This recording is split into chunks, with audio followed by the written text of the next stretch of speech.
Hey everyone, welcome to Amplify 2024. At Printify, we believe the best things in life are simple and easy. Peasy like lemon squeezy, like listening to Lionel Richie on a Sunday morning, like a simple act of pushing up a button. Don't push that yet. This year, Amplified isn't just about delivering you need. It's about making your entire experience effortlessly easy. I'm Ashish, the Chief Product Officer at Printify, and my team's mission is straightforward. To give you everything you need to grow your business, we continuously strive to make everything bigger, better, and easier. Whether you're just starting out or aiming to scale your business, we are here to simplify that journey for you. At Printify, we make 4 key promises. We know these aspects truly matter to your business: profitability, selection, speed, and quality. Over the next 45 minutes, you will see how relentlessly we are committed to giving you the most affordable prices, the largest range of products, the fastest delivery time, all without ever compromising on quality. Our commitment to you will never change. But today, I want to take it a step further. Our goal is to make running your business with Printify as seamless and efficient as possible. From the moment you sign up to the moment your first product reaches a customer, we aim to make every step as easy as possible. So stay tuned, and in the meantime, let me introduce you to the team that's going to show you just how effortless starting your successful business can be. Thanks, Ashish. You take it easy over there. So, you've decided that you want to be your own boss, or maybe you just want a little more financial freedom. Whatever it may be, signing up with Printify is one of the easiest steps to a better future. From the start, you'll tell us your goals, background, and skill set, so we can tailor your journey to your unique needs. When you sign up to Printify, you'll get a personalized dashboard that will take you from sign up to your first sales. Along the way, we'll help you set up your store, create your first products, and learn the tricks of the print-on-demand trade. Every time you sign in, you'll pick up right where you left off, on the dashboard. And once everything is set and you're making sales, you'll have a clear overview of what matters most: your orders, costs, and products. We'll help you capture ideas or refine existing ones to provide you with personalized recommendations and designs. And you'll always be able to see the latest updates from Printify, specifically recommended for you. Insights from our community, products that will hit big in your store, and easy access to resources like our blog, YouTube channel, and live shows. As a Printify merchant, you're never on your own. You can get incredible insights by joining our online communities, where experienced merchants share the latest trends, tips, and tricks for making more sales. Printify makes opening your first store as easy as pie. I'll take that. Easy as taking candy from a tall British baby. Printify has a colossal catalog of nearly 1,000 products, where it's easier than ever to choose and create the products your audience craves, including name brands like Adidas and Champion. Whether you're browsing, searching, or letting us guide you to the best items, adding your design is, well, easy. With just a click, you can start designing in our intuitive product creator, bringing your ideas to life in seconds.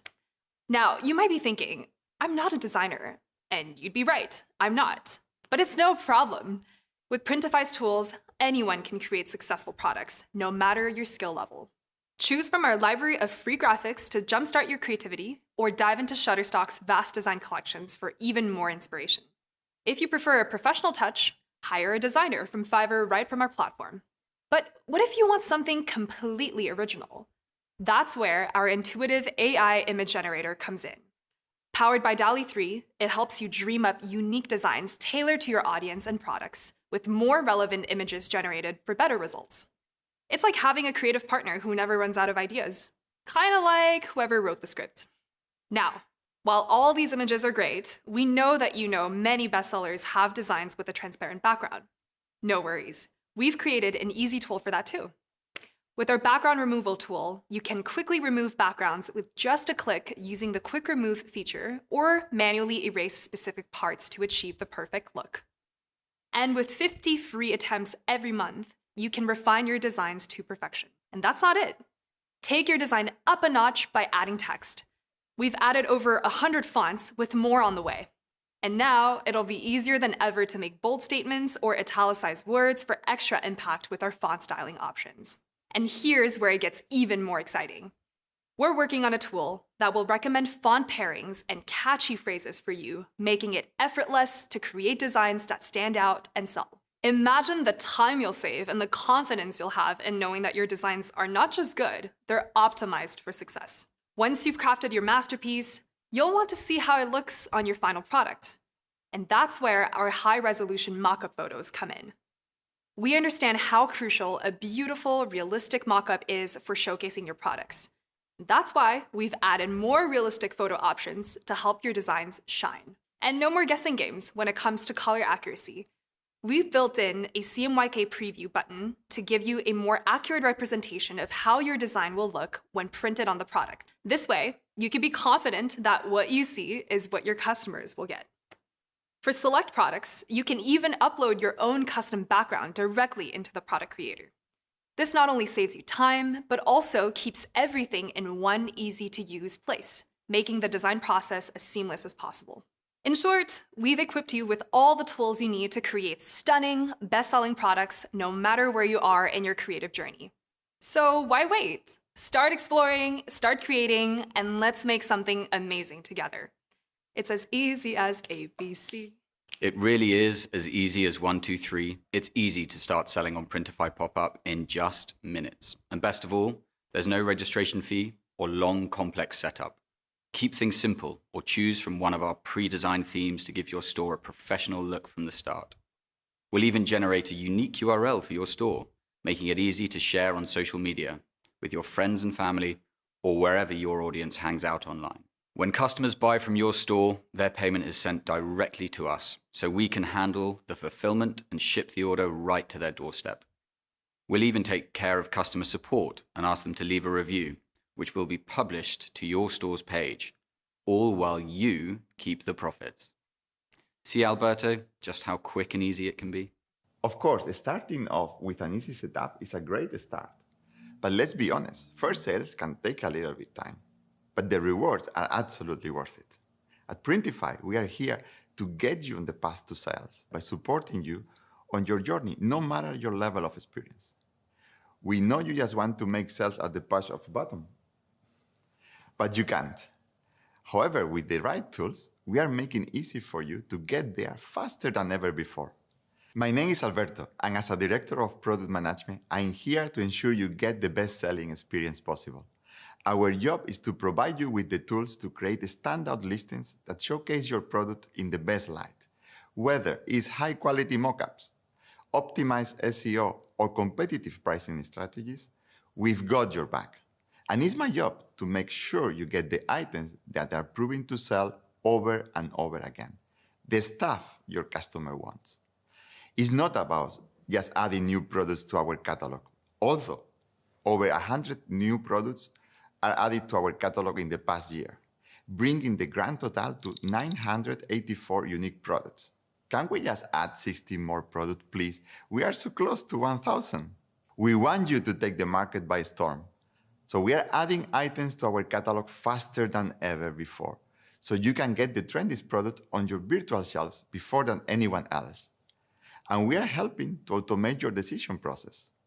You can easily make the right choice with the click of a single button, because we have already done the research for you. Oh, and how does selling to 4 entirely new industries sound? This year, we've welcomed 4 completely new markets: skincare, haircare, coffee, and supplements to Printify, so you can get your share of these multi-billion-dollar industries. And best of all, start your subscription businesses. You design it. Our network sends it. You sell it. You sell it again, and again, and again, and again. I love all the new features we've added to the catalog this year. It's really difficult to decide which one I love the most.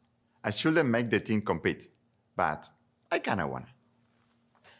Forgot, embroidery is back, baby. Alberta is 1000% right. You need to have a standout listing to get eyes and clicks on it. You gotta package everything together into a listing that sells.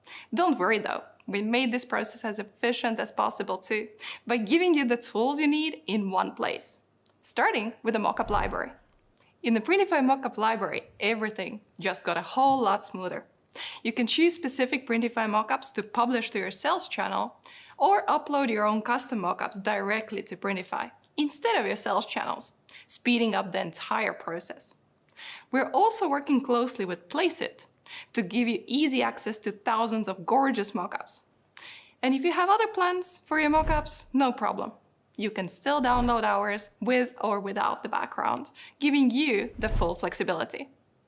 Next, optimize your listing details right on the same page. Or let our Smart Suggest tool do the heavy lifting for you. Just enter a brief description of your design, and our AI-powered tool will generate unique content for your listings, improving SEO and saving you time. Use it for any sales channel to generate product titles, descriptions, and tags, all tailored to your needs. But we're not stopping there. We're taking your designs to the next level with a powerful feature that's proven to boost sales: personalization. And here's the best part. Customers are willing to pay over 20% more for personalized products. More ka-ching! For anyone offering personalization, the process got a whole lot easier. Now you can enable personalization for any product in Printify and approve those orders manually, while the rest of your orders continue to be fulfilled automatically based on your store settings. Plus, all those personalized orders are tied to a single item. No more creating and duplicating products. This means you spend less time managing orders and more time on making sales. And it gets even better. We've got plans to enhance this feature even more for its users, setting you up for your best Q4 sales season yet. Simply set your personalization instructions and receive your buyer's request directly in your Printify account. Review, adjust the designs as needed, and voila! A beautifully personalized product ready to be shipped to your customer's doorstep. Then, set your shipping options and prices with ease, without stressing about profitability. If you want to offer free shipping to your customers, simply toggle on the free shipping option and we'll automatically include the cost of the cheapest shipping option in your retail price. To ensure you're not losing out on a single cent, use our profit calculator. Build your retail price together with our recommendations using data from Printify and your sales channel. This will keep you both profitable and competitive for your chosen sales channel. Once everything is set, you can publish your listing right from here, or save it to come back to it later. Ready to choose your next product? We made that easy too. We use our data to recommend the most suitable and competitive products for your sales channels, ensuring you can compete even with the big houses, like Amazon, for example. It's as easy as binge watching an entire season just in one sitting.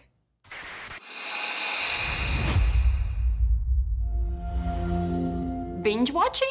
More like binge creating and selling all-around premium products.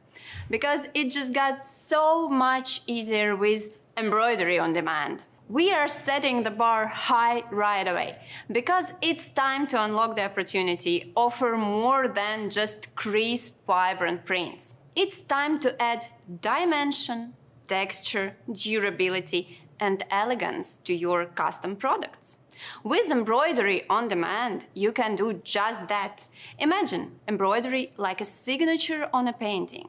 Just as an artist's signature adds value and uniqueness to a masterpiece, embroidery adds a premium personal touch to your products, whether it's hats, shorts, sweatshirts, or hoodies. This isn't just decoration, it's a statement. It's what sets your product apart from the ordinary, making them feel exclusive, unique, and highly desirable. But let's not just stop at those products. We are talking about the whole range of possibilities: sweatshirts, t-shirts, polos, and all the t-shirt types. And that's not all. Hoodies, beanies, the sky is the limit. We will continue to add embroidery to your favorite items until the cows come home. But it may take some time, so bear with us. Anything that can be embroidered can be transformed into a premium product that customers are eager to get their hands on. The possibilities are endless, and the results are always impressive. Now, here's where it gets even better. We are delivering embroidery at the friendlier prices than ever before. In the world of custom products, it's not just about having options. It's about offering the best quality at competitive prices. And that's exactly what we are bringing on the table. From the digital file transformation to fulfillment, we've got the prices and the best quality so you can pass on that value to your customers and pocket the profit. And when you mix this all together, a premium decoration method like embroidery on a high-quality name brand like Adidas, you are not just selling a product, you are offering an experience, a premium, high-end experience to your customers that customers are willing to pay for. The kind of offering that turns first-time buyers into repeat customers. Imagine the impact on your business. With embroidery, you are not just adding a new product line, you are unlocking a new revenue stream. The more premium you're offering, the higher your profit margins. And with our streamlined processes, getting started with embroidery on demand has never been easier. We make it simple. Just choose your product, upload your design, and we take care of the rest. From stitching to shipping, we ensure that every piece meets highest standard. And this is key because when your customer receives their products, they're not just getting product, they're getting something that has been custom made just for them. So why wait? The opportunity to earn major profits has no cap. With embroidery on demand, you can turn stitches into riches, offering products that not only look great, but feel special, premium, and worth every penny. Let's make premium the new standard together. Damn, you're not going easy on me. Custom embroidered Adidas? That's a fiery start to the competition. But look, as a merchant, you've got big concerns on your mind. Consistency, quality, and reliability. After all, your reputation is on the line with every single order. We understand your priority is not just offering premium products, but doing so consistently without any surprises along the way. We want to streamline your business, save time, and reduce costs so you can focus on what matters the most, ensuring your customers receive nothing but the best, all while being able to sit back and relax while making money.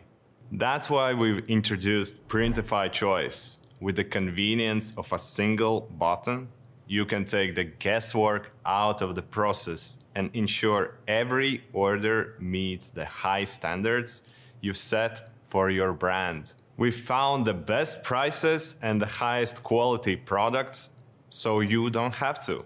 No more researching and comparing print providers. No more weird unexpected costs for niche variants like Banana Cream 4XL. And no more stress about how to set your prices. With Printify Choice, you get standardized pricing and automatic routing to the highest rated print provider closest to your customer, meaning your buyers will always get lower shipping costs and faster delivery, while you get peace of mind that comes with consistent, high-quality prints every single time. We also know how important it is to have wide selection. Colors, sizes, print areas, and branding options like inserts and gift messages. We've covered all the bases, ensuring that every order is matched with the best possible provider. No more wasting time to see if the neon blue color finally has those branded inserts. We've done it for you, and we'll choose the best option for every unique order that comes in. Could it get any better? Well, of course it can. With Printify Choice, we guarantee consistency, quality, and higher customer satisfaction. And we're not just saying that, we've got the data to back it up. Almost half of all the active merchants are fulfilling orders with Printify Choice, and their customers are receiving their items faster than without Choice.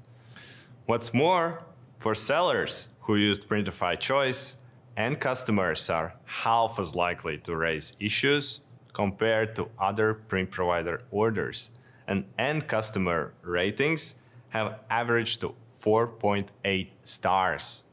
We hear you and want you to know that quality will never ever be sacrificed.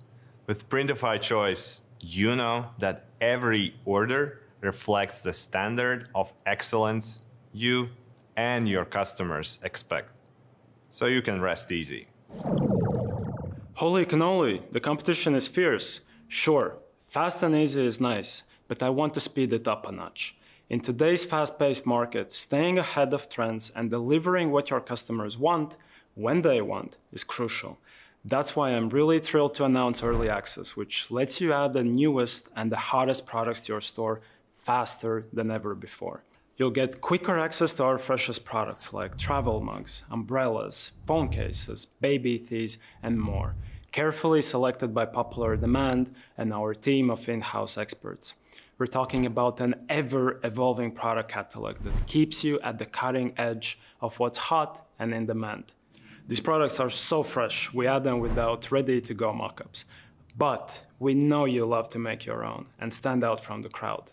Reacting to trends is no longer just a goal, it's a reality. With Early Access, you can swiftly adapt to what's trending, offering a wider selection of products that cater to the desires of your customers. We're adding new products every week, so to ensure that your store remains fresh, relevant, and ready to meet your latest consumer demands, we encourage you to check in on this section of the catalog regularly. Early Access is your opportunity to not just keep up with the competition, but to set the pace. Think about what this means for your business. Quicker access to the latest products means you can capture more of the market and do it sooner.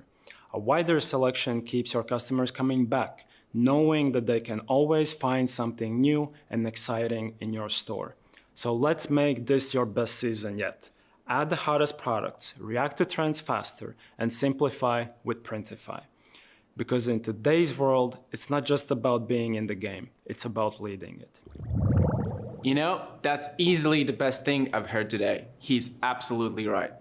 It's about taking charge and being a leader in the industry. For too long, we've let the big players dominate, reaping enormous profits while smaller sellers have been left on the sidelines.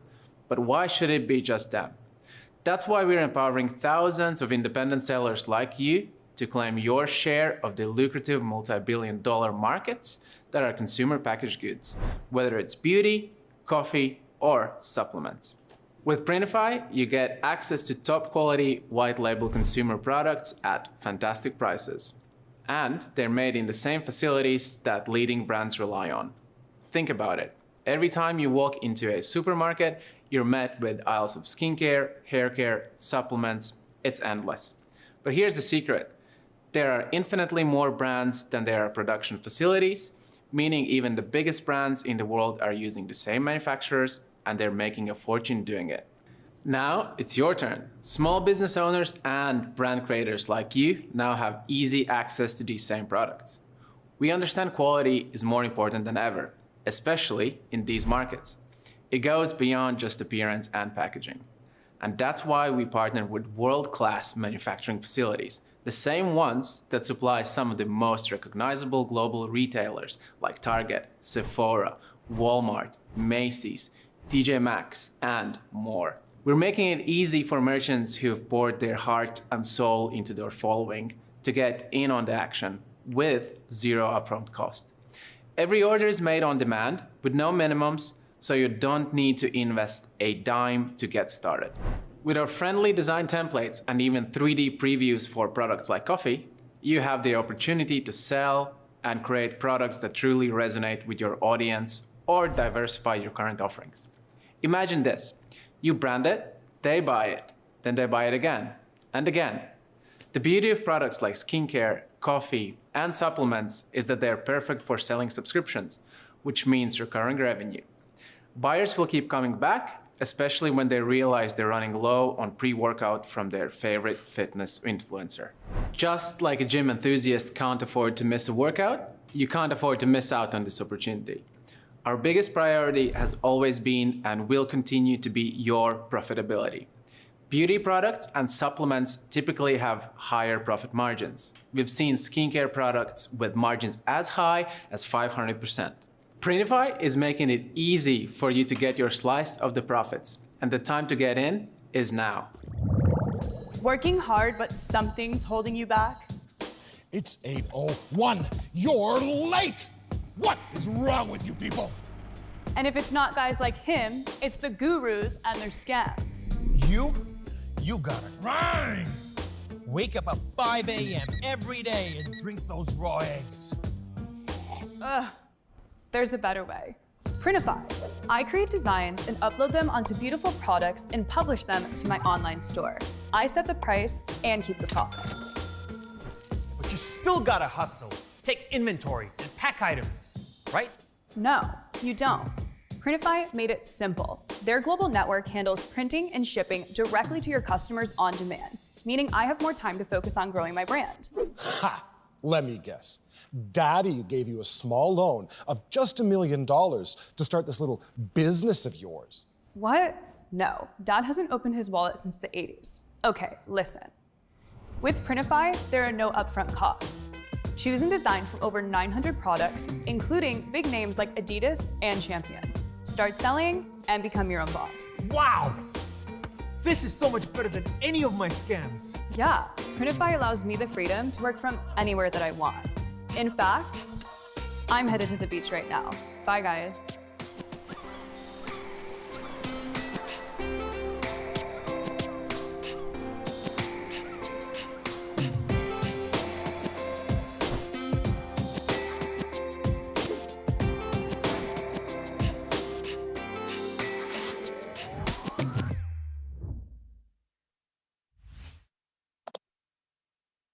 Sounds as easy as drinking a beautiful pina colada. Or as easy as pushing this button. Okay. We've heard enough about starting and selling. It's time to focus on growth. I'm Anastasia, CEO at Printify. And trust me, I know a thing or two about growing businesses. It's tough, but it's super rewarding, and it doesn't have to be painful. My mission is to remove as many obstacles as possible, so you can create not just online shops, but sustainable, thriving businesses. Whether you're looking to place your product on the biggest marketplace in the world, or go viral on TikTok, we are here to clear the path for you. We handle the complexities, so you can focus on what matters, building your brand and reaching more customers. No matter if your customers are driven by price or they need their items delivered like yesterday, we've got you covered with a full spectrum of shipping options.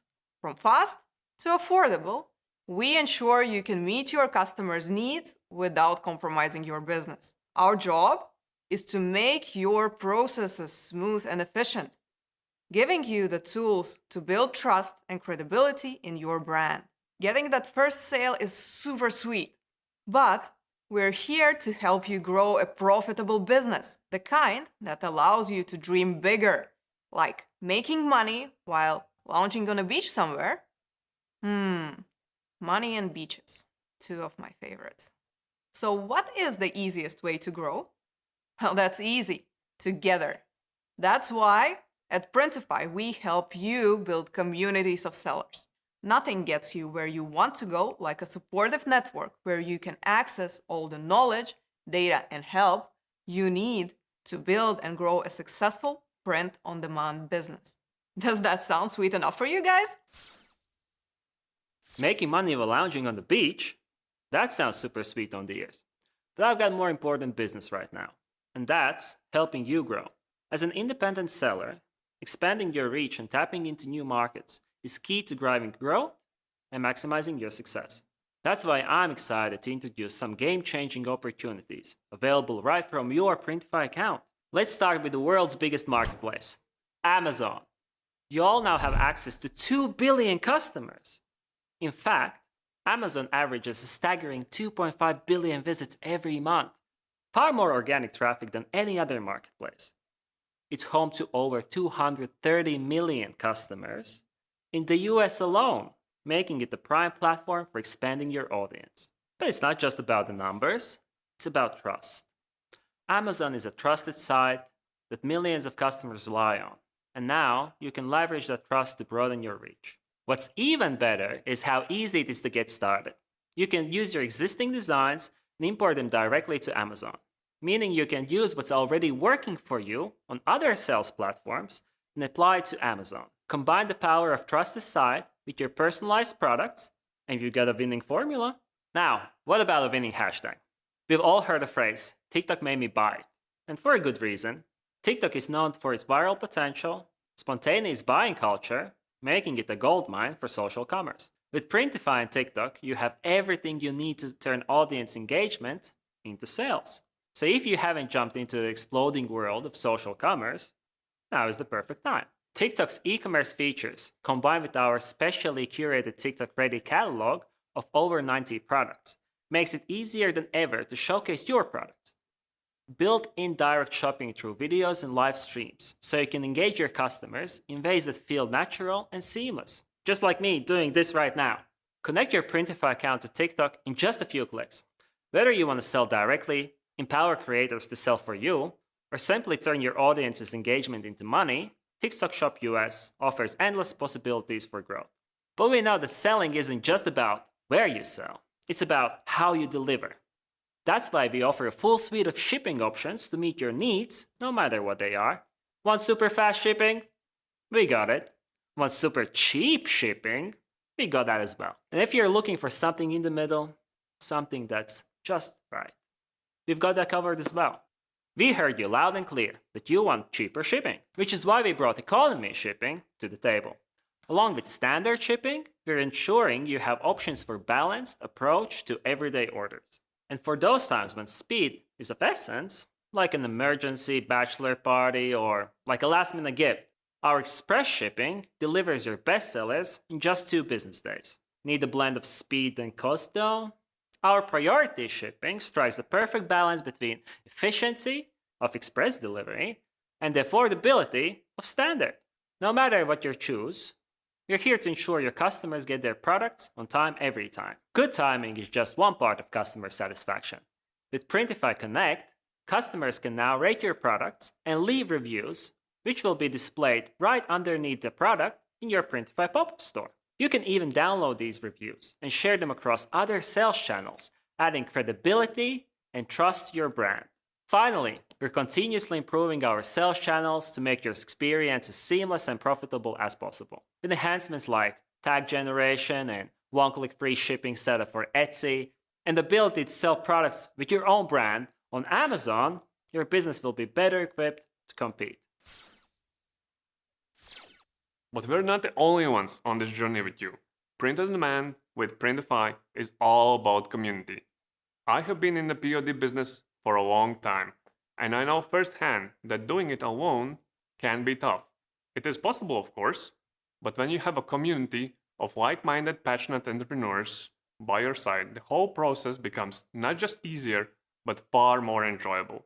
That's why we're excited to introduce the Printify Sellers Club, your first-class ticket to building a successful business. This all-inclusive community is designed specifically for print-on-demand merchants, giving you the opportunity to participate in discussions with other sellers, connect with industry leaders, and most importantly, learn. Forget endless YouTube rabbit holes. Get all the right information in the right order and learn at your own pace with our comprehensive step-by-step courses and modules, all designed to help you earn money and grow your business. Think of it like an exact blueprint on what to do and how to do it, from sellers who have already succeeded with Printify. You'll have access to top Printify mentors and leading sellers in the industry, people like Passive Income Angel, Meg Heckman, and Georgia McConnell, with more big names coming. These experts are here to coach you through every step of your journey, sharing their insights and experiences to help you succeed.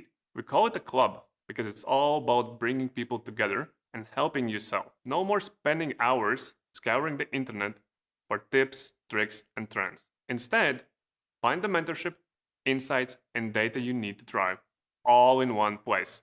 Printify Sellers Club is about no risk and all reward. Join the club and become part of our vibrant community where together we'll make your business journey not only successful, but truly rewarding. You have seen today how committed we are to simplicity. From the moment you sign up, to launching your first product, to building your own empire. With Printify, it's just not about starting a business. It's about creating something sustainable and profitable that you can truly be proud of. We are not just providing tools, we are building a community, a place where we can learn from the best, share your experiences, and find the support you need to keep moving forward. Together, we are not just building businesses. We are building a movement of entrepreneurs ready to take control of their future. You can rest easy knowing you have everything you need to build something amazing.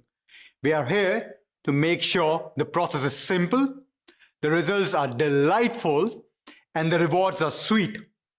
As sweet as pushing this giant button. You know what? They're gonna yell at me again.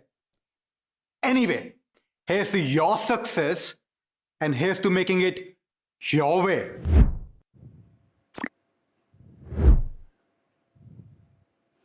Oh man, now I really want to push that button. All right, thankfully, Martin's gone ahead and stashed that somewhere safe, because let me tell you, I cannot be trusted. Now look, all the brand new features that we've just shown you might seem unbelievable, but you know what? They are absolutely real, and we cannot wait to go through them in more detail with you today as we go through our Amplified journey together. You see, partnering with sellers like you who strive to bring their customers the very best drives us to bring the very best to you.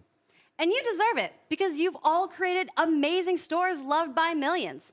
Whether you're aiming for financial freedom, looking to do more of what you love, or just want to have the independence of being your own boss, Printify is here to help you reach those goals. And it doesn't matter if you're brand new here today or you're a seasoned print-on-demand pro. We've brought in the industry's top talent to help you succeed. My name is Martin. I'm Leah. And I'm Talish, part of your favorite Printify YouTube trio, and welcome to Amplified 2024. The second edition of the world's biggest print-on-demand annual live event kicks off right now, and we couldn't be more excited. You know, they say good things come in twos, like a reversible jacket, that second sock that finally comes out of the dryer, shoes, unless you're a pirate, of course, and stages. That's right. This year, we're bringing you double the fun with 2 stages. If you're just starting out in POD, join me and our guests and their proven track record on the hit Play stage, sponsored by the wonderful Adobe Express, to dive into getting your POD adventure up and running and selling. We're going to talk about everything from niche research to design ideas to product creation. We're going to compare the top sales platforms like Shopify, Wix, Etsy, Amazon, and more, and we'll help you choose the best one. You'll even get hands-on sessions covering pricing and shipping strategies, getting your first sale, finding trends. We're going to dive into customer support and sales metrics, and even optimizing your shop so you can keep getting consistent sales. And if you've already begun to forge your path to POD success, join me and our experts right here on the High Volume stage, brought to you by the amazing Fiverr. Whether you're thinking about getting into consumer packaged goods like coffee, supplements, or skincare on Printify, or if you're thinking about breaking into the massive TikTok shop market, we'll give you all the sales tips you need to create your own skincare brand. Delve into effective paid marketing. We'll even have a debate about whether AI or self-made designs are the way to go. We'll also cover more topics like SEO, Shopify, tips and tricks, how to turn those followers into buyers on TikTok. So while you're at it, how to make great video content. We'll also cover the science of analytics, how to scale your business and sell internationally. All of that and so much more right here on the High Volume stage, guided by our expert sellers every step of the way. Now, I don't want to be a negative Nancy here, but Leah, I have to disagree with something you said just a little bit ago about good things coming in twos. You see, right now, my daughter, she's in the midst of her terrible twos. Right. Let me tell you, it's a real adventure. Don't worry, bud. You're safe from your kids here, for now. Okay, well, first of all, both sessions on each stage are going to run at the same time, meaning you can choose which one you want to watch or switch back and forth. But if you're really savvy, you can watch one on your phone and the other on your laptop at the same time.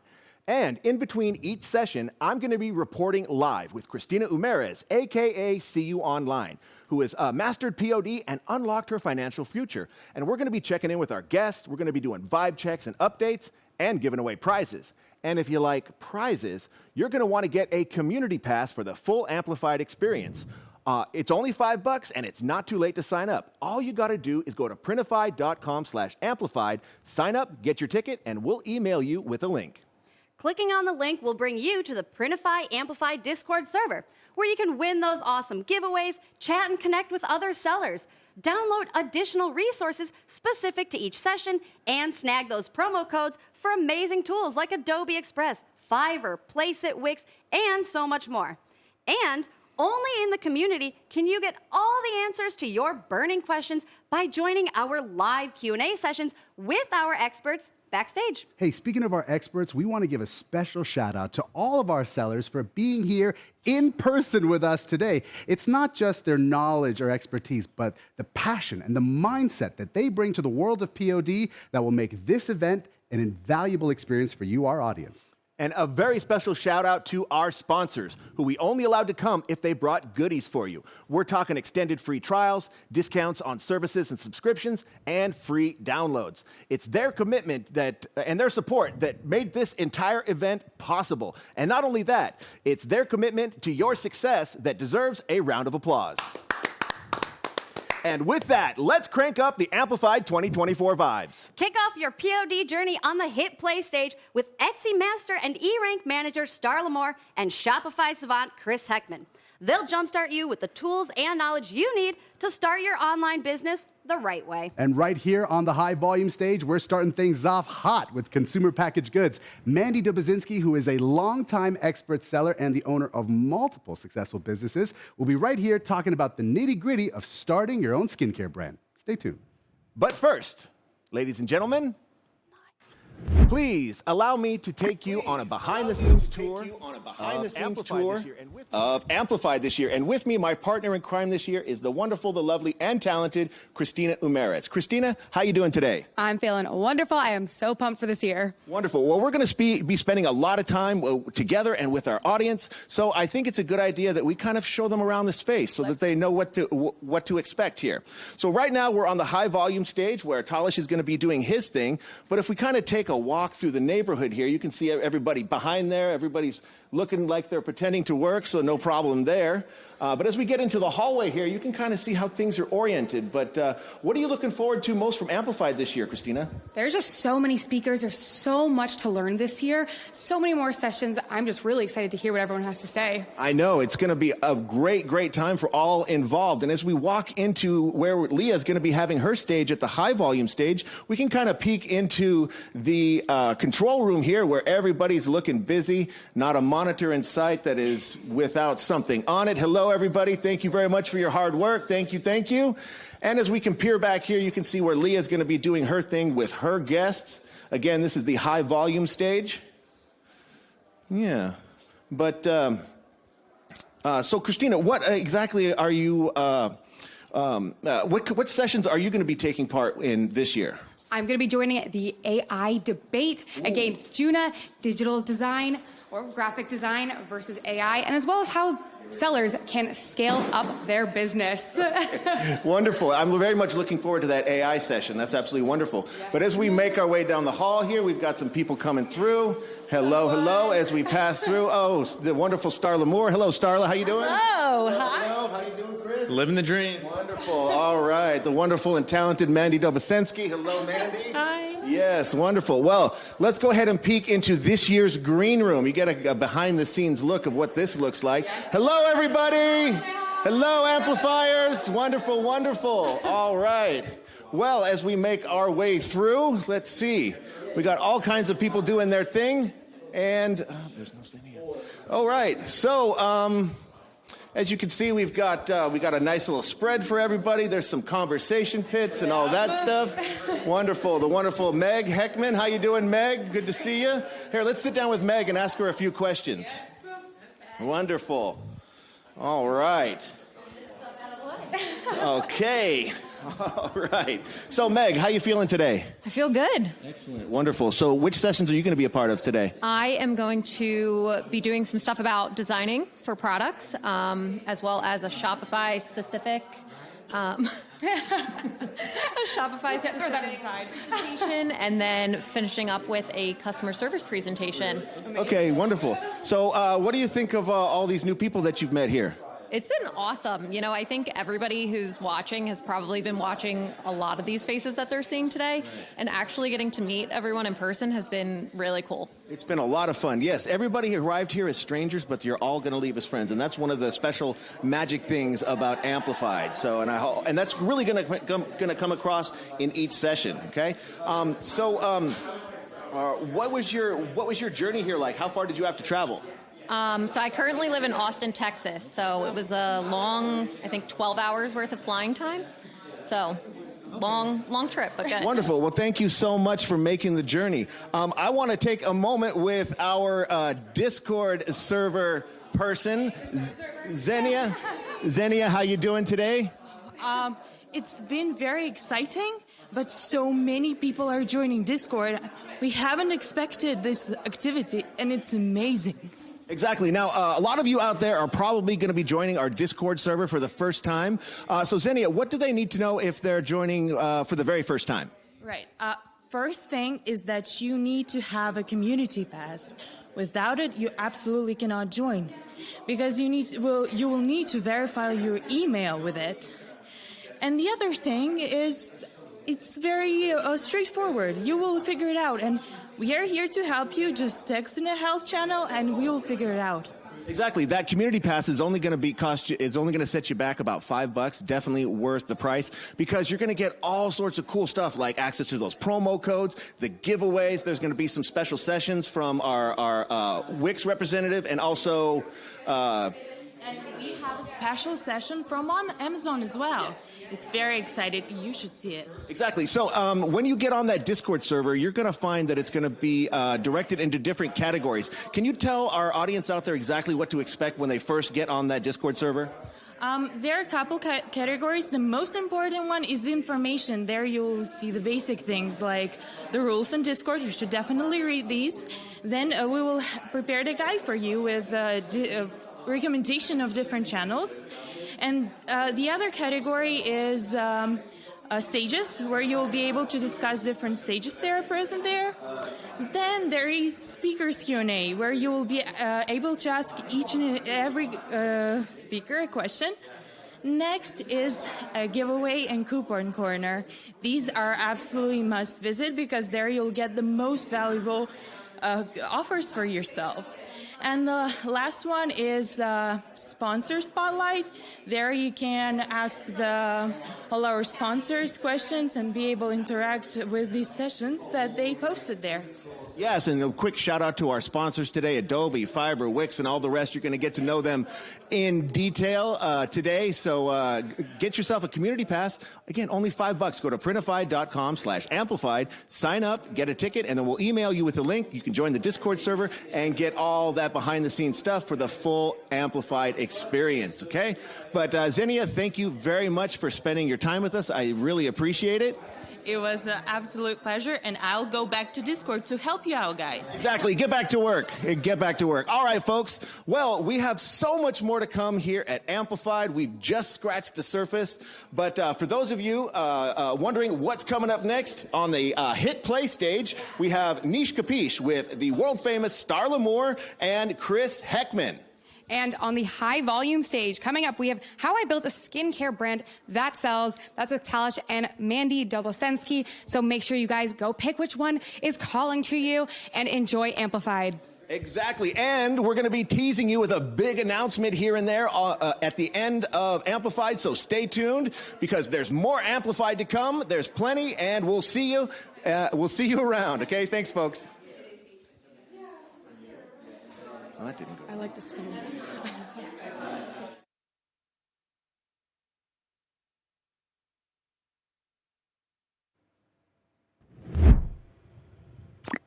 Hey folks, welcome to the High Volume Stage brought to you by Fiverr. On-demand consumer packaged goods are absolutely set to change the game for online sellers. This year, Printify added coffee, supplements, and skincare to the catalog, giving sellers even more amazing opportunities to create unique brands with top-quality products. But for my next guest, even though this wasn't new territory, it definitely was a more convenient and profitable one. Mandy Dobozinski is the owner of multiple stores on Etsy and Shopify, and at the time it would take most sellers to create a decent income with just one store. Each of her separate businesses was earning 6 figures in revenue, turning her into a top 1% seller on Etsy.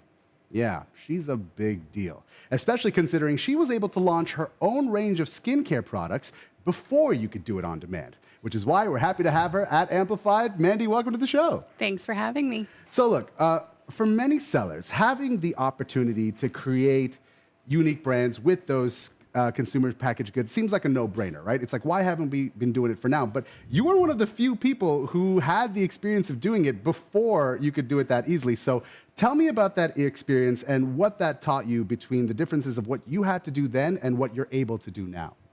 So it all started with handmade natural skincare. I started on Etsy in 2017. It was really just kind of a fun hobby. And then it became, maybe I want to do more with this. Maybe I want to start a brand and really think about that. So like you said, it eventually landed on Shopify. I work with wholesalers in other retail across the US.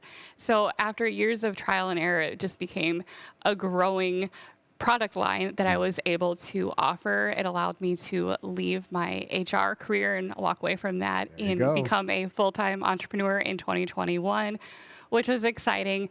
And so it's one of those things where had I been able to start with on-demand products, it would have made a huge difference because it's very time consuming, and that freedom from fulfillment is a big deal, especially when it comes to products like these with skincare. And freedom from fulfillment is absolutely important because if you think about what she had to do, I mean, you had to make these products probably all by yourself. So tell me about some of the stuff that you were making. So it started with lip balms, and I was selling them at my mom's garage sale. People would say, these are really cool. What else do you make? I'm like, well, I don't know, nothing at the moment. What would you like? And so it was one of those things where it grew very organically based out of what people were interested in. And when I decided that I really wanted to grow, I knew that I was going to start with Etsy because it was easy. I didn't need a website. And so then it became, well, what are other people doing? How are they marketing it? What other products are out there? What are customers actively buying and looking for with these types of products? And once I started creating them, it became, how do I bring them back for more? And so that's how it really, after a lot of trial and error, experimenting grew into a larger product line. And a big piece of that is, looking at profitability. That was another way that I was kind of deciding which products, because some of them I can make in volume, but others are very time consuming or the ingredients are very expensive. And so one of the things that people don't think about with handmade is the fact that profitability is very slow. Yeah. You're doing everything yourself. You're storing things yourself. And so, same thing with people who get started with t-shirts and making them themselves. You're doing all of that, and there's a lot that goes into that. And so there's a high startup cost, whereas with on demand, the ability to do that and be able to become profitable faster, I think is a big deal and provides a lot of opportunity that just didn't really exist before, especially when I got started. Definitely. So now having that DIY experience and then going from that to just basically doing it on demand, essentially, what advice would you give people who are thinking about selling these white label products? And if they haven't had any experience before, what should they keep in mind? Definitely understanding and appreciating that the products are already done for you. And that's huge. And not having to think about what ingredients go together, what's the recipe and the ratio. So the beauty of that is you don't have to worry about making the products up. You get to focus entirely on who you are selling to and who your ideal buyer is. And I think that's really important. It's a huge part of the process of finding the right people. And so you're thinking about what drives their buying habits. You're thinking about, someone's lifestyle. Are they looking for something really simple in their product line and their routine? Are they looking for more kind of luxury, high end, and how you can play into that? Is there a difference in age or demographics? For example, you might be marketing or using different terminology for a Gen Z customer versus a baby boomer. And there's nothing wrong, but I mean, thinking about those ideal buyers and who they are, thinking about income levels. We don't often talk about that, but when you're dealing with a premium product that has a pre-made cost associated with it, you're going to need a premium price tag, and you're going to need to market to and identify the people who have that disposable income that are willing to and able to buy your product. You're not going to have all the answers when you get started. Yeah. A lot of times you feel like you need them. You're not going to have them. It's going to evolve. It did for myself as well in all of my businesses. But the more you're able to really think about that and be mindful and define more of it up front, it will make a big difference in how effective you are in targeting the right people. And ultimately, I think, a lot of people tend to skip out on the research process of it because they get excited about the design. They say, you know what, I'm just going to slap my design on a bunch of products and, hope for the best kind of deal. But I think to a certain point, you're kind of just taking shots in the dark, really. You need to know who you're selling to. So don't skip out on that. But now, I get the idea of researching, I get the idea of finding out who your buyer is, but how do we take what we know about our buyer and kind of transform it into a unique looking brand that'll help us stand out that'll create products that'll stand out from others? I think if there's nothing else that you take away, it's knowing that customers are driven, they're drawn in with their eyes. We are very visual creatures. Yes. However, we tend to buy with emotion. And so you capture them with the visual side of that. So visual branding, color palettes, different colors can represent different moods, different fonts can represent different personalities. And so thinking about design elements and how those can help carry your message even without words. That's part of it. For example, my handmade business, it's all about botanicals and bees and nature. And so even without any words, my branding, the visuals, and all of the different elements that I use are synonymous with that. And my branding and messaging really helps to reinforce that in very visual ways. And so with on demand, that's part of getting to know what you're selling, what to emphasize, because then what you emphasize is how you really tap into those emotions. And so with ChatGPT, for example, you can plug in the ingredients and ask it to analyze the ingredients, summarize the purpose of them, and really highlight the skincare benefits, for example, of each of the ingredients. And that could give you some intel. And then from there, you could even copy in the ingredients of all the different products that you might want to sell and ask it to really pull out and extract some of those commonalities that they each have and really identify those unique selling points. And that can help you start thinking about, okay, what is unique about this? How can I spin this?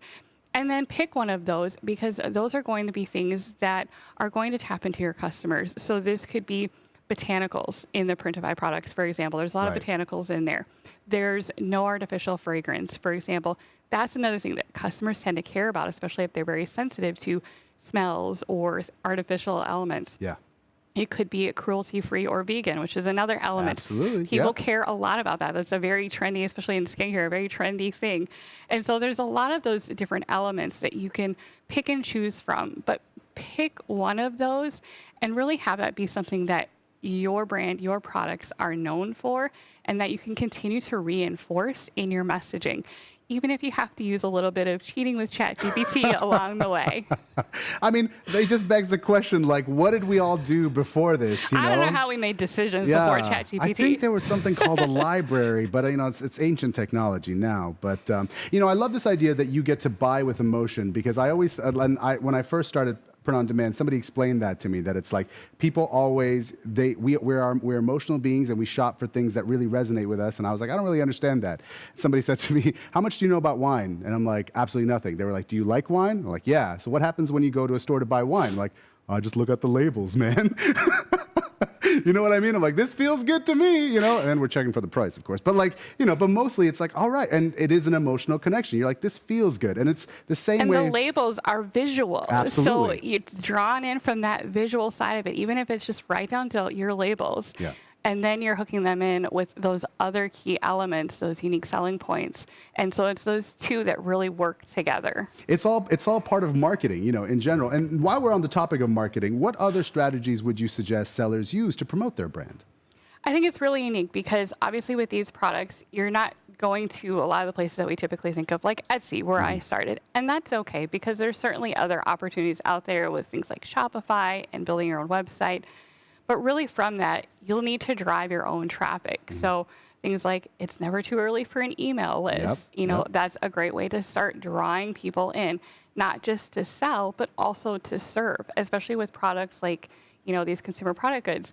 Things like skincare tips are a great way to do that. Ingredient FAQs, educating your customers along the way around why your ingredients are important in your products. Again, doesn't mean that you made them, but they're still important elements and ingredients that you can really highlight to educate and inform and start to build that trust and authority with your customer. Because the more you understand it and can educate and offer other ways to serve them in a similar way and what they're interested in, that's another way that you can continue to get them back for more. And again, they're really looking for that trust and authority from you. So the more you know that, the better you'll be able to kind of connect with them versus just always making a sales pitch. Another method that I've liked to use over the years that I use with my handmade business, especially with skincare, are folks like micro-influencers. They're really big. And a lot of times we think about really big influencers with millions of followers.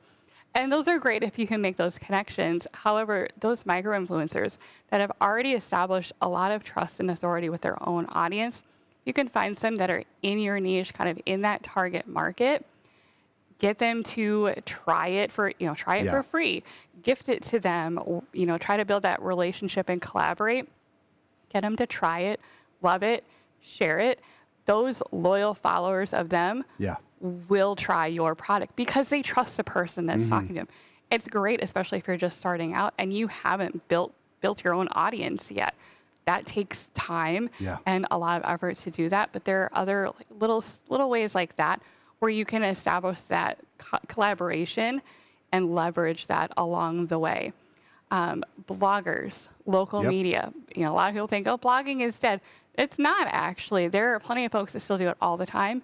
They are frequently, along with local media, folks that love to do gift guides or highlight local small businesses. Again, just because you're not making something doesn't mean that you're not putting in work and that you're not a small business. Congratulations, you are. Yeah. And so I think being able to leverage that and be able to build those connections over time, it's really about getting in front of target audiences that, you may not want to post your own content all the time. It's getting in front of those audiences that you may not normally have or might not get to until a bit later down the road once you've started to establish that. So don't be afraid to get out there, collaborate, start building some relationships, and ultimately build that social proof because that, particularly with these types of products, for sure, will go a long way. Yeah. I mean, I think the biggest fear that people have, especially if they've done print on demand for a while and they know about, the usual suspects, your t-shirts, your phone cases, that there's this idea that there's a lot of risk that comes with selling consumer packaged goods. What if something goes wrong? What if the skincare that I use is weird? What if the supplements react with somebody the wrong way? I mean, when you started your handmade business, I'm sure you must have had these fears as well. How did you deal with that? I think at the end of the day, it's best practices, number one. I carry general liability. I always have. It's kind of like car insurance. No one ever goes out intending to get into a car crash or an accident. Yeah, exactly. It's there for when you need it. It's kind of the same thing with a business. It's a best practice. I always recommend it. I have it myself, always have. But ultimately, the fear of what could go wrong is typically a lot worse than what actually does or even ever will for most people. And honestly, this can happen with handmade businesses as well. I'm not immune to any of those, and they happen sometimes. So the important thing is, while they're rare, taking care of the customer, refund if needed, and move on and keep going. If there's anything you can learn from it, great.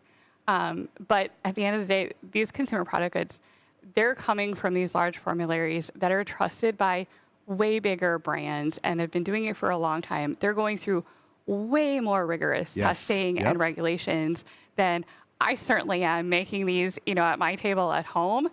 So it's very different. So I think there's also a level of trust that can be there and that I think we should have in these types of products when they're being offered, especially from a reputable source. Sure. And so again, there's confidence in what you're getting, and I think that can go a long way. But ultimately, the big point in this is that as a small business owner, as an entrepreneur, don't let that 0.1% risk stop you from going after that 99.9% reward, because it is rewarding and there's so much opportunity there that I think is a miss if you're afraid to start. And it doesn't it's not like just because you buy these consumer packaged goods, whether they're supplements or skincare in this case, online, that there's a more likelihood that they're going to go wrong. I mean, I've gone out to the shops and you buy something for your hair, you buy something for your skin, and sometimes it doesn't work. So what do? You go back and you buy something else. So you got to kind of put yourself in the shopper's shoes at a certain point and go, okay, well, trial and error, man. If it doesn't work, move on, and maybe truly that product is not for them, and so they're gonna keep on searching for it. And that's the thing about these replenishable products, is that they're not, it's not like they buy it and they're stuck with it. They'll finish it or they'll toss it away and they'll go get another one. Hopefully they'll finish it and keep buying from you. That's the ultimate thing.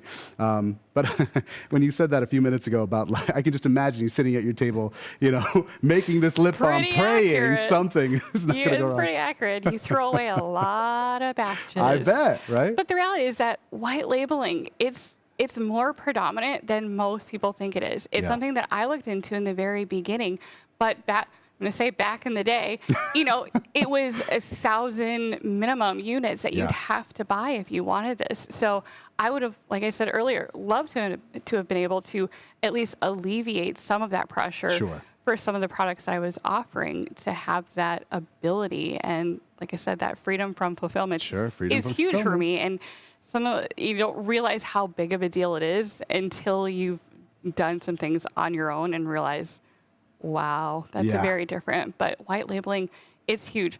Most people don't know, the things that you're going and buying at, a department store. Big brands do white labeling. Yeah. It's a very predominant thing, and it's a very normal thing, particularly in the supplement and the skincare industries.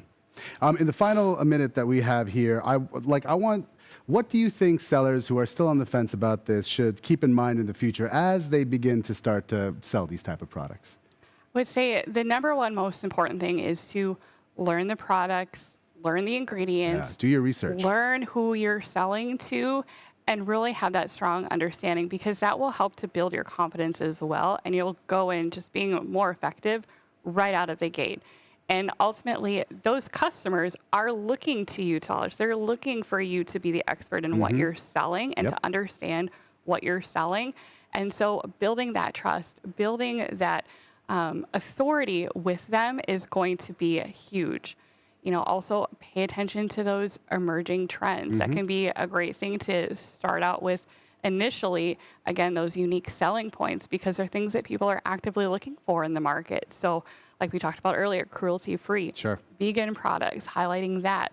Or even kind of a latest trend is skincare inclusivity.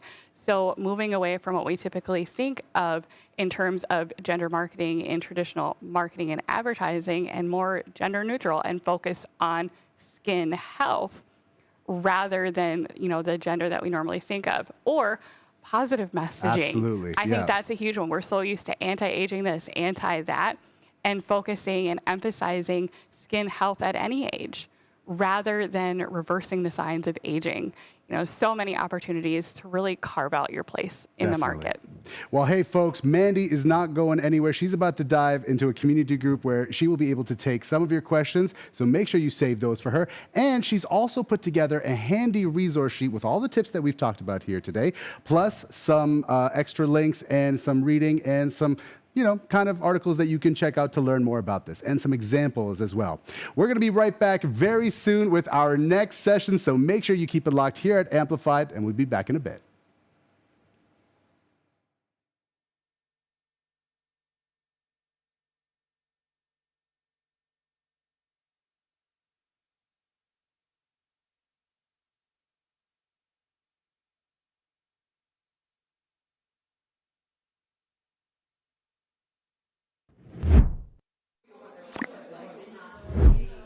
Well, ladies and gentlemen, Amplified is now underway officially, and there is so much more to come. And Christina, if you ask me, the main difference between this year's Amplified and last year's Amplified has got to be those two stages, okay? Because last year we just had that one big stage, whereas this year we have two stages, the high volume and the hit play stage, whereas you can kind of segment yourself as to where you are in your POD journey. If you're just beginning, you can go over to the high volume stage and listen to all of the speakers that will be featured along with Leah. Or if you've been at this for just a little bit longer and you want to go to that next level, you can go to the high volume stage and listen to everybody joining Talish over there. So I think that's really the main thing. But in terms of how this was able to happen, I just have to give out another shout out to our sponsors and just thank them so much for making this even possible. We're talking Adobe, Fiverr, Placeit, and Wix.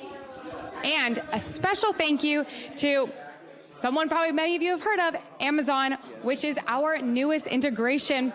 And a special thank you to TikTok as well, which is currently the fastest Printify and print-on-demand sales channel.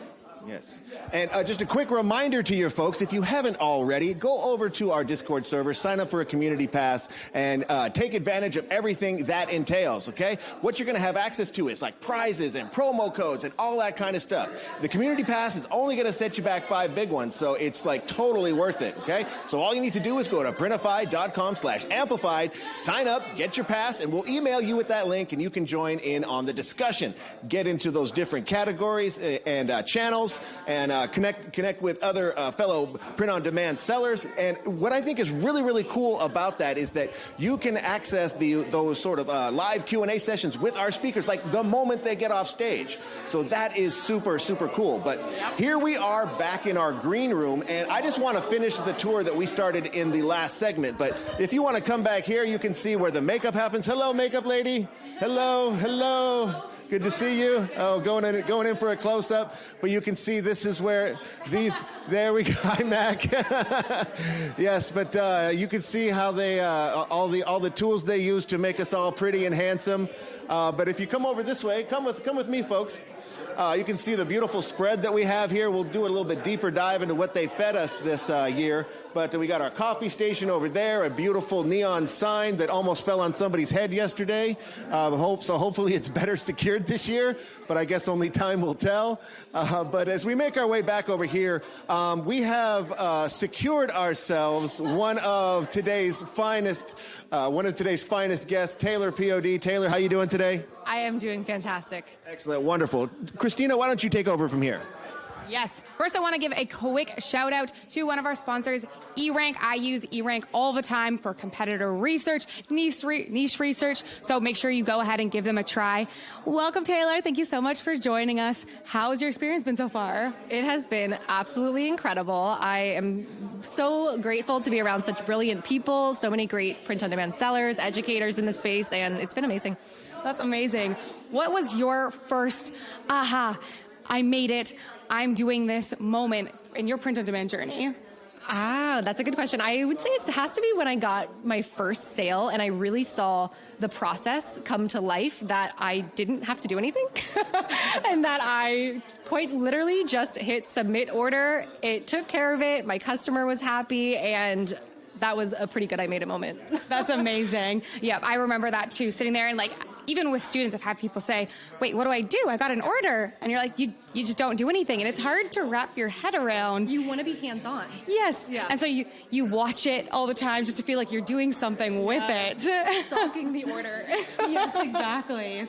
And for you, do you think more creatively, more business-alike, or how do your creative and your business sides kind of go hand in hand together?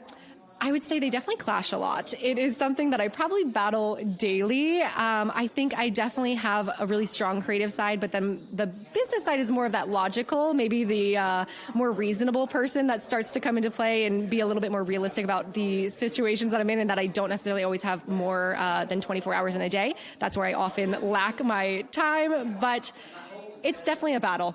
But it can be both. You need a little bit of both out there, but you're going to learn both too as you're going. Yeah, for sure. And for you, with print on demand, what's been the best benefit it's kind of brought you since like starting your store?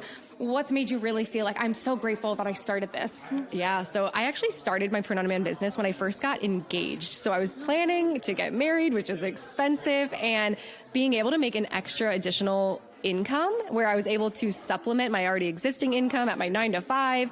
That was such a good feeling, and it just provided such a value to my family, and I'm so grateful for it. Yes. And you told me earlier that Taylor now has been working for herself for a year. She quit her job a year ago. You were doing both for quite a while. Yeah. How has it been now working for yourself?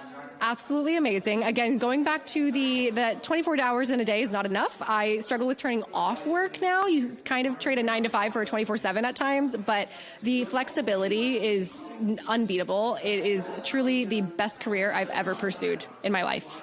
Yes. Was there kind of a moment or a day that you realized, like, I just need to quit. I can't handle all of this. Was there like a tipping point? You know what, there actually was, and it was last Q4. So last Q4, when I was overloaded with orders, overloaded with customer service to some regard, I just felt that this is the time. I need to take the leap, and I'm so glad I did. Yeah, mine was also after Q4, after being so busy. I was like, I don't think I can handle both. And imagine I had 8 more hours in the day to work on my store. Like, I could get so much further. So it's been so awesome. Have you done any traveling since? Well, here in Latvia, that has been one of the biggest trips. I did go to Mexico earlier in the summer, went to Montana. Actually, I have a best friend who lives in Montana, and I have an upcoming trip to Tampa, Florida. Go Ravens. I still need to go to Tampa, Florida, Miami, Florida. There's so many places I still want to travel to. So I'll come visit you while you're there. Well, thank you so much for joining us today and answering our questions and letting us pick on you a little bit. Here, but I have one more question for you, Taylor. Now, speaking from the Printify side of things, how did you know that Printify was the one for you? The unmatchable profit margins. It was a no-brainer. The pricing of the products, that was exactly what sold me. I knew that I could make the type of profit and income that I wanted right from the jump, and smooth sailing.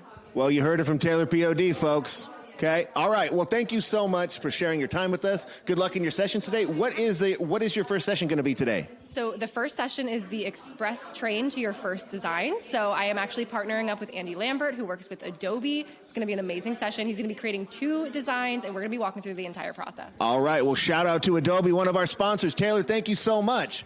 All right. Well, folks, we are just scratching the surface of what we're going to do here at Amplified. What Christina and I are going to be doing here, we're going to be taking you around, and we're going to be giving away some prizes, okay? So stay tuned for that. We're going to be giving away a chance to win $500. We're going to give you a chance to win something off of our Instagram page. We're going to be doing some trivia questions, giving away some sweatshirts, okay? So stick around for that. But again, if you like prizes, we're not the only ones that are going to be giving away stuff. Okay, go to our Discord server, get a community pass, and there'll be all sorts of chances to win there. Okay, there's going to be like Printify sales credit and like tote bags and things like that. Okay, so coming up very, very soon in our next session on the Hit Play stage, we've got POD Design Jumpstart with Leah and Megan Heckman. And coming up on the high volume stage, we have Stop Spending Too Much on Paid Marketing with the expert Chris Heckman. So again, tune into which one is going to help you with your business, or watch both. I'm going to be watching both over here, guys, and enjoy. We have so much left in the day. Exactly. And a quick shout out for our consumer packaged goods line that is you can only find here on Printify. You can open up a completely different revenue stream for your business by offering our skincare, our coffee, our supplements, things like that. And look, do yourself a favor. Offer your customers a monthly subscription service on those. Yeah, and watch those profits roll in, okay? But more Amplified to come. Thank you so much, and we'll see you in a little bit. Bye now.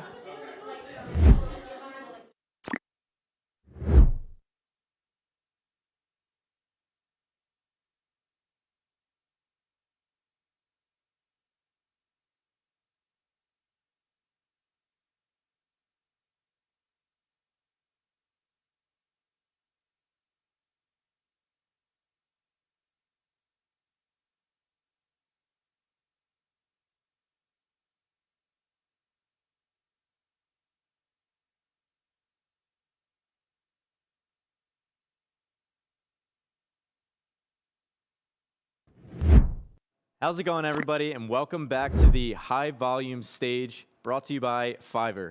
My name is Chris Heckman, and in this lesson, we are going to be talking about how we can stop spending too much money on our paid ads. And put differently, how can we get the most bang for our buck? This is a topic that I love talking about because I've been doing it for a long time, and that's why my promise to you is that by the end of this session together, you will have a fundamental understanding of how paid ads work. And this is everything from Facebook ads to Meta to Google ads, TikTok, all of it. How can we come up with a fundamental understanding of the ways that they work? And more importantly, a roadmap that we can follow to profitably test and scale them. Now, who am I and why should you listen to anything I have to say? One, you shouldn't. But if you want to, I have personally paid Mark Zuckerberg over $7 million to help fund his bunker in Hawaii. So any credibility that gives me, there we go. Spent a lot of money on Facebook ads, and these are the lessons that I have learned. And more than just the lessons learned, these strategies actually work. And here's some real results. Just for example's sake, is this just happened in the past year. We launched a brand new print-on-demand brand from 0 to $1 million in sales in the first 10 months. Not even a full year. 0 to 7 figures in 10 months using entirely these strategies we're about to talk about, plus all Printify fulfillment as an added bonus. And then here's another brand, Yoga Stay. We did the exact same thing, apparel brand. And then History Tees is a history-based apparel brand that we built and ultimately got acquired. So a Printify apparel brand that we use these paid ad strategies to build from 0 to 7 figures and ultimately exited from. So it's pretty cool, but a lot of bumps along the way, that lessons learned that we're going to go through right now. And the first place I want to start is with the biggest question of all. The question I get asked 9 times out of 10 whenever we start talking about paid ads, and that is this. How much budget do I need? How much money am I going to basically light on fire is at the thought at the back of everyone's mind when they think of paid ads. And to flip that on its head, let me ask you a quick question. So what if you had a machine and every time that you put in $100, that machine paid $400 back to you? You're like, well, that's pretty good. $100 in, $400 back. Where's this going, Chris? Speed it up. How much money would you put in, is my question to you. And your answer would, of course, be shut up and take my money. And then we'd all be laying there chilling, looking like the guys from Breaking Bad, just having a great afternoon by the looks of it. So with that simple, seemingly crazy frame in mind, the much better question then is how much would it cost to build that machine? The machine that we put in $1, get $3 to $4 back consistently every day of the week, 24/7. Now, let's build that. And that is the paid ads system or machine, whatever you want to coin it. That's what we're building. That's what we're going to be talking about here. So it's not a thing that we are just sinking money into, hoping for the best. It is something that we are very tangibly building to, that once it is up and running, it's not going to be just set it and forget it, but it is set it and it will start running profitably. And then there's a few things we can tinker with to make sure that it continues performing that way into the future. But before we get there, let's first understand paid ads. Understanding paid marketing, let's demystify it. So I think it's a pretty normal experience. Tell me if you have ever seen this, and just a lot going on, a lot of numbers, probably means something, we're not sure. And you end up feeling a little bit like this. Just drinking through the fire hose. You're like, I'm doing my best, but that's a lot of stuff. And maybe you even felt like this. You're just like, I'm in danger. I thought I was going to be a big time print-on-demand seller, but these numbers got me thinking differently. The good news is that it doesn't have to be like that. There is a better way. Once we understand this simple frame, and this, to me, I was confused with Facebook ads and all that for a long time. There's a lot of numbers. There is a lot going on. But once I understood this simple frame, it changed everything for me. And that is picturing for a moment, we are not in the cloud. We are not an online internet business. We are a real brick and mortar retail business. We are mom and pop shop USA on Main Street, and we have real people walking in the doors to our shop. So no longer Shopify, Etsy, Amazon. We are just brick and mortar. So this is us, and I want you to picture that we have a highway running right by our building. We got to talk about zoning afterwards, the fact that we're right next to a highway, but that's another discussion. And on that highway, we have thousands and thousands and millions of our potential customers zooming by us, going at about 60 to 80 miles an hour. And our goal as advertisers, as business owners, is to convince these people one way or another to turn left and come check out our store. Come walk in our door, see what we have to offer. And the beautiful thing is that we have an opportunity to do that. We have a billboard on that highway where we can show whatever we want to people in order to get them to come in our door. And now there's a lot of bad things we could put on that billboard that would drive people the other way and, make sure we never turn even a single dollar profit. And then we can, blame the highway that the highway doesn't have our buyers on it. But in reality, if we put something different on this billboard, then we probably would have gotten a better outcome. And I think you guys are all with me. The metaphor here, I know it's a big stretch. The billboard here is Meta. These billboards that we're showing on the highway are our Facebook ads or our Google ads or TikTok. And on these ads, there are 3 different ways that we break them down. There are 3 main types of ads that we are serving up to our customers. And the beauty of this is that once you understand this concept, from my experience, you understand like 80% of my marketing strategy. Excuse me, if you can call it that. So these 3 types of ads, you have cold, you have warm, and you have hot. So you have people who have never heard of you before, you have people who have heard of you but never clicked, and then you have people who clicked but never bought from your store. So once we know that breakdown, how do we go about this? Like, we know that there's 3 different buckets. We know that there's 3 different types of people that we want to be selling to.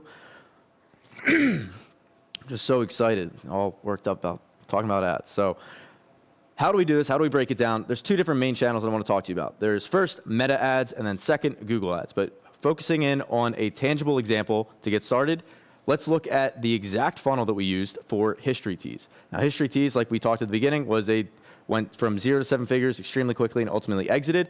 Just so you guys know that there is no voodoo magic. There's nothing that you're missing. I often felt as a beginner, I was like, I really wish these lessons and videos, they're great, but I always wish that I had a tangible tutorial to look at. My man, thank you, sir. I always wish that there was Talish there with the water when I need it. There he is. But for example, the ad that we used for History Tees looked exactly like this. There was a offer at the top, but ultimately our goal was 2 things. 1, to get people to click up here or down there. Next, breaking down what that ad is made up of. If we break down all these pieces, when we add it back up, that equals an ad. There's 6 main pieces for us to be aware of. Number 1 is your page info. It's pretty self-explanatory. It's your name and your logo. Second, we have our ad copy. This is, in our experience, doing shorter rather than longer, tends to fare better. And you want the first sentence to be something attention-grabby, something with emojis, not too many. There's a Goldilocks zone there. And then the second line is the offer or the reason that they should check you out right now. And third is a link to buy. And third piece on that list is our ad creative or mock-up. 3 and 4 make up 80% of the overall effectiveness of the ad. And that is your ad creative or your mock-up and your design that actually goes on the shirt. Then 5th, we have our headline, and this should be something that's either the product title or something about the overall collection, short, sweet, to the point. And then 6th, we obviously have our call to action. Meta makes this pretty self-explanatory for us. There's only one option, shop now. That's the one we want. But hopefully this helps show that there is no a magical system or formula here that you're missing out on. This is it. This is what the ads look like. And at least for me, this would have been pretty relieving to know there's no Don Draper behind the scenes writing up some amazing stuff that I'm just not privy to. This is it. Furthermore, here's Yoga Stay. Feel pretty similar? Are we seeing the... I'm not very original, but it works. If we're seeing the pattern, let me know in the comments. Then more cold ads, for example, just different mock-ups. On one, I went super fancy and tried making something in Canva. Got a little nuts. Point being, and then here, I went even crazier. But for warm and hot ads, that was for cold. So these are for people who have never heard of us before. So picture those people, which is 80% of our ad spend. Those people, we're telling them about who we are and offer new customer deal. Come check us out now. Then for people who clicked but didn't buy, and this is the most advanced tactic we're going to be going over. This is all you need. It's understanding those cold people. We talk to them as if we've never met them before because we haven't. But then the people that clicked but didn't buy, we want to follow up and tell them things that would have helped them complete the purchase. Simple things like we have high quality products, or we have customer testimonials. We have philanthropic backing or cause that we believe in. And sometimes even just a simple reminder, like, hey, you forgot this, come back and complete your purchase. Those things alone, and if you already have any kind of existing traffic, anybody coming to your site, this is the place to start. This is the lowest hanging fruit. These ads do very well because it's your cream of the crop, basically, when it comes to your audience. Next, so that's an example of what some of our meta ads look like. On Google Ads, it's even better. It's essentially, you've probably heard of SEO. I'm sure you have. SEO, as you know, like as a new site, we don't have that benefit because we don't have backlinks and all that kind of stuff. Simple solution is paid search ads. Literally like a $5 to $10 a day budget using Google. We are then able to get back in front of people who came to our site and then searched for us. Or, if I tell Talish, like, hey, you should go check out this great site, then he just goes to Google and types it in. As a brand new store, we wouldn't show up in the rankings. But if I'm running like a search campaign, Talish would then see me show up at the top. And all of those examples of ads, like the cold ads, the warm, to me, the most important aspect of that and like the thing that made me feel the most empowered when it came to running ads was understanding this. It's understanding what am I doing well and what do I need to work on. And that comes down to metrics and analytics. But putting those big, buzzwords, well, not that big, but buzzwords to the side, what do we want to look for? It comes down to three main things. Number one is our ROAS. Number two is our CPC. And number three is our CPM. So out of these acronyms, what do they actually mean and why do we care about them? And picturing back to the ads manager screenshot where we had lots of different numbers and stuff, these are the three that I care about by far the most at the end of the day. So if you take away nothing from the rest of this chat, these are the three things to focus on. Number one, ROAS, aka return on ad spend. What is it? So this is how much we make per $1 spent on our ads. So thinking back to our billboard example, if I say, paid $100 for that billboard on a day, and on that day, $200 worth of sales came off the highway and then into our store, went up to the counter and purchased, 200 to 100, that's a 2-to-1 ROAS, 2.0. Now, why does this matter? Well, it indicates how optimized our funnel is from a very high level. This is our North Star. This is by far the biggest indicator of our overall success. So if you have a really good return on ad spend, we normally stop there.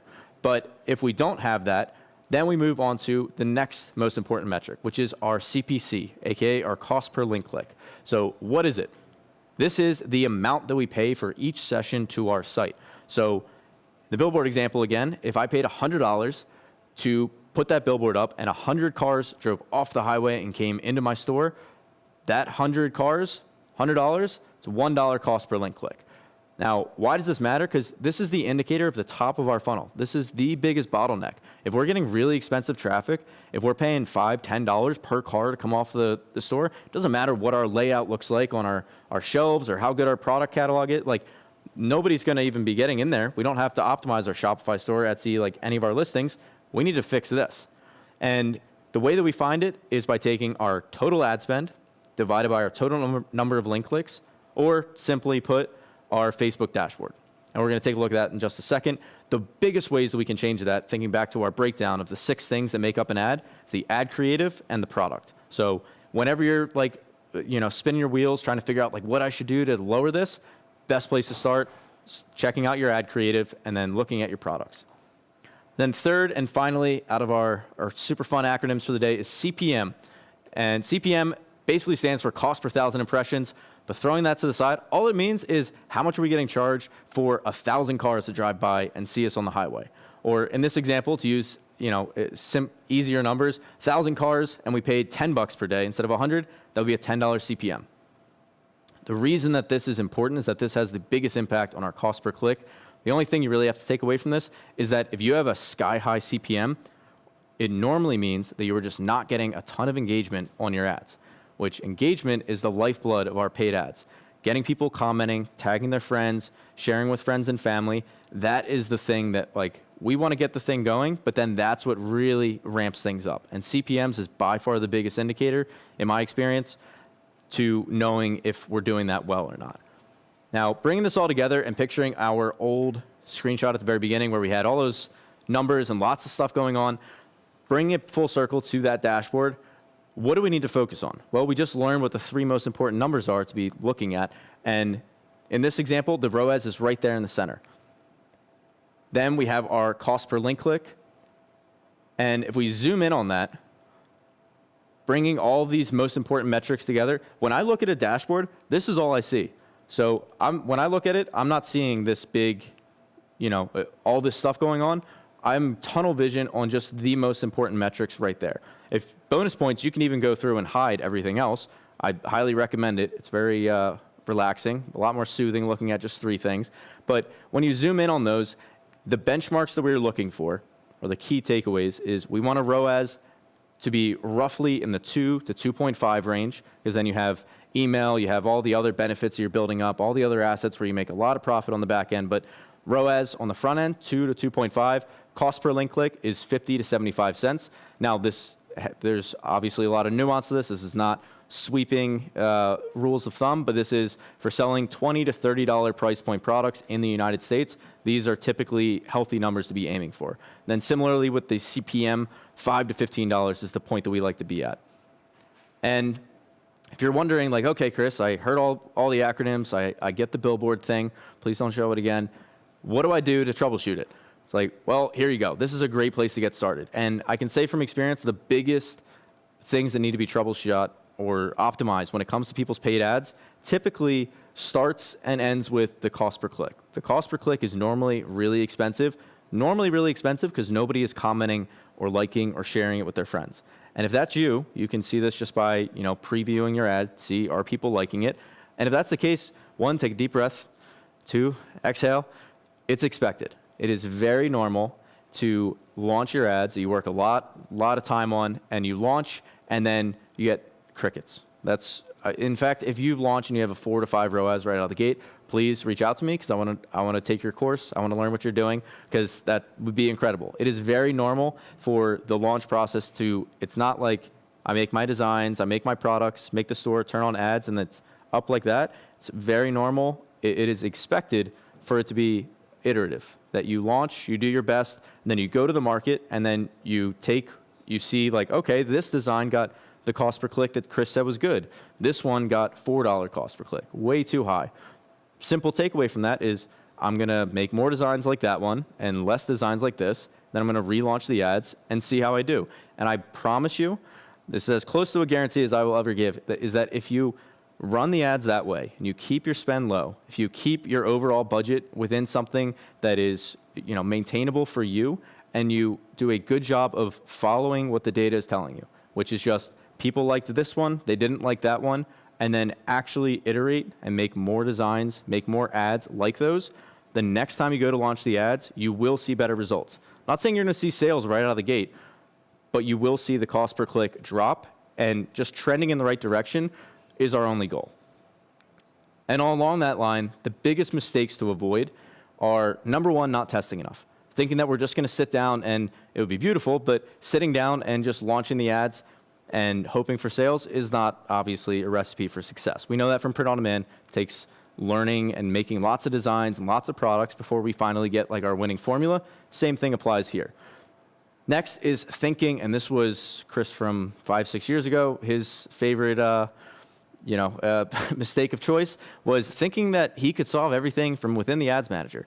If, sales weren't going well, ads manager. If, we weren't getting the reach that we wanted, or, the product line wasn't expanding the way that we wanted to, ads manager. Or, just about anything on the store related, I would still look there. And the reason that that's such an easy trap to fall into is when you're new and you're learning something, it's very easy for it to, this little piece that should be, it's part of a much bigger puzzle, it's very easy for that to fill our full field of view because we're learning it. We're down in the weeds. And my biggest advice or takeaway to my younger self would have been keep sight of the 10,000-foot view.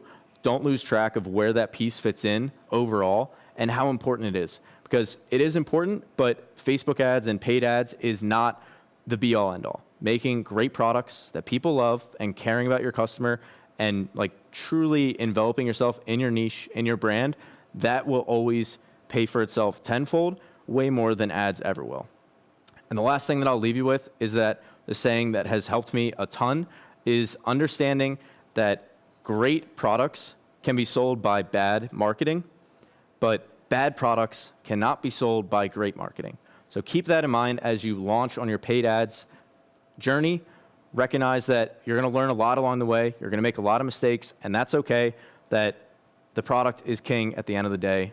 Thank you guys for watching. We're going to be back very soon with a new lesson. More Amplified up soon.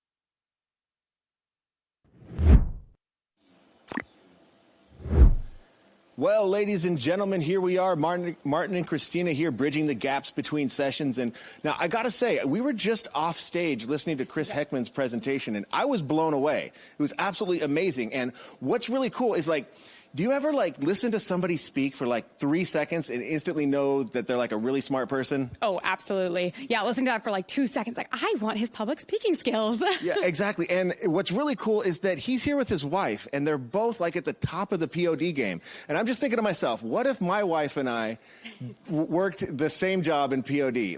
We argue enough as it is. I don't know if it would go so well as Chris and Meg, but I just wonder what those conversations are like around the dinner table. Could you work with your husband in the same job?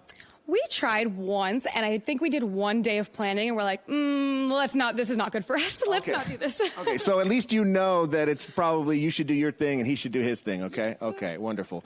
All right, well, I was saying this earlier, Christina. I think we have the best job in all of Amplified because we get to give away stuff, okay? So stay tuned. We're going to give away some stuff. But first, I want to give a shout out to one of our sponsors, and that is Adobe. Adobe and Adobe Express specifically. Folks, if you're looking for a design tool that any numbskull like me, even me, can use, Adobe Express is for you because they make it so super easy with their tools and all that kind of stuff. And in the conversations I've had with merchants, that was one of the sticking points that gave them hesitation to enter into the world of PODs. How am I going to come up with these designs? So do yourself a favor, check out Adobe Express, and if I can use it, you can definitely use them to create designs, but not only designs that sell.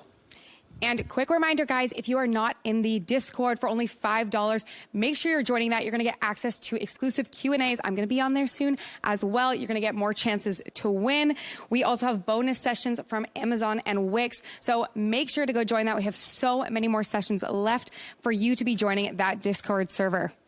Yes, and ladies and gentlemen, I'm nothing if not a man of my word. I promised you some prizes, so let's go ahead and give some of those away. So how this works is we're going to read off a trivia question, and 3 of you that answer it correctly will be randomly selected to receive a Amplified sweatshirt. Be the first one on your block to be wearing a Amplified 2024 sweatshirt. Make all your neighbors jealous, okay? But how this works is there will be a link that is dropped into the chat of both streams. So no matter on which stream you're watching, okay, we're going to drop in a link. That's going to take you to a form where you can answer the trivia question, and then that's where we will select our random winners, okay? So, Christina, would you like to read off today's trivia question, our first trivia question? I would love to do the honors.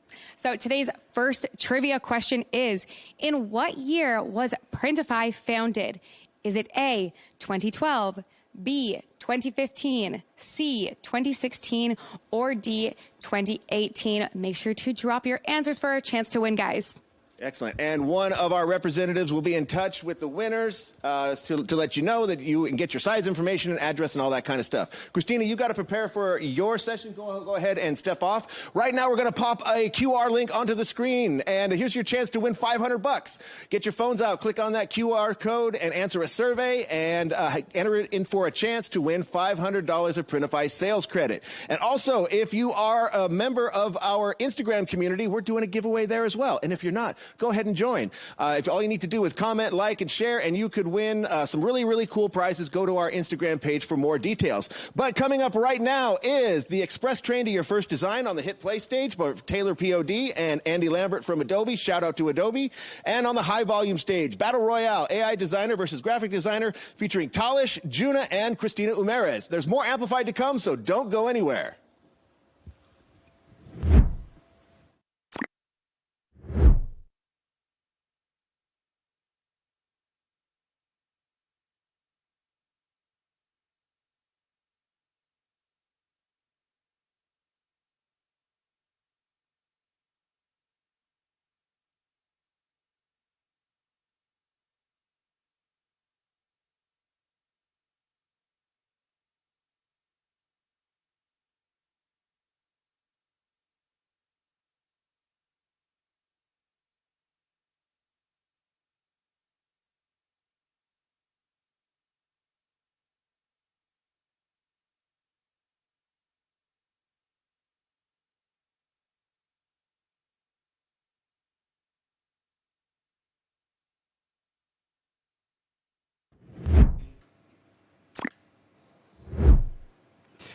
Hey folks, welcome back to the High Volume Stage, brought to you by Fiverr. And look, I'm gonna be honest with you. There's a lot of questions that get asked whenever anyone considers using AI as an online seller. For example, is it easier, cheaper, better, faster, or even more honest to use AI to come up with product designs? Or should you just stick with what just always works and do it yourself?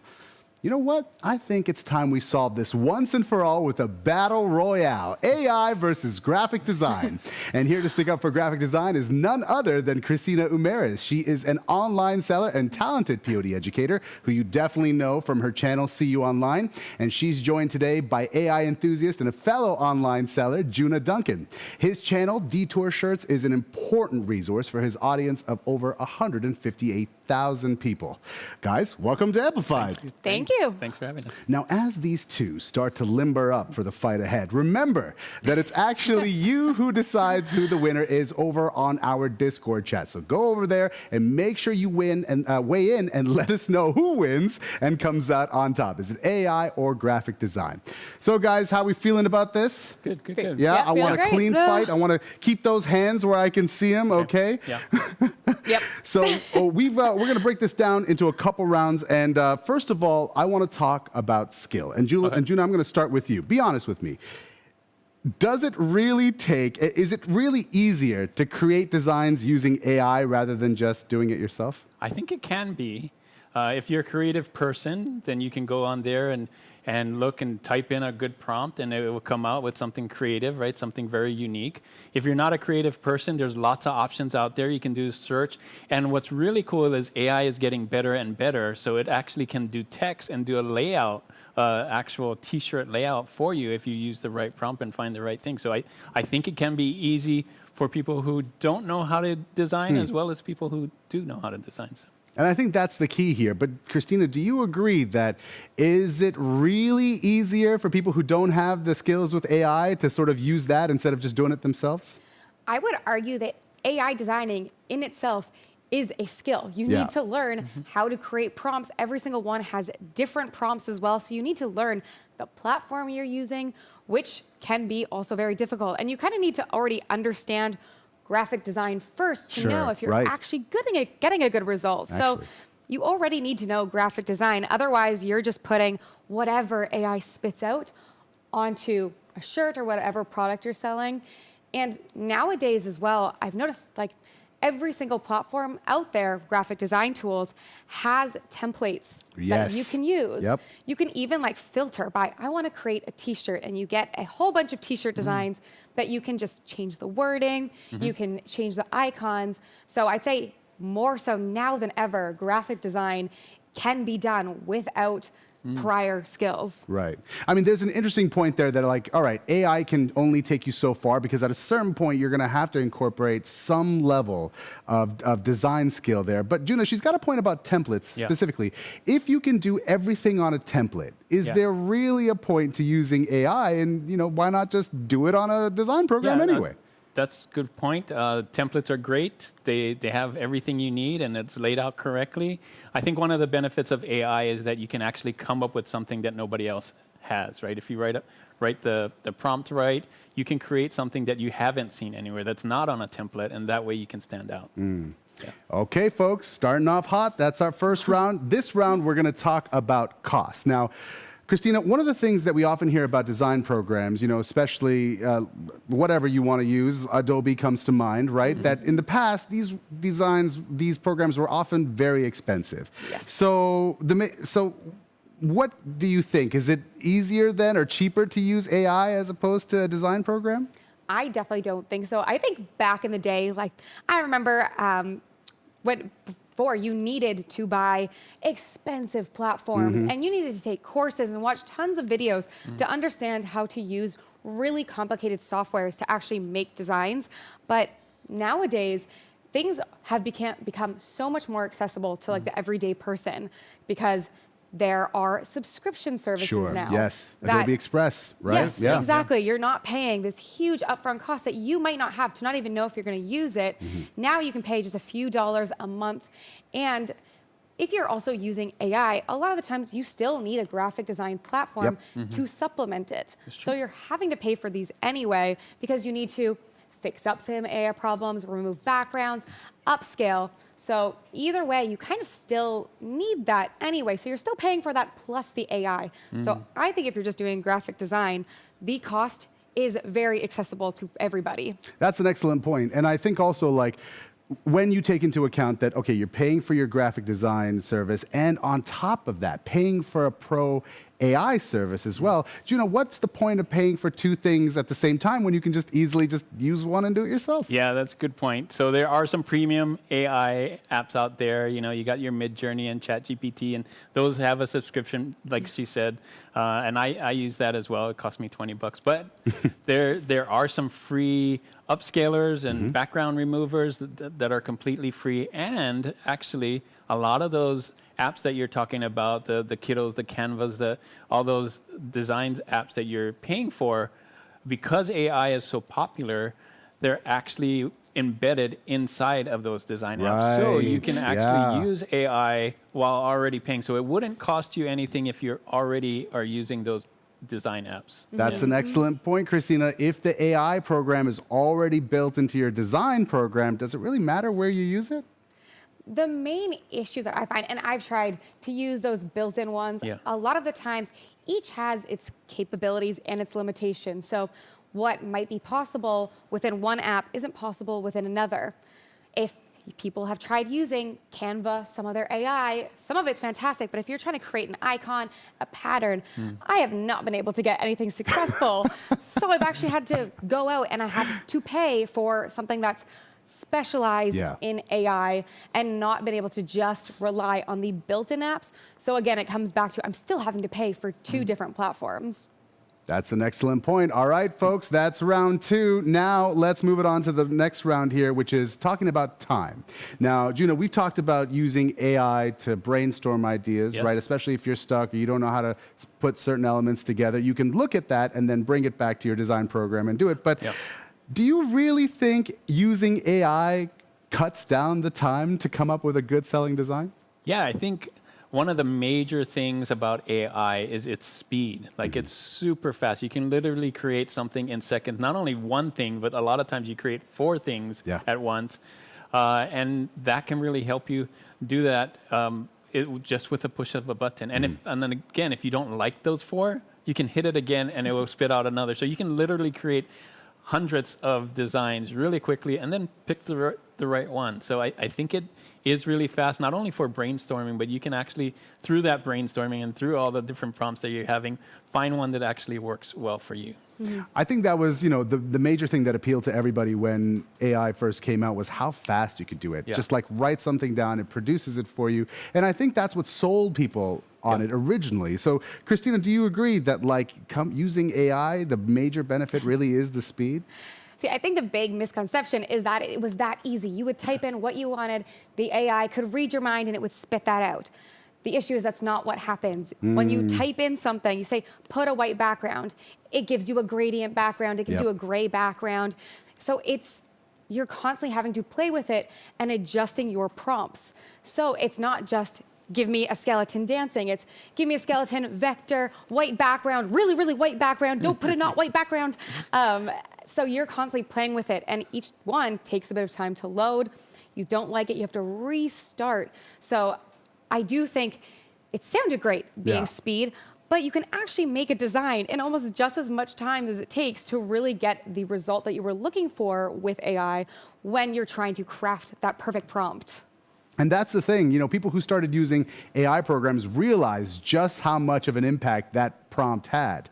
And, if you really were looking for a specific design, just how much you had to refine that prompt down. Sometimes that would be a process. So I can see that, designing quickly is only appealing if you have the right prompt. But I don't know, Juna, if you don't have the right prompt, what's the point of AI? You're kind of just going nowhere fast, aren't you? Well, yeah. So when you're traditionally looking for designs, like if you're using Creative Fabrica or wherever you're looking for your designs, that search process actually does take a lot of time too. So that takes time. And yes, you have to know what prompt to write in. You have to write the good prompt. And AI is actually getting better and better at that. So if you type in some simple prompt, the AI now knows to write a better prompt for you. And you can also search on there for things that are really good prompts. So I think what you're saying is true in the beginning, but AI is getting better and better, and in every time. It's getting machine better. learning, isn't it, right? Yeah. Like you're essentially teaching it how to work with you, and the more that you do that, the more, I guess, the faster that you work in the long run. That's kind of also why I like this idea of, I don't know if you guys have heard about this, but prompt libraries, right? People who, they have a doc where they say, okay, I know that this combination of phrases has worked for me in the past, so I'm going to save that so the next time, especially if I'm creating something within my niche, I know exactly where I'm going. But I like this conversation because this has naturally led to our next round, which is about quality, right? Okay. So, Christina, I want to put it to you, where if you're using AI to create products and you can figure that out and get to that design faster, do you think that AI has an advantage for giving you quality very quickly? Or do you think that design options, because they have only been the only option so far, are just more consistent because we already know how they work and we know what we're going to get?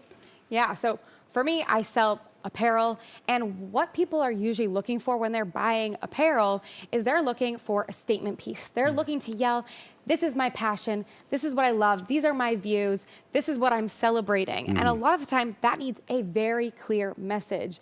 So for me, a lot of my designs and a lot of bestsellers that I see out there are just text-based designs, one color, maybe a few icons here and there. And I think a lot of people have heard of AI and they're using it as a crutch to not understand what actually sells.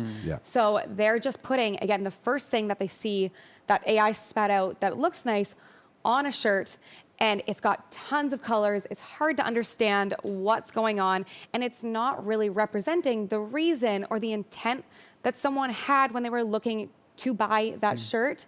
So I do find that's where it lacks. And as well, when it comes to quality, making AI. The other day I was trying to make a skeleton design. I was getting hands coming out of the head. I was getting eyes here and here. And I spent forever and I just gave up. I was like, I'm not getting this design going because the quality everyone knows, getting 6 fingers or having a really weird hand comes out. So quality is also not consistent.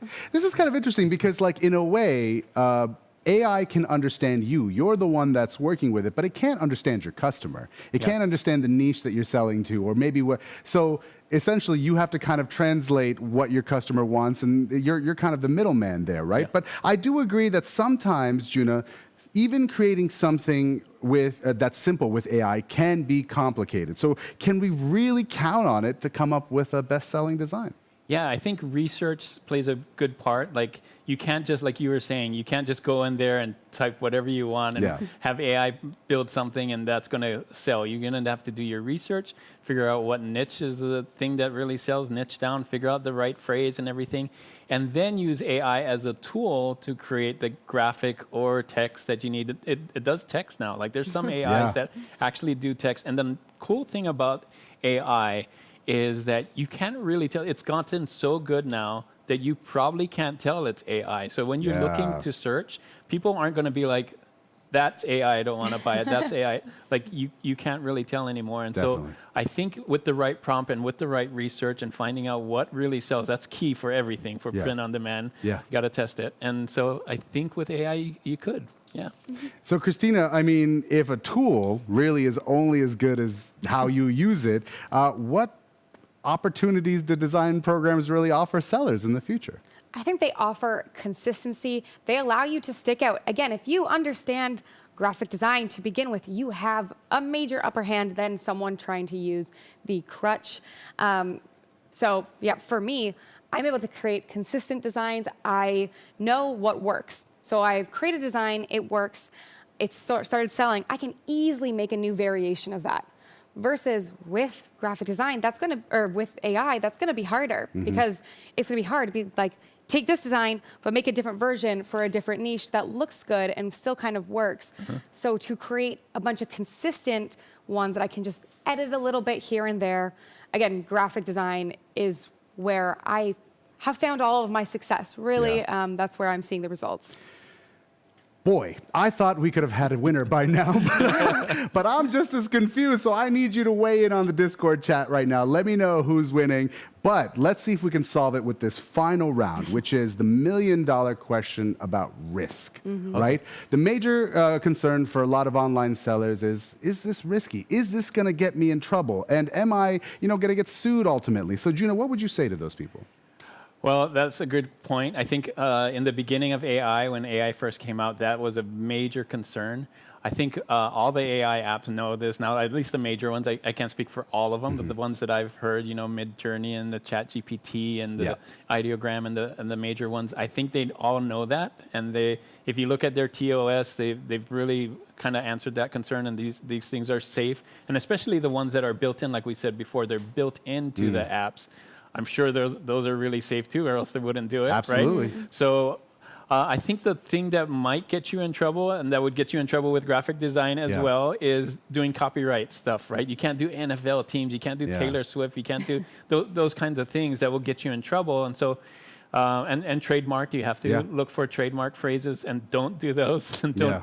But yeah, anything like that, which is AI or not AI included, those things are best practices. And so you're only going to be getting in trouble if you're looking for trouble and doing the bad things. I love that. You're only going to be getting in trouble if you're looking for trouble. And you know what, to your point, one of the things that I love about Adobe, especially Adobe Firefly, is that in their TOS, they say all of the images that we draw on to create that AI image are all licensed, right? Yeah. So Christina, then, if I'm not trying to rip someone off, what's the risk in me using AI to help me come up with a design? So unlike usually that Adobe Express that you mentioned, I have not seen that on other platforms. A lot of times we don't know where these algorithms, these AI algorithms are grabbing their examples.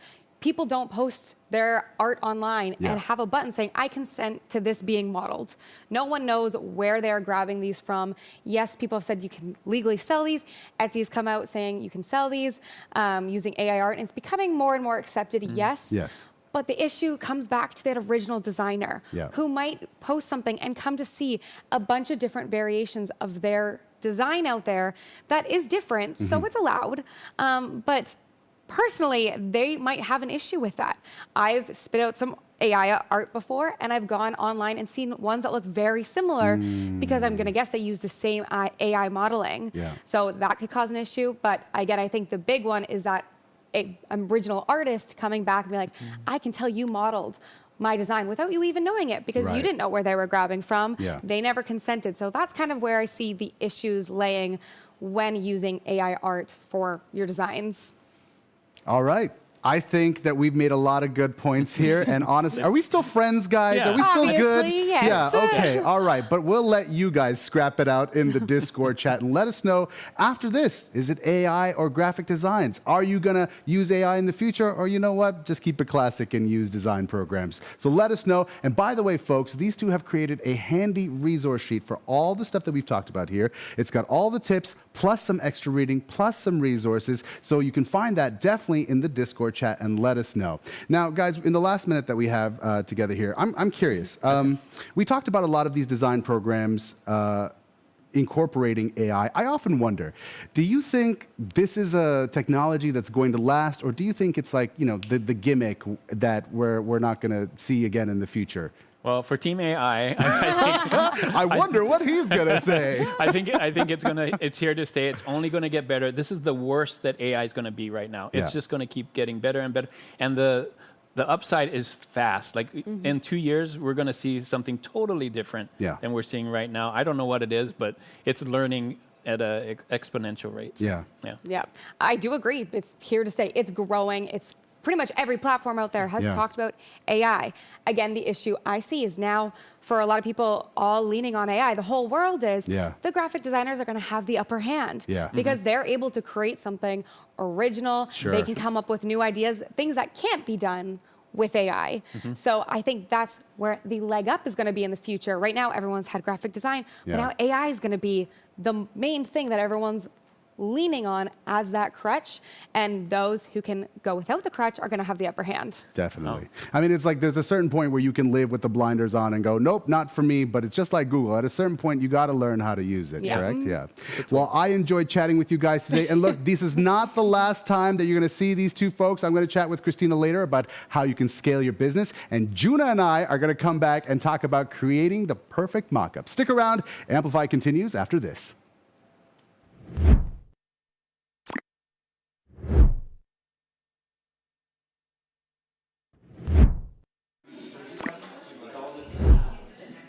Well, ladies and gentlemen, here we are back in the green room. I hope you're having a wonderful time. And we're not even halfway done with Amplify. There's like so much more to come. So hope you've cleared your schedules for the day.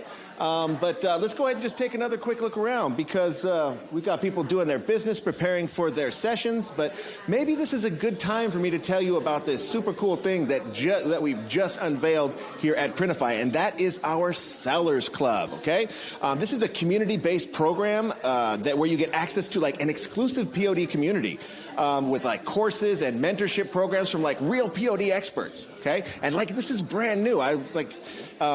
This is like the first you'll be hearing about it.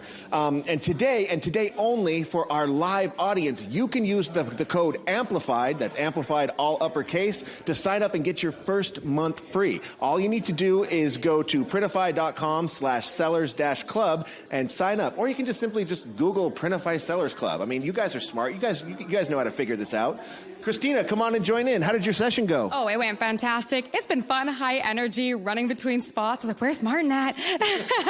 Well, you look so comfortable in front of the camera. How did you develop those kind of skills to not get nervous? It's kind of funny. I actually found a vision board that I had from years ago, and one of the top things was get over being camera shy.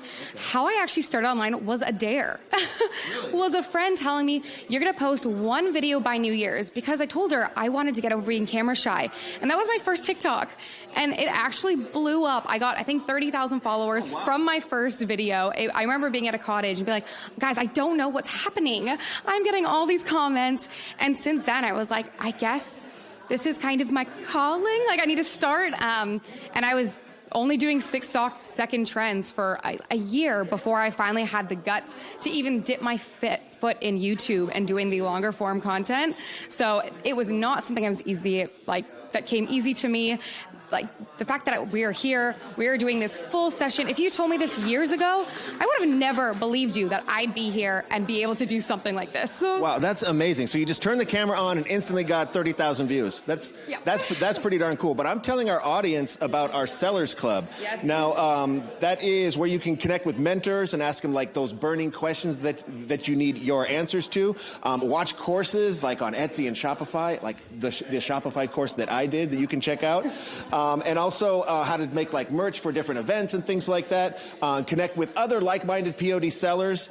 So head over to printify.com/sellers-club and use the promo code AMPLIFIED, all uppercase, and sign up just for you live viewers that are watching today. This code is only good for today, and get your first month free. Okay, join the Sellers Club today. I'm telling our audience that we're just a little bit over an hour into this year's Amplified. So how do you think it's going so far? Oh, I think the energy is amazing. Like, I'm feeling buzzing right now. I started super nervous, but I can tell already everyone's feeling calm. It's kind of fun to be here with everyone, and everyone's nervous together. So everyone's just supporting each other. I saw some dance battles happening at the beginning, just work off some nerves. So I think it's going amazing so far. Yeah, I think everyone's kind of shaking off those initial nerves, and like we're like right in the groove right now. Yes. So I hope that really comes across to you folks there in the audience. But let's go ahead and meet one of our guests and ask them a little bit about who they are and why they're here.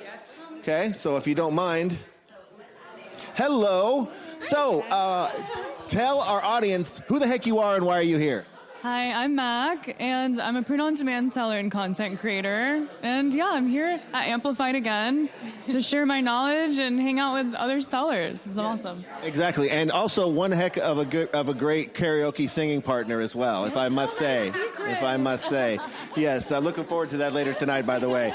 Okay, but I've got a couple questions for you, if you don't mind. So, and this revolves around like keeping the right mindset in terms of finding success. And this one's going to be brought to you by Adobe Express, by the way. So, how do you keep the passion alive when you realize you're like designing like the 50th product of the day? You know, sometimes you just need to take the break. Don't force yourself. Take the break. Look somewhere for inspiration, go for a walk, and then come back to it. And it's really overwhelming. If you're on that many designs of a day, maybe just stop for the day and start again tomorrow, because you might just start creating random stuff for stuff that you really should be creating. But yeah, you never know. Maybe some of those random designs will become bestsellers. Maybe. That has happened. That's true. Okay, true. What about like giving yourself like little rewards as you go through the day? Like, oh, I just did 5 designs in 15 minutes. Like, I deserve like a scoop of Oreo ice cream or something like that. Totally. Maybe a coffee. That might be more beneficial. I think yes. I think the POD industry like drives itself on caffeine and Red Bull and coffee and things like that. Just movement. Just get up and move a little bit and then get back to it. I think that's really helpful. Now, this is a question I love asking people because it really illuminates where you were and where you are now. So if you could go in the Wayback Machine and ask day one Mac, like some advice about being successful, what would Mac say? I would say, be easy on yourself. It does not happen overnight. And welcome. We've got the folks joining over from our second stream, just joining in. We're sitting down with Mac, asking her some questions. We were doing a vibe check. We were talking about the Printify Sellers Club. Folks, if you haven't had a chance to check that out, go to printify.com/sellers-club and use promo code AMPLIFIED, all uppercase. Join our Sellers Club and get your first month free. Okay? What do you got to lose? It's free, right? Okay? But let me ask you at least one more question, okay? What's your secret weapon for staying inspired when your creativity feels like it's on a coffee break? You know, just take it back to yourself. See what type of stuff you like and how you can incorporate it in your designs and also in your niche. I think that's helpful for me. And I use Pinterest and other helpful tools, you know? Like just use stuff that you can see and that inspires you.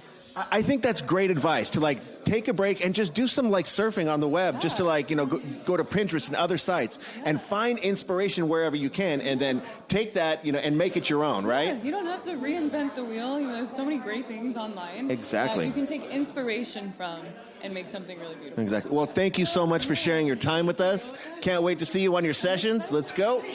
All right, folks. Well, there's still so much Amplified to come, but Christina, since this is your second time at Amplified at Printify HQ, how would you describe this vibe? Compared to last year, both were super amazing, but this year there's just so much more going on. We have, again, 2 times the stages, so much more to learn from people. We have it separated between if you're a beginner versus you're an expert, what's going to appeal to you, so that people get to pick their own adventure today. What is most valuable for them to learn?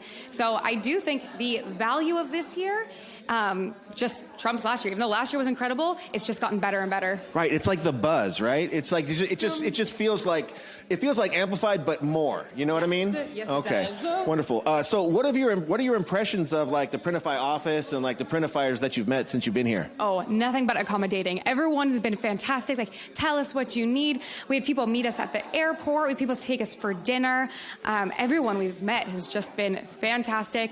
I missed having coworkers. I've worked for myself for just over 2 years now, and that, if people ask me, would I go back to 9 to 5? I wouldn't. But the one thing that I miss is having that vibe of people to talk to every day. Right. And coming here, it feels like that. You have people to lean on, people to talk to about your sessions, and just getting to meet everyone that I've seen online for so long is so incredible.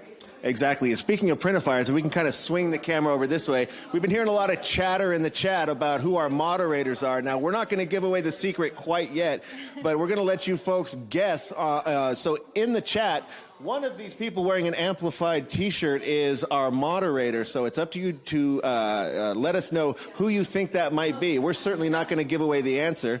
We believe in online anonymity for those that want it. But one of these people is the moderator that you are asking about, okay?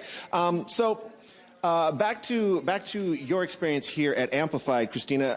What would you say? Would you say that Printify knows how to treat its guests? Like, I mean, what has been your most positive experience so far?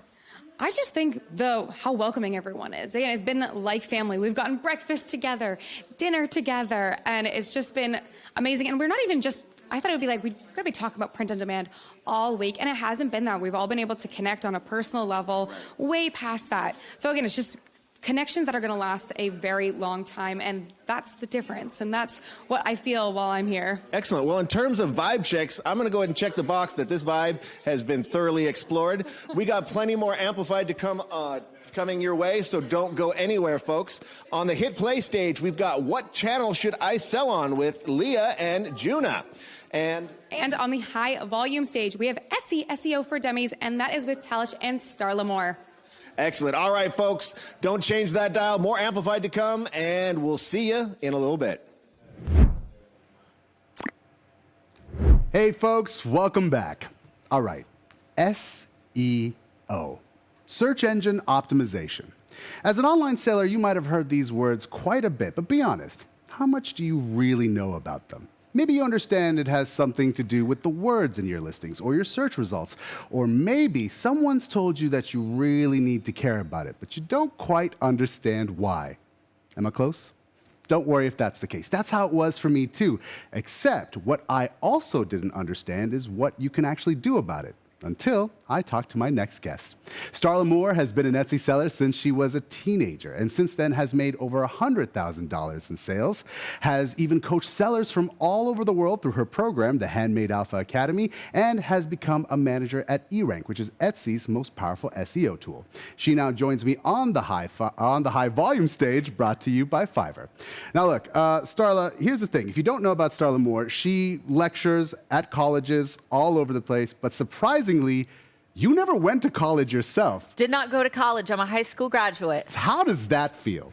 It's crazy. It's crazy because the college grads, they try to guess what I do. I always lead with that. What do they think? What do they think you studied? Oh, absolutely business. Every single time they think business. I've had a couple people say cosmetology, and I'm like, it's the eyebrows. Well, yeah. you look great. So come on. On fleek, right? Sure. Is that what they're saying? Yeah, on I fleek. Trust you. No, that's outdated. That's not Fair a trend enough. anymore. I got to write that down. Yeah. So tell me exactly, what is search engine optimization, and why do I need to know it? Well, we all know that traffic is important for our success. So I like to think of your SEO as the road signs that help to lead shoppers to your storefront and individual product listings on Etsy, based on little clues that we leave throughout those listings. So, for example, if I was selling a cool ceramic cat mug on Etsy, Etsy doesn't just know that they should show my mug to cat lovers. Instead, we have to place little road signs in our listings that help Etsy to understand that they should show our cool cat mug to cat lovers. And we do this through keyword optimization. So tell me then exactly what counts as a keyword, because you have your listings, you have your descriptions, and what role does that exactly play for a buyer that's looking for your item? Well, are you a 90s baby? Are there any 90s babies? I'm a 90s baby. Are you a 90s baby? Are there any 90s babies in the audience? I hope so, because this joke has to land, right? Think back to the days of Blue's Clues, right? Sure, gotcha. Your keywords are the clues that we leave for Etsy's algorithm through our title and tags, so that Etsy understands what we're selling, who it's for, what style it is, what color, shape, and size it is, and what occasion that it might be best for. And the closer that we can get these keywords that our shoppers are typing in and what we put in our tags and titles to what they actually put in those search bars, the more likely it is that we will appear for those specific shoppers. Be honest with me, when you bring up the Blue's Clues reference in the college classes, do they know what you're talking about? Oh, no, they have no idea. No, they're too young. They're too young. There's always one Thank guy you for in the catering to our audience Yeah, today. there's usually one guy in the back of the audience who's like, yeah, I understand. Yeah, but fair enough. Respect, Starla. Yeah. So aside from putting in the keywords that I think my buyer will be searching for, how do I know the right keywords to use? Well, I mean, it's easy enough to assume that you know what shoppers are typing into their Etsy search bars.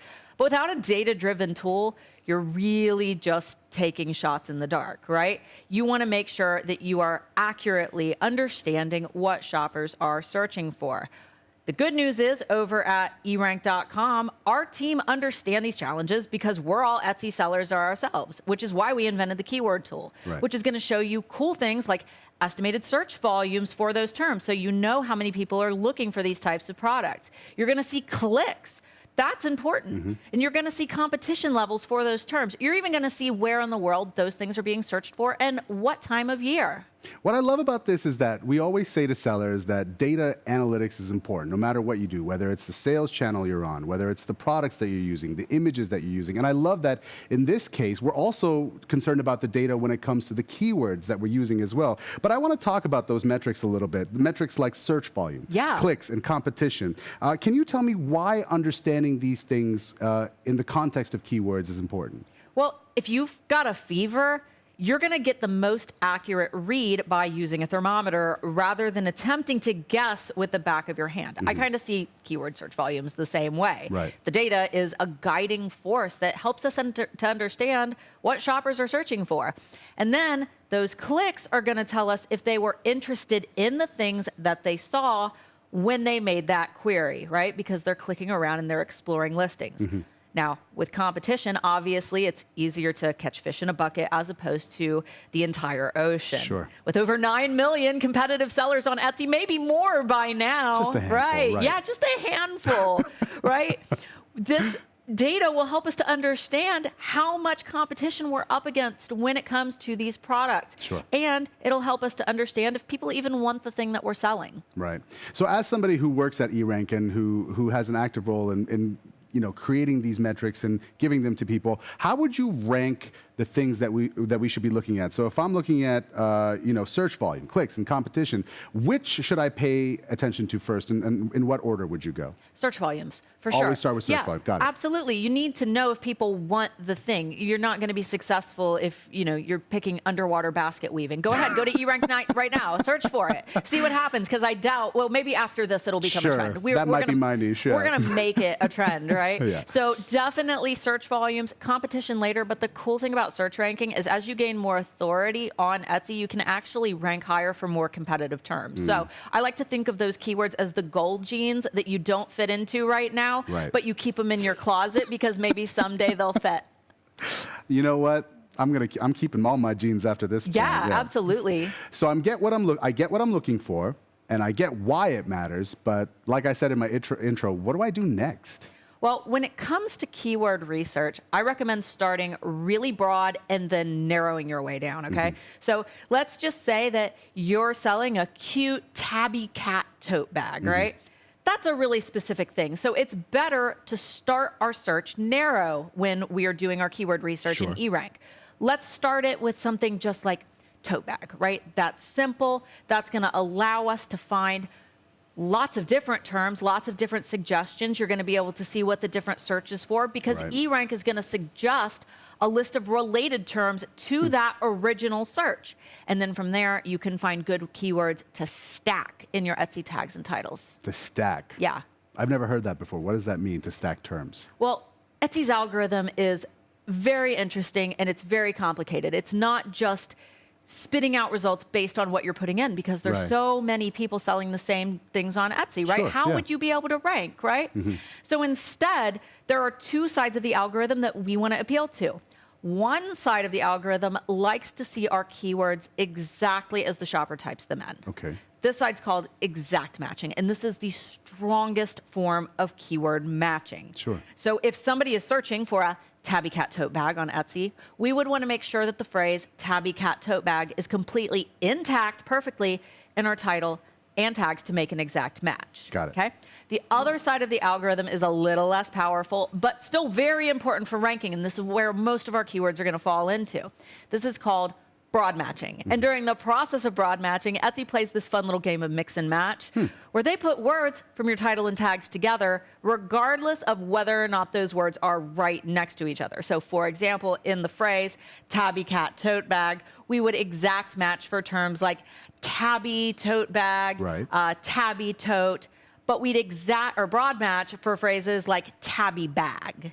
Okay, I see. Yeah.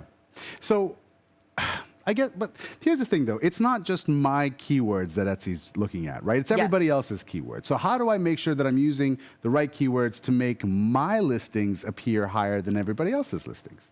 Well, obviously, getting your listings higher up on search pages is the most important thing. We want to make sure that our products are above the products of our competitors in a search page. The best way to do this is to target strong and descriptive long tail keywords. These are terms that are super duper powerful because of their specificity and their purchase intent, right? These are products that point to or keywords that point to a very specific type of product, okay?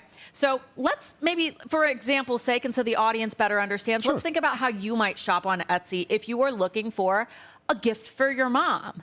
What would you type in if you were going to buy your mom? Exactly that. I would put in gifts from mom, gifts from mom, Mother's Day gifts. Yeah, just gifts for mom, something very general. Yeah. But you likely would not click and buy the very first thing that you see, right? That page would populate a lot of different things from shirts to jewelry to mugs. But then maybe you spot this pretty floral coffee tumbler and you say, wow, my mom loves coffee. She doesn't necessarily, she's not flowery though. So you go up to that search bar and you refine that search again. You refine it to just coffee tumbler. I want to see more coffee tumbler ideas. You scroll through those results and you see one with a black cat on it. Well, maybe mom doesn't have a black cat, but maybe she has a tabby cat. Are you getting the trend? Yeah, I got you, yeah. My audience knows Bubbers, my gray tabby cat, so that's why there's so many, yeah. Bubba? Bubbers. Bubbers, excellent name. He's very famous. Yes. So you search for, maybe you refine that search again to a tabby cat coffee tumbler until you get this page of the exact type of item that you're looking for, right? So your first query, gift for mom, that was not specific. Tabby cat coffee tumbler was very specific. When shoppers are searching for a very specific item to buy, like a tabby cat coffee tumbler, they're typically ready to buy that very specific type of item. So there's the purchase intent. We don't want to target those keywords that don't have purchase intent because those shoppers aren't close to getting out their credit card. Right. So there's a certain, degree of kind of predicting where your ideal buyer might start off and where they end up. Let me ask you a question. Do you think that when we're creating our descriptions, when we're writing our titles, is there a psychology at play here where we can say, okay, you know what, maybe I think the person who's going to really like my product is going to start there and they're going to end here, and this is the final, how do we do that? Oh, that's so much fun. In fact, I recommend kind of doing like a mind map on paper where you kind of create your own journeys.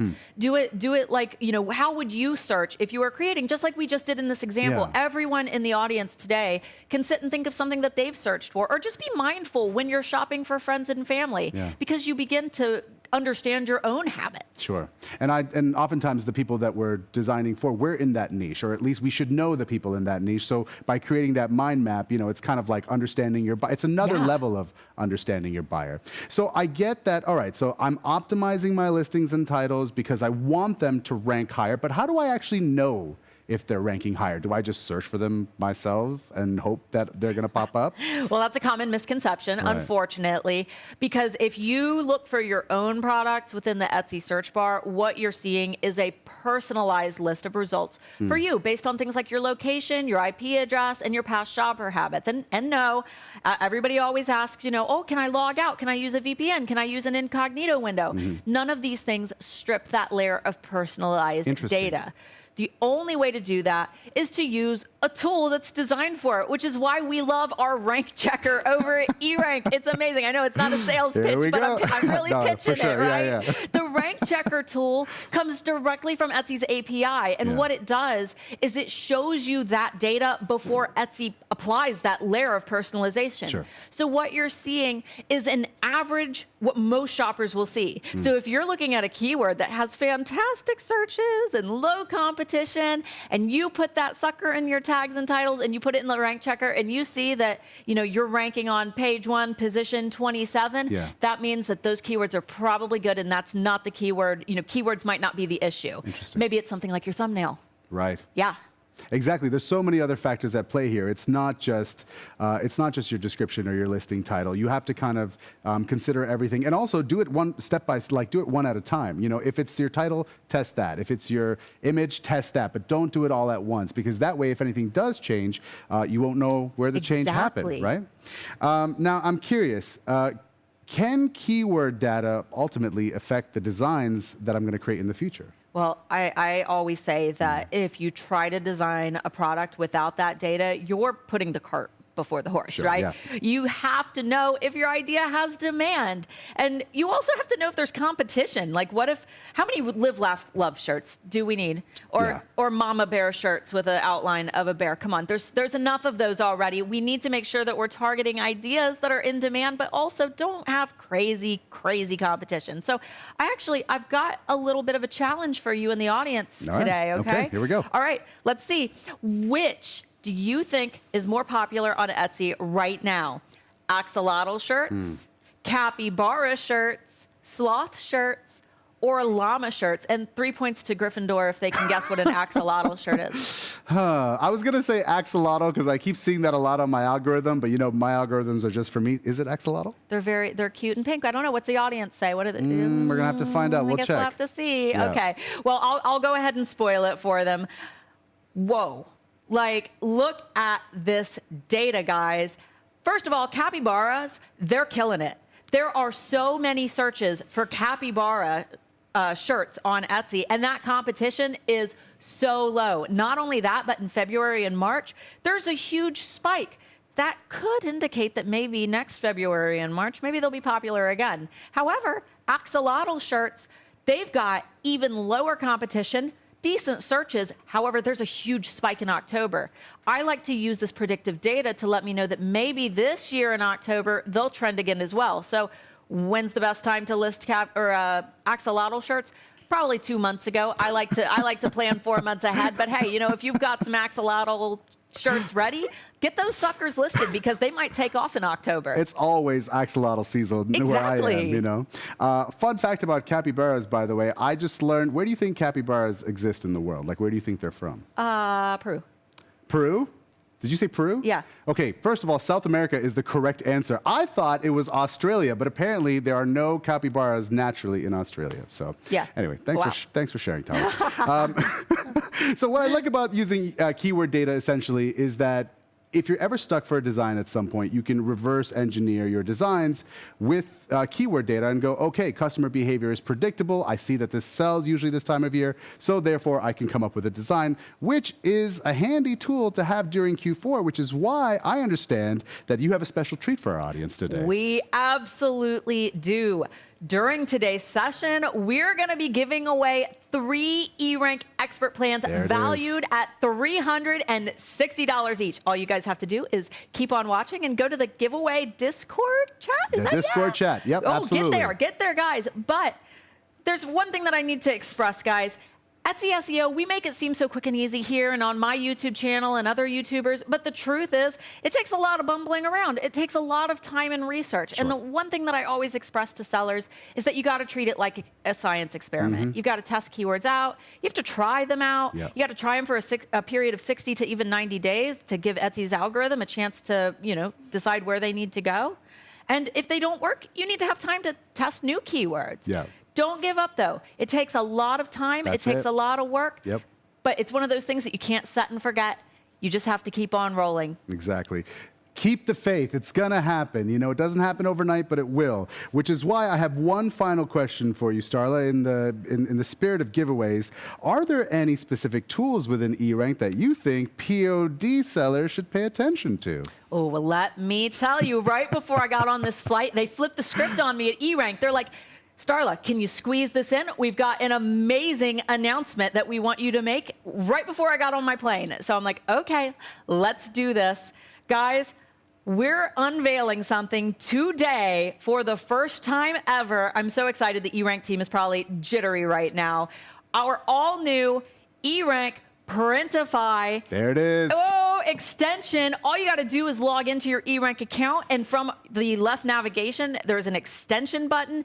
You just click that, install it into your browser, and when you are designing your product in Printify, when you have that product page up, you can click on our little eRank logo right from your bookmarks bar, activate the extension, type in a couple words related to what you're selling, maybe an axolotl shirt, drinking a cute bubble tea, and eRank will actually generate tags or tag ideas based on that query that you have typed in. Amazing. Yeah, and guys, this new tool, it's 100% going to be shaped by you. What we need is feedback because it's still in its infancy. We need you to test it. We need you to click the little blue feedback button in the top right corner, and we need you to let us know, how do you want it to change? What do you want? What new features would you like to see? Our eRank team is actually on standby today because we expect to hear from the Printify audience. We want to know how to make this tool perfect for you guys. Test it out. Let Starla know. And as a matter of fact, Starla is about to head into a community room where she's going to be chatting with you. So listen, SEO is a nebulous topic. It's a rabbit hole, and I'm sure you must have a lot of follow-up questions. Make sure you meet Starla in the Discord chat, but she's also put together a handy-dandy resource sheet, which you can download in the Discord as well. It's got plenty of tips of everything that we've talked about today, plus some extra reading and some resources that will be absolutely beneficial to you. Listen, my next session is going to start very, very soon. Don't go away. We're going to be doing the Shopify Success Panel coming up in a little bit. This is Amplified.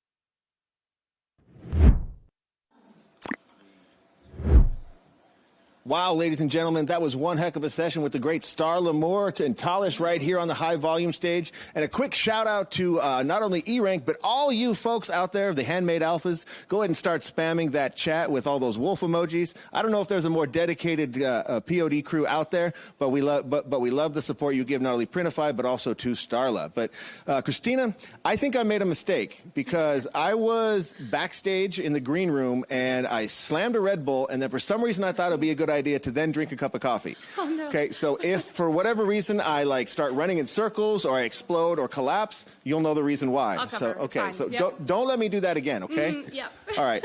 But I want to give away some more prizes, okay? So folks, that's what we're going to do here today. But first, let's give a shout out to some of our sponsors.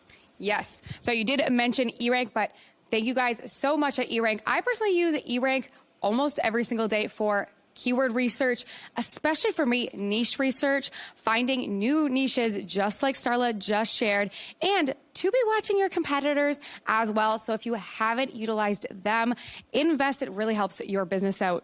Exactly. Thank you very much. Shout out to eRank, folks. All right, but we want to give away some prizes ourselves. But first, I want to give a shout out to our Discord server. Go ahead, head over there, get the community pass for the full amplified experience. It's only going to set you back $5. I don't know if you can spend $5 wiser.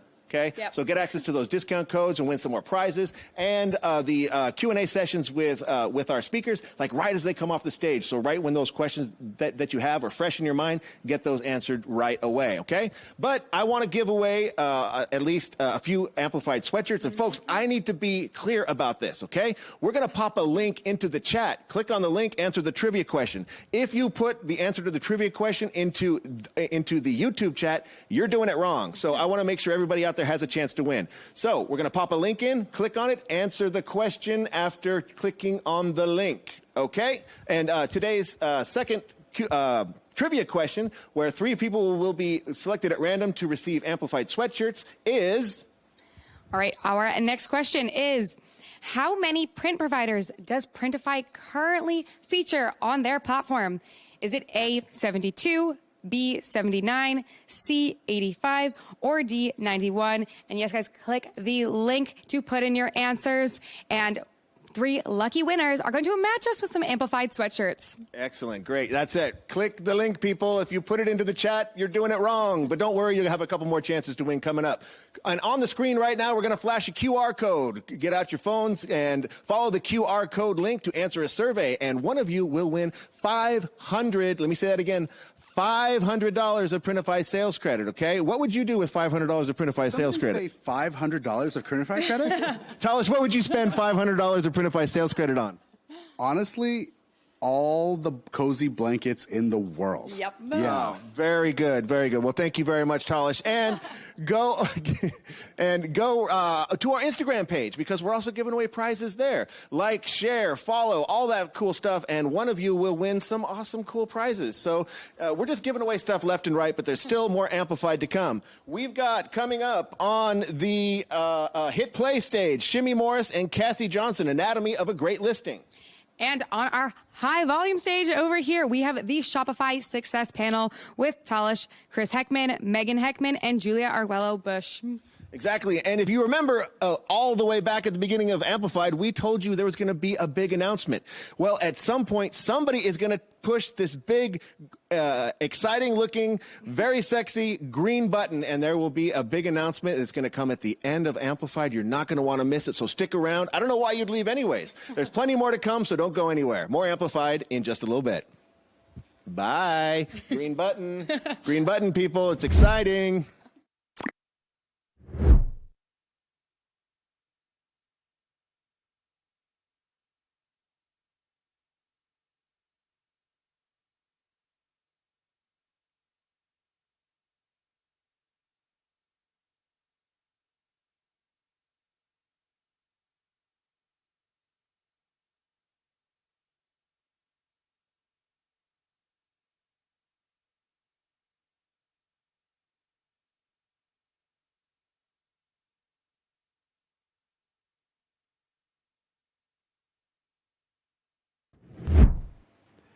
Hey folks, welcome back to the High Volume Stage, brought to you by Fiverr. And you know what? Your store, your way. With Shopify, customizing the way you sell is full of money-making potential. But navigating all the features and figuring out what works best for you can take time, which is why we're about to supercharge your growth with our Shopify Success Panel. Today, I'm joined by 3 sellers who are verified Shopify experts. They've all created, managed, and in some cases even sold their successful online stores. And after our chat today, you'll be on the path to be able to do it too. Julia Bush runs the Shopify Success channel on YouTube, where she does amazing insights and tutorials. You absolutely have to go check that out. Chris Heckman has been an online seller for over 7 years and has made over $25 million in sales. And Megan Heckman has sold over 100,000 t-shirts and made over $6.5 million in sales. They all join me right now on the High Volume Stage. Welcome, guys. Hey, how's it going? Hello. So look, you guys all make success look incredibly easy, of course, but I'm sure that there was a lot of learning that had to happen for you to get here today. So let's humanize you a little bit. Let's start humble, okay? I want to ask each of you about the biggest mistake that you made when you first started with your Shopify stores and what that taught you. Megan? Yeah, Talish, I can, totally be humble about this. My first store, I absolutely had no niche. And I've classic. I've absolutely said it was a failure in the way that I didn't make money off of it. Yeah. But I learned so much. And by going through that and learning that, hey, pretty smart to pick a niche to help, create your designs. But I've been able to take those lessons and move forward with them and start even more stores. What I love about that is that trial and error is a part of life. Nothing happens. I mean, if it does happen right off the bat, that's great. But you learn more with those mistakes, I'm sure, than you do with just success landing in your lap. Chris, Absolutely. What about you? Yeah, too many to count, to be honest. I would say the biggest one and the one that hit the earliest was as soon as I got my Shopify store, I thought, okay, great idea. It's going to be adding as many apps as I can think of. So I went through and anything that said a little recommended thing next to it, I signed up for it, paid whatever the fee was, didn't care. No expense spared, that sort of thing. Made this big, beautiful site, I thought, and then finally launched it to the market way too late, and nobody liked it. Nobody bought. Took me a long time to learn that it's way more beneficial to start simple, launch early, get the feedback, and make the changes that the market wants, not the things that I think make it look pretty. Exactly. There's a bit of almost ego that you have to get rid of in the beginning, because we all come from a place of this is what I think works, but it's actually not that. I think for success, like you said, you got to think the other way around, Exactly. Julia? Yeah, so for me, it was the week when I launched my first store. I started running some ads, and suddenly I noticed that I had an abandoned checkout worth somewhere around $500. Oh, man. And it was because I had made a mistake with my shipping settings on Shopify. So I was creating all of these different profiles, shipping profiles, And so when I added a new product to the store, I forgot to add it to the right profile, forgot to update it. Right, So it just right. ended up going to the general profile. And I didn't have any rates added in that one. So customer couldn't check out, and it was just left abandoned. It was really frustrating, as you can imagine. But it definitely had me thinking that if I had gotten an abandoned checkout this large, like on the first week, I must be doing something right. Yeah. So it just taught me to be like extra careful and make sure that things are configured properly before spending any money on ads. Yeah. So then, Chris, after making those first few mistakes, how would you suggest that we improve things? In what order should we improve things, rather, so that we're making sure that our store, improves for the long run? Yeah, definitely. Well, for anybody who's getting started with, a Shopify store, is the biggest thing to understand, or doesn't even matter if it's Shopify, like Wix, any website hosted like by yourself that you're running on your own, like it stops and starts with you. Mm-hmm. Like you are in control of everything, which is a really good thing, but it's also a double-edged sword, meaning that there's a lot of different rabbit holes we can get stuck down. And there's a lot of different things that can draw our attention that, back to your question, the place that we should really be starting is looking at, like, are people buying, number one. Number two, like, if they are buying, how much are they buying? And this is specifically our conversion rate, our average order value. And it's really those two things that guide any decision that I'm making. Anytime that, back to, younger Chris, him, launching with every app, now what I ask myself is, like, this thing that I'm about to add, will that improve, the conversion rate? Will it improve the average order value? Yeah. And if not, I don't do it. But it really starts and stops with keeping a 10,000-foot view. Yeah. Like I mentioned several times in the marketing chat earlier, 10,000-foot view where understanding like each piece and the role that it plays and making sure that I'm not, just following a random wild goose trail. Yeah.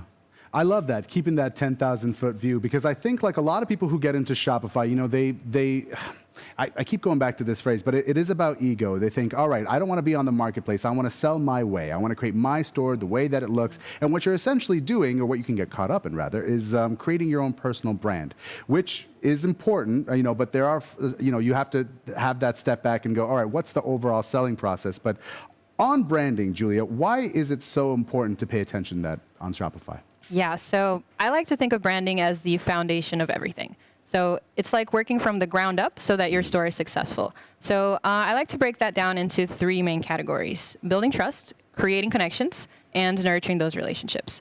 So building trust, the last thing you want is for a potential customer to enter your site and be skeptical, look at it and wonder where their money is going, who's behind this.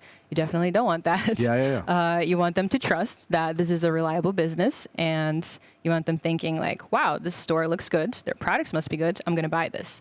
And branding is a really big part of what shapes that first impression, because it's how you are presenting yourself to the world. Yeah. It's what creates the emotional connection with the viewer. It's what shapes the experience you're taking them on as a consumer. And ultimately, that plays a really big role in actually triggering their buying desire.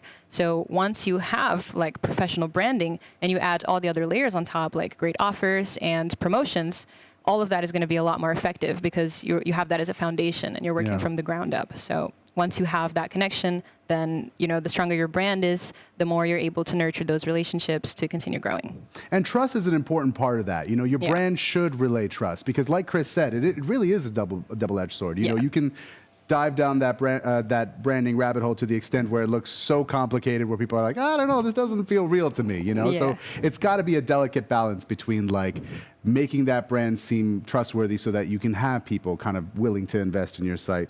Now, Megan, a lot of ears perked up in the beginning, I'm sure, when they heard that you sold over 100,000 t-shirts on Shopify. So I'm just going to ask the obvious question. What do you think sellers should do to have that same level of success? Please tell me. Absolutely. Some things that, I think we can get across to the audience, and the most important thing is really focusing on your design. That's going to be the biggest thing that's going to make, our products stand out from any other brand.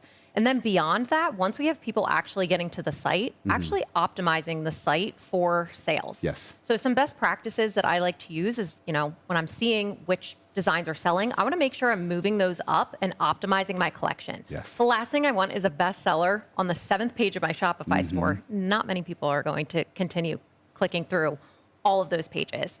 And then beyond that, scattering some of the colors that we use on the collection page. That being, if I'm selling 7 different colored t-shirts, I don't want the whole collection page to just be black. I want that to be black, white, alternating some green in there. And, I think making it interesting and engaging to scroll through. Exactly. And, you'll notice too that some designs just pop off and look better on other colors. Definitely. So using that to help, really tailor and make your Shopify collection stand out. There's a psychology to it too, right? Like it's like you want to mix things up so that your customers see that you have variety. I mean, you might have a bunch of designs on a black shirt, but to a customer that's like, oh, I'm seeing more or less of the same.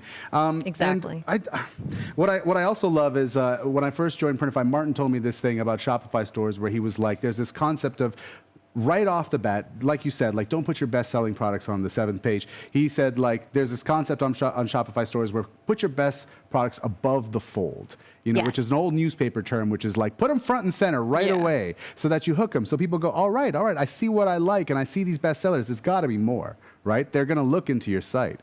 Which on that topic, with people looking into your site, as we were talking about before, there's a lot of focus on how your site looks, making it speak what you think you want to say to your customer, but not a lot of effort goes into the back end, or at least not right away. So Julia, why is it important and what can sellers do to really pay attention to the functionality of their site? Yeah, great question. So first and foremost, I would say you have to make sure your store is optimized for mobile, since most people are browsing from their phones nowadays.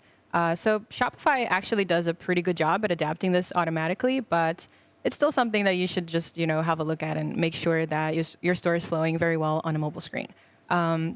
Next, I would say loading speed, making sure ideally that your store loads in under 3 seconds. Since most people are probably not going to wait that long for your store to load, it's just going to start hurting your statistics. So they're just going to end up bouncing right out. So under 3 seconds is the ideal. Another thing, so about that, one thing that usually slows down your store speed on Shopify is installing too many Shopify apps. So it's really important to kind of be selective about that and make sure that the ones that you're installing are actually adding and not taking from the overall experience. Pop-ups are also great. Pop-ups where people can sign up for discounts. The only thing about that is that if you make them appear too soon, like especially a first order pop-up, it can actually end up just annoying people and they'll close it right away. So the timing here is everything. Like when I land on a store and I haven't even gotten a chance to see like where I landed and suddenly there's a pop-up, my immediate reaction is just to close it, right? That's the best. Yeah, exactly. So it's best to wait a little bit, give people a chance to connect with your store and have a first impression at least, and then automate it to appear. Next, I would also say your navigation menu is really important, making sure that it's well structured and not difficult or confusing to find things. And a really good way to actually see how all of that is performing, like from the consumer's perspective, is to use session recording softwares. So there are softwares out there that will literally create a screen recording of every single session on your website. So when you look at that, you can see exactly like where they're hovering, where they're clicking, and you can get some really useful information. Like when I started using these, I saw everyone was trying to click in this banner image. And it wasn't clickable, like you had to go through the button. So when I saw that, I just added some code to the website and made sure that it was actually clickable. So lots of useful info on that. Session recording is super cool. Just the concept of it is super cool. It's also fun to watch. Yeah, exactly, right? Because you're seeing, all right, okay, this is where people get stuck, or this is where they would go where you didn't think that they would go first, especially if you have your products on your homepage for sure.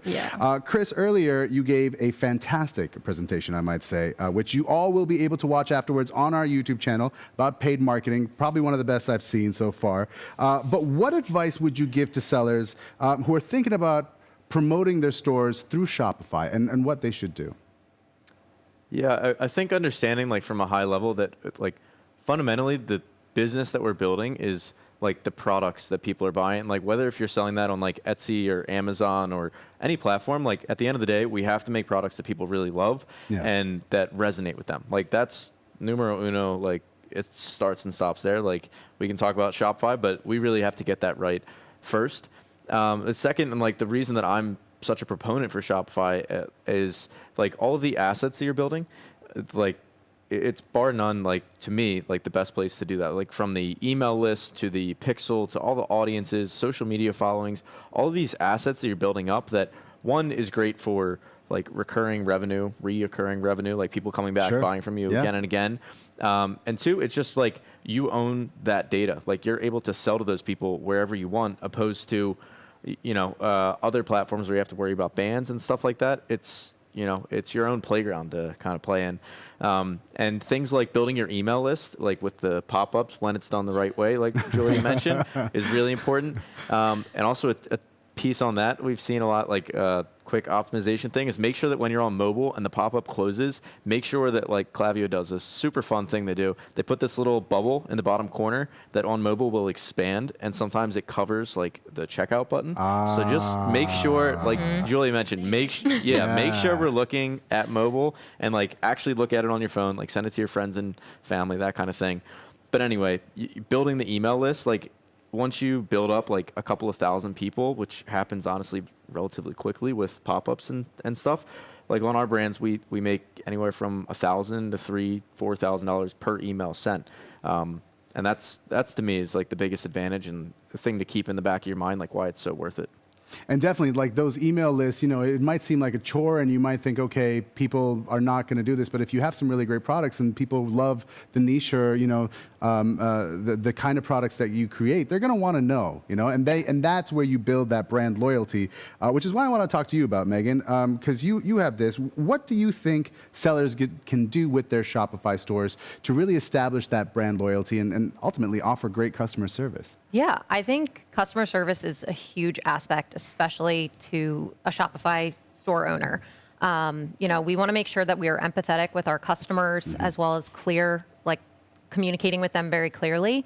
And we also need to remember that we're talking to our customers in so many places beyond our storefront. Sure. So it's very different from a marketplace where, you can ask the seller some questions. But for us, we're sometimes interacting with these customers through our Facebook ads on our Facebook page, Instagram posts. So it's important to keep that kind of customer care consistent and getting your brand's voice consistent throughout all those interactions, as well as then gathering user-generated content. So after somebody has purchased from you, they can send you some pictures or a cool video. You can give them a discount.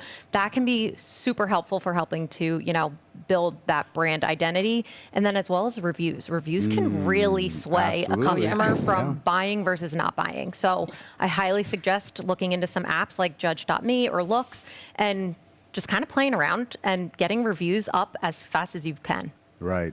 What is that called? Oh, there's an old word for it. Oh man, I wish this was escaping me. But what's the best kind of like advertisement you can give for your store when somebody tells you about it? What's Word of mouth. Called? Word of mouth, exactly. Yes. Right. Thank you. Says the analytics guy. Word of mouth is important because that's the way that we trust other people. And we really consider. What they say to us important, especially if it comes to the things that we're buying. And we always tell people, when you've got that first store, get those reviews. If you're going to spend time on anything, get those reviews because, it's an investment in the long run. Absolutely. I want to take things back to analytics here for a second, Chris, because this is something that I think people should really pay attention to. But most importantly, in the way that they improve their stores for the future. So what should sellers be paying attention to when it comes to analytics to figure out whether the changes they're making are actually working?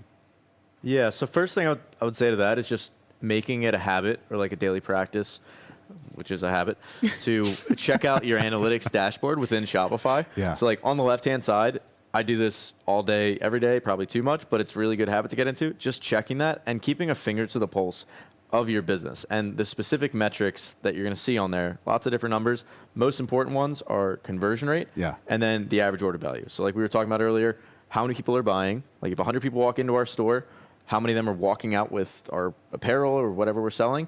And we like to keep that in like 2, 3, if we're feeling crazy, like 4% range. Yeah. And then the average order value, how much are they buying? Like we keep that around like $40 to $50. Now there's nuance, there's lots of specifics, but like general rules of thumb that have worked well for us is that. And just keeping an eye on, like we were talking about the apps and all the, the branding stuff. It's like any change you make, just checking back to that. And every single day watching like, okay, my conversion rate did this after I did that. Just getting in the routine of tracking those things. And the last thing I'd say is like within the conversion rate, the beautiful thing about it is that they give you 3 different numbers. It's not just one. We have the add to cart, initiate checkout, and then the actual conversion rate. Add to cart tells us what we should do on the collection and product page, and then reach checkout is like, shipping settings, that sort of thing. that's honestly like 80-20 principle. That's where I get the majority of my like next steps and findings from. Perfect. Couldn't have said it better myself. In the final minute that we have here, Julia, I want to leave people with sort of a mindset because this is a process. So what would you recommend, what type of mindset do you think sellers should have when they're evolving their Shopify store? Yeah, that's a really good one. So your thoughts and your emotions create everything you are experiencing. Your focus creates everything you're experiencing. And so it's really important to focus on the things that you actually want to create and not on the fears and the limiting beliefs that often try to cloud us from making the right decisions. You have to embrace failure because we all make mistakes and they are a key part of achieving success. So you don't have to be afraid of making mistakes, but rather see it from a place of gratitude for what it's teaching you. And in that sense, it's only going to propel you forward. You can always extract a positive meaning out of things. So be consistent. Don't rely on motivation. You have to build on discipline. And remember that you are in the driver's seat. All of the changes and all of the success that you're looking to create is really just going to be a reflection of you creating those same patterns of success inside of you. Hey, if you don't take it from me, take it from the lady who almost lost $500 in her checkout, for sure. Well, folks, these three are about to head into a room soon to talk to you on Discord and answer any questions that you've had. They've also put together a handy-dandy resource sheet that we're also going to drop on Discord. It has been an absolute pleasure talking to you guys, and you're going to see them again very soon. So stay tuned. Amplified continues after this.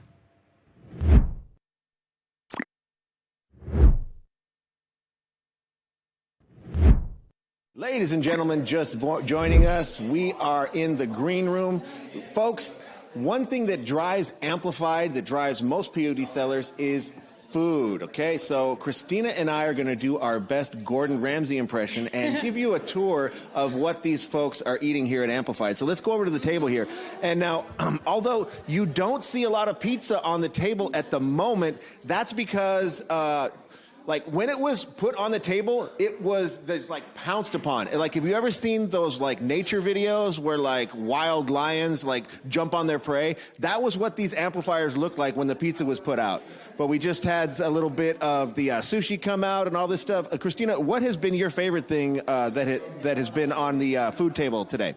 Well, apparently I'm having a pizza night because I started with these little pizza danishes over here and I ate way too many of those, and then guilty, I happened to be one of those animals that hopped on the other pizza when it came, and they were huge slices. Like, I can't believe we finished them in 2 seconds, and I thought that was all that was coming, and now I'm eyeing this sushi because I don't need to eat more. My button's gonna start coming undone.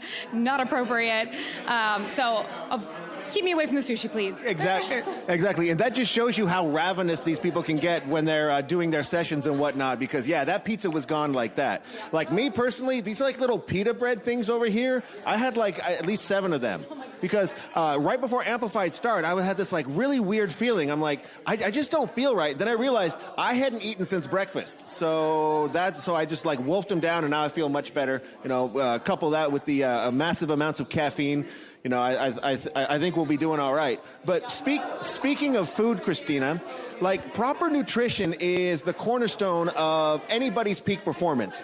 What's your go-to in terms of your food to keep you going?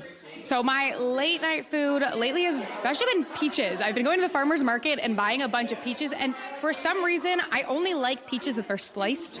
So I've been slicing up my peaches. It's kind of like my makeshift fuzzy peach, but the healthy version, or berries.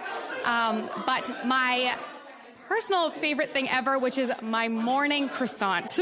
And that, it's not great for nutrition. I know it's a lot of butter, but it's good for my soul.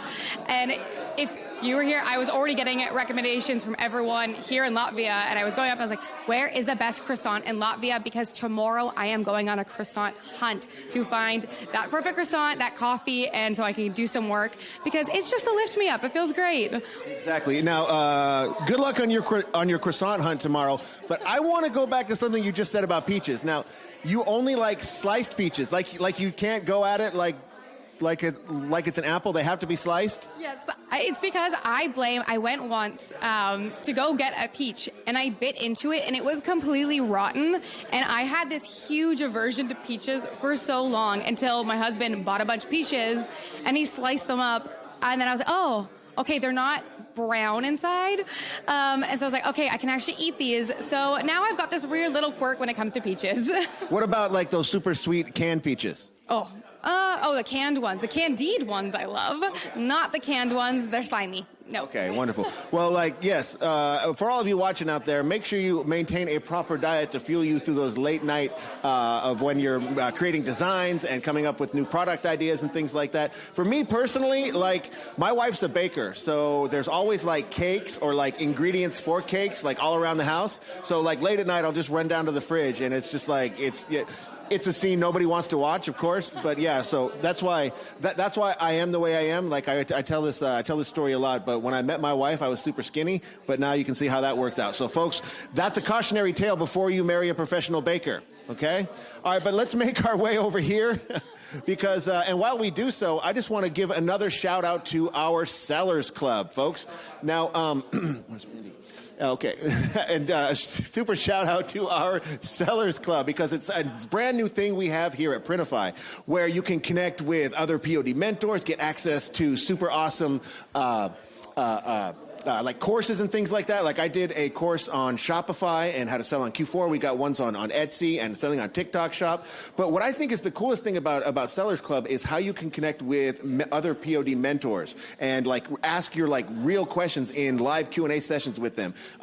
Mentors like Passive Income Angel and Riley Richardson, and among others, folks. We've got a ton for you to choose from. That way you can choose the one that speaks that speaks the language that you understand the best. So what I'm going to ask you to do is go to printify.com/sellers-club, okay?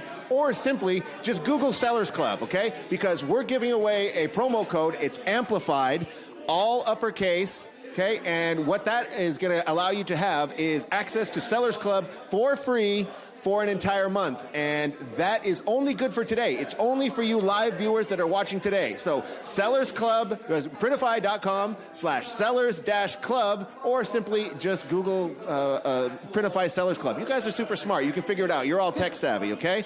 But I'm going to leave you because you've got some people to talk to. I'm going to get ready for my session right now. But Christina, I leave the audience in your very capable hands. Amazing. We're going to do a trade-off here. Good luck, and people are going to see you online soon. And in the meantime, I have decided on someone to pick on. So, Mandy, welcome.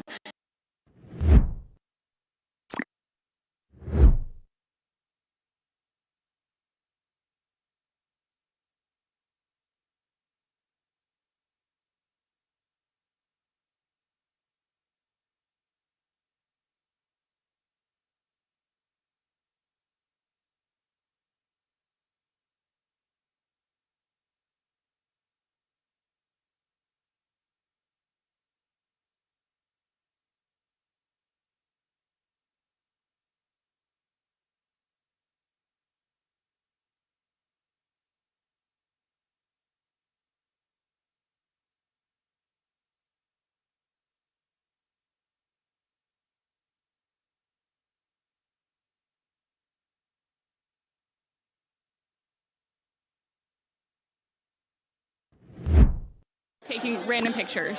I'm like, oh, that's a great color combo, or look at that design. I think I'm gonna maybe make a riff off of that. I should save it. So it's like grabbing those, just randomly pulling out my phone and just taking these odd pictures that no one else would get. But it's like, I have inspiration for this.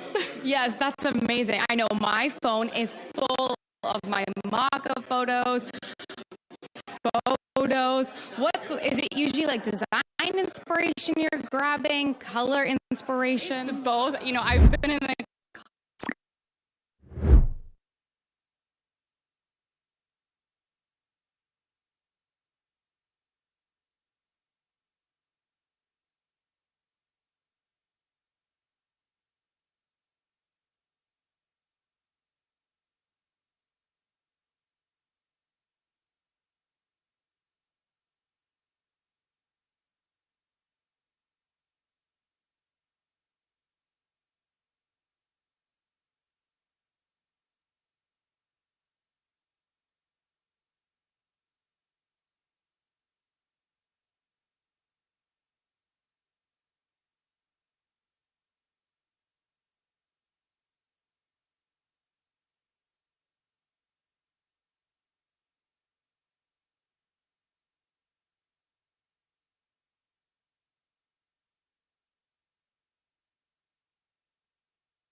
Hey folks, welcome back. First impressions matter, especially when you're shopping online. As the saying goes, people might spend with their wallets, but they buy with their eyes. That's why many online sellers use trusted tools like Placeit by Envato, the official sponsor of our session today, because they understand that mockups are the most important bit of real estate on either a product or search results page. Whether you're trying to stand out from other sellers in a marketplace or just trying to get a buyer to click back to your shop from an ad, how you showcase your products matters. And my next guest is here to explain why. Juna Duncan has been a graphic designer and an online seller with over 10 years of experience. And during that time, he's also started coaching other sellers about how to get started with print on demand. Whether it's analyzing trends, identifying niches, or conducting some really cool design tutorials, his channel Detour Shirts is an important resource for his audience of over 158,000 people. And that includes all of us here today. Juna, great to talk to you again. Yeah, thanks. Thanks for having me again. So a lot of people don't know this, but you have actually been a designer for longer than you have been a seller. So for someone who's just starting out with creating products without the level of experience that I'm sure you have, what lessons did you learn as a designer that you think would come in handy? Yeah, so like you said, I've been a designer for a very long time, since the late 90s, actually, so a long, long time. And I've been a graphic designer, so I've learned how to design graphics, of course, but as well as ads and magazine. Worked in the magazine industry. My latest job, I was a UX designer as well. So I've also learned what makes it, like you were saying. For the non-techie people, just to be clear, for the non-techie people, can you explain what a UX designer is? User experience designer. Okay. Yeah, so basically I would design the buttons and the layout and what a website or application would look like. And like you were mentioning, it helps to get something there that people want to click on and buy, right? So I think that's the experience I have, is like I know some of that, and I think that a lot of people should study that too. Like they should definitely make mock-ups, that what we're talking about, and make mock-ups something that people want to stop, click, and actually buy. So. Yeah. I mean, walk me through your experience when it became obvious to you that you needed to improve your mock-ups in order to sell better. Yeah, so when I first started, I started very simply. I think a lot of people start this way. I was on Etsy, and I used the mock-ups that come with Printify. When you sell on there, you can use the mock-ups. It's basically a T-shirt with your design on it, and I started that way, and I think that can be a great place to start. Yeah. But what I noticed is, putting on my user experience hat again, going through Etsy, a lot of shops had different kinds of mock-ups that would stand out, that didn't just show the T-shirt, the full T-shirt. And so I noticed that what was selling was designs that were up closer and things like that. So that really helped learn what I needed to do. So I went on Etsy itself and bought some designs on there. They have mock-ups, and I use those. Those are flat lay mock-ups with some elements on the side, and those are really good. And the accessories on the side, we've all seen them, Yeah, we all seen those on Etsy. and you don't want to focus on those. We'll get to that later, but I think that kind of helped make it different than just the regular T-shirt mock-ups. And then I use Placeit as well, because I noticed that they're really great at having lifestyle mock-ups, right? All kinds of styles and different backgrounds and different kinds of people and all of that. I still use Placeit today, by the way. I use it for my social media account too. I use it on Instagram. So love that. Lots of different things on that. So that was kind of my transition, was going from very simple to adding more and more mock-ups to my carousel. And I like that, because that's a typical journey for a lot of sellers, especially if they're starting out with Printify. It's like, okay, cool. Those downloadable mock-ups that we have on our site are very useful at first, but then you realize, okay, well, I got to set myself apart. And so Placeit then becomes the next obvious step, which is why it's become such an industry standard for a lot of people. And I want to talk a little bit more about that, because like we were talking about earlier in our AI versus graphic design debate, which you should definitely watch afterwards because it's pretty cool. But we talk about this idea that a tool is really only as good as the person using it. So if you're using Placeit to come up with mockups, what kind of mockups go into creating a great listing? Okay, so that's a great question. So we mentioned all of these, but I'm going to put them in order of what I'm using. So first, the flat lay mockups that I talked about. Yeah. I think this can be your main mockup. You definitely want it to make it up close where you can see the design, because you're not selling the accessories, although the accessories can help. Yeah. You want to make sure that design's front and center, kind of the major portion of the mockup. Right. But it's a Start flat with lay. your design Start with first, your yes. design first. That's what you're selling. Exactly. Right? You're selling that design. That's what's different than everybody else on there, is your design is the thing that's different. And so that can be your main one.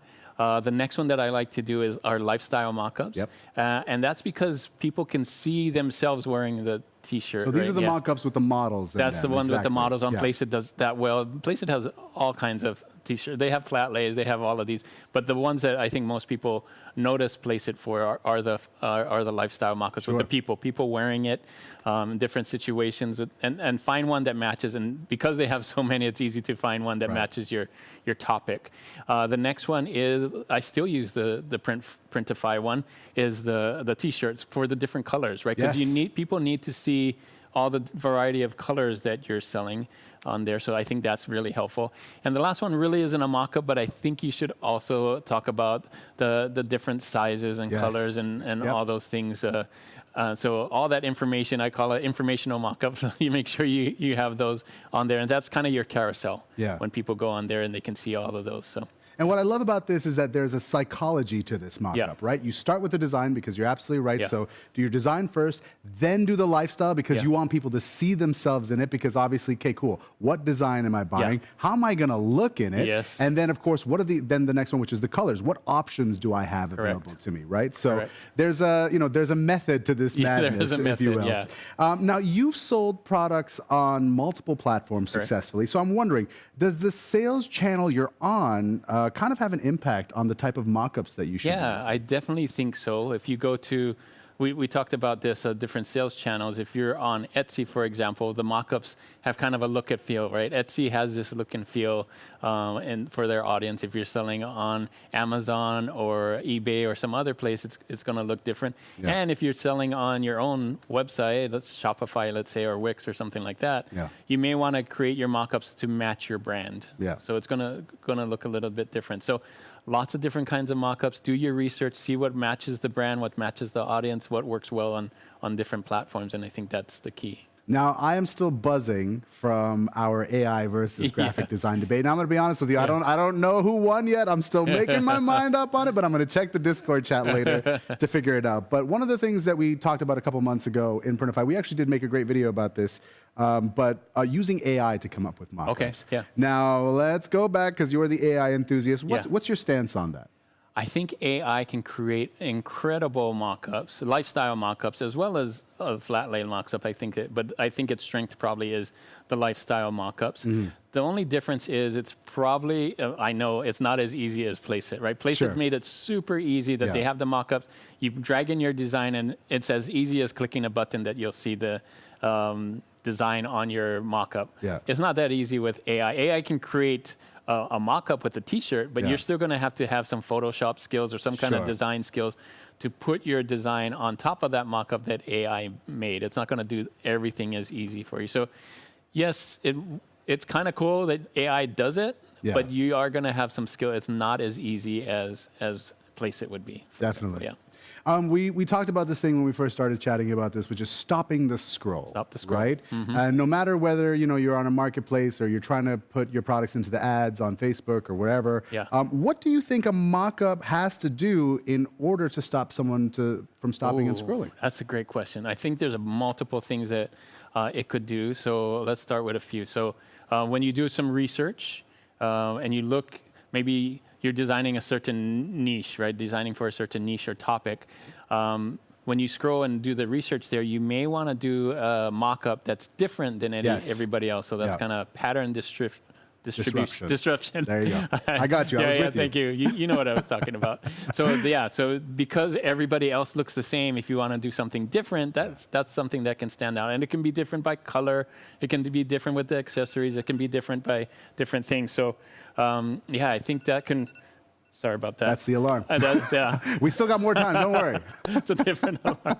We're live. That's a there you go. We're doing it live, baby. So the next thing that we can do to make it different is try out different styles Yeah. on it. So that's one way, and your design's also going to make it stand out too. So I think all of those things you definitely want to do the research on what's working for others, but also make something different. You got to want to use contrast as well to make things stand out. So all those design tips, right? You kind of have to look at that and how am I going to stand out, stop the scroll, and make people want to click mine. Yeah, Chris Heckman, I was just talking to, had this amazing phrase, which is you got to have the 10,000-foot view. You know, it's not just about making your mock-ups or your design look great, but how that compares to the other people who are selling in your niche, right? When people are searching for you and your product pops up amongst the others, how do you make your product the one that draws the eye and goes, okay, I want to click on that one first because I'm seeing everything similar. And, you know, a lot of that also comes down to, like, speaking of Placeit, you know, the models you use. And I think that's one of the best things about Placeit is that they have so many different models that you can use, so many different lifestyle picks. And that's important because, again, think of your customer. Think of who's buying it. You want to represent them as much as possible. We're all emotional creatures, right? We buy with emotion. And, of course, you know, we're closet narcissists. We see ourselves. We want to see ourselves in the product. Right? For sure. I want to get your opinion on something because you've clearly looked a lot into this. Is there an aesthetic you think that's been working on marketplaces? Is there anywhere for mock-ups that you think sellers might want to kind of look into in the future? Yeah, so I think there's lots of types. I think a lot of them can work. One of the things that I'm seeing that I noticed on Etsy recently is that when people do these T-shirts where there's like a pocket design and then there's a design in the back. I've noticed that they put those two kind of together. Interesting. Yeah, so there's like a break in between. In the same picture? In the same picture. Oh, interesting. So that you can see that there's this design has two things. And the nice thing about that is not only is that different than everybody else because everybody's there, but it also shows what the people are getting. So it clearly shows that you got the two designs, right, front and back. Because if you just did the pocket, they may not know that you have the back thing on there. So yeah, it breaks the pattern definitely because it has that. So I think that's a really good one.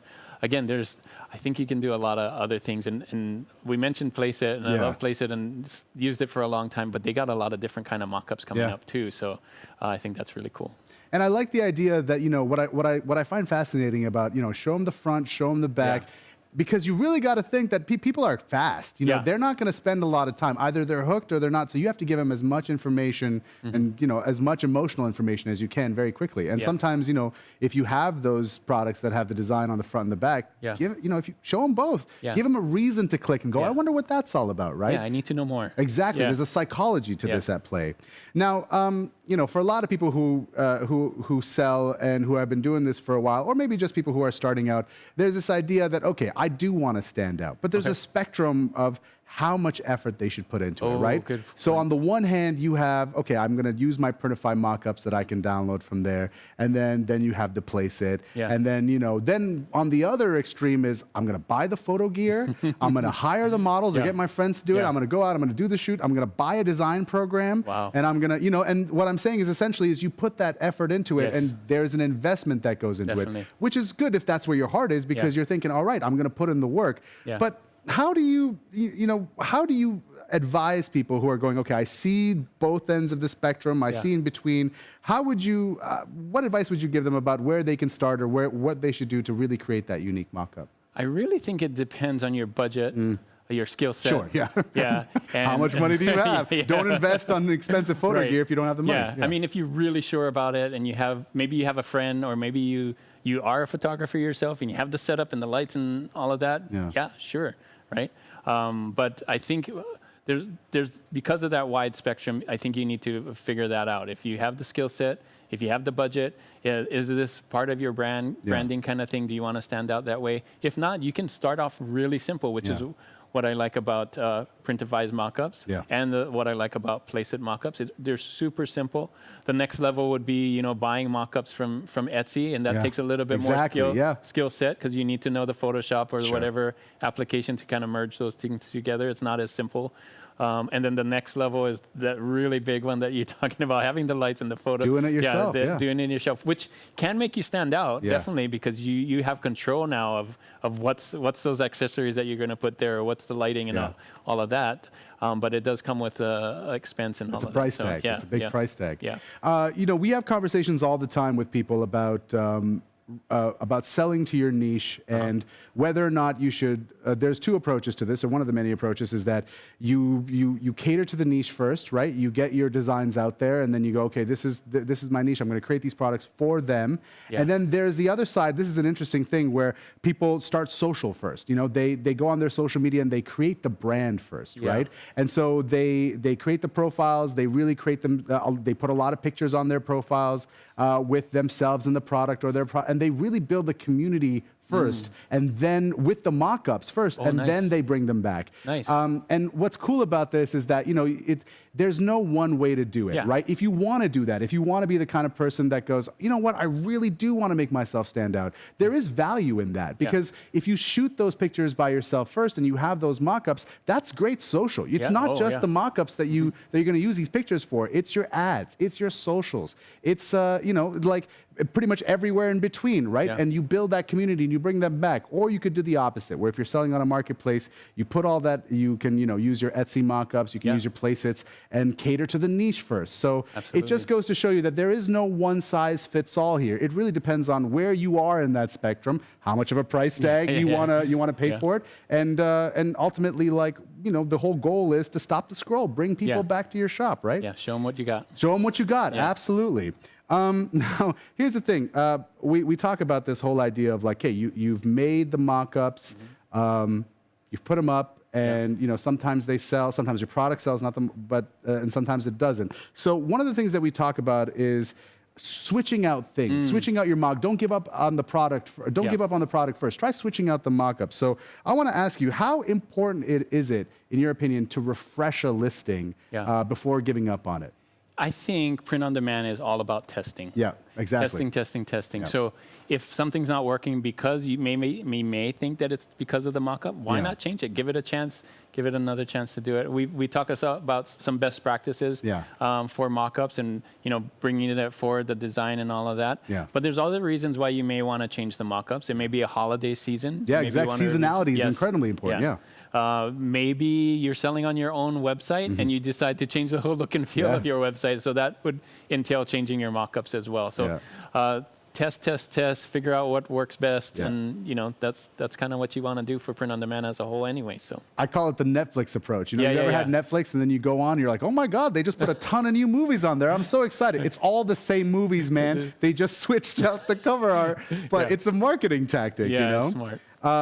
Before, in our last minute here, I want to talk to you about this idea because when we were doing our podcast, Printing Profits, which you should definitely check out, shameless plug, I was chatting to this wonderful seller who actually created a side business where she was a seller. She made a lot of good money, but then she also created a side business where she started selling the mock-ups. Wow. So she found that she was really good with the people that she was shooting.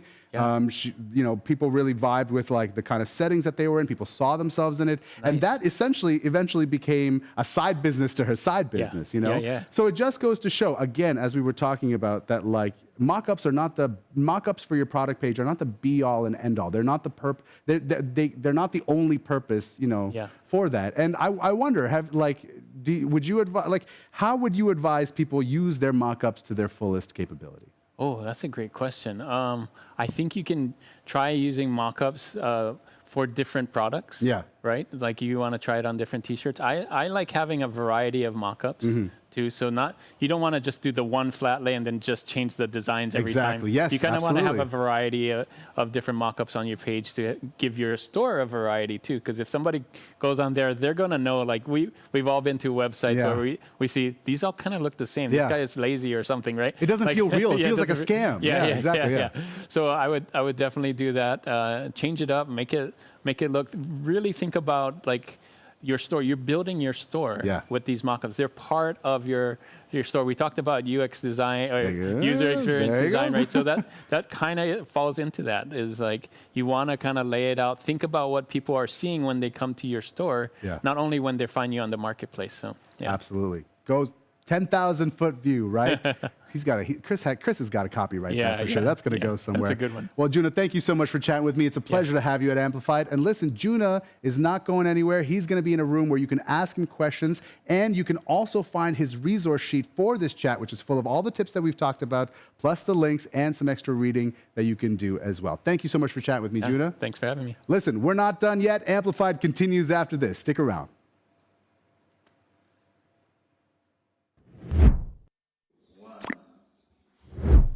Hey guys, welcome to the Printify embroidery room.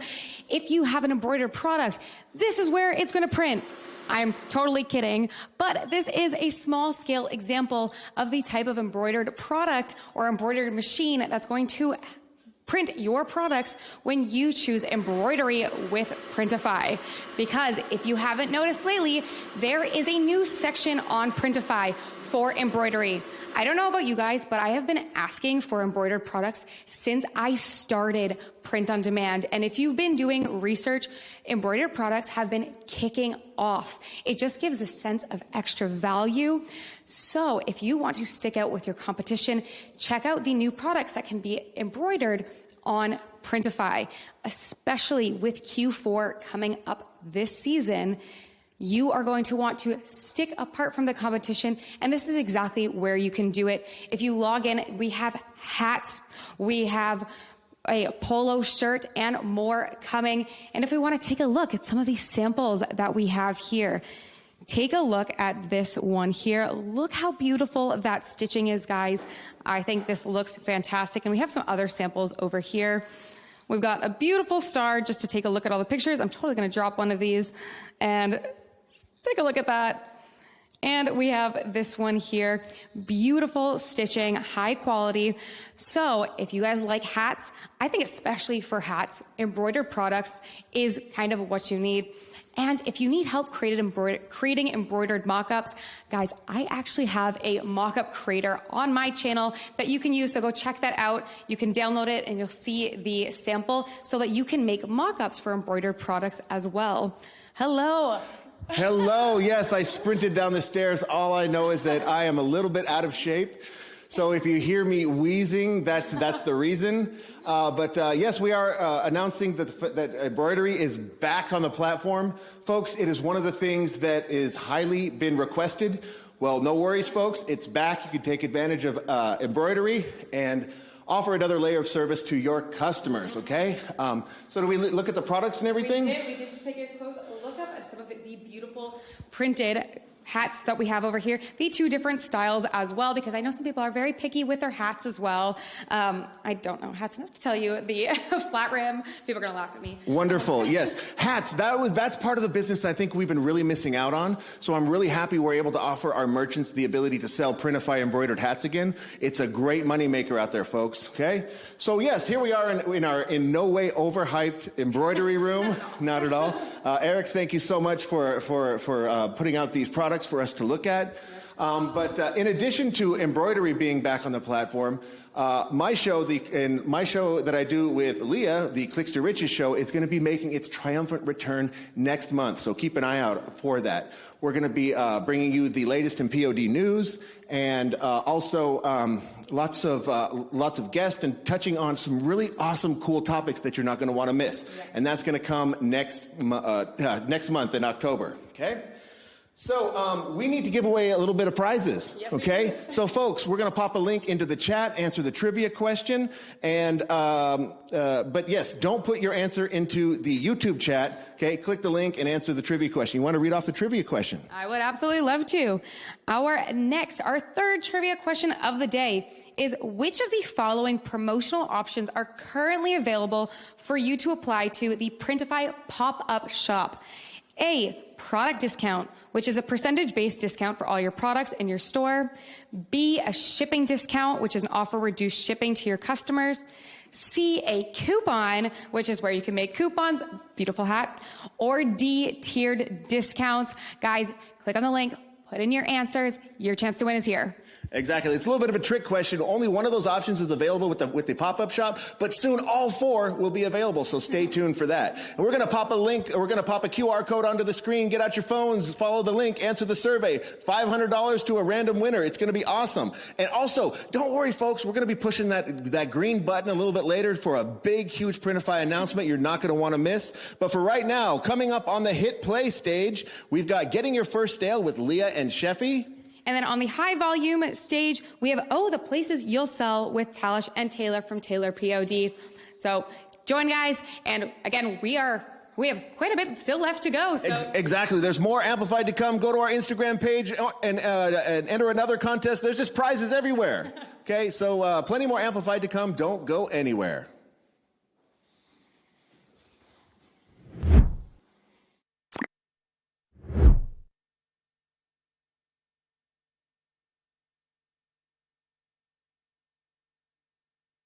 All right? That's why as soon as you have a brand that works, expanding internationally is absolutely crucial. But managing all the opportunities and the responsibilities that come with selling to different markets can be tough, which is why here to lay out a strategy for going global is my next guest, Taylor Posada. Taylor started selling on Etsy in 2022 and since then has sold over 10,000 products. After catering to buyers in the US, she then also started selling abroad.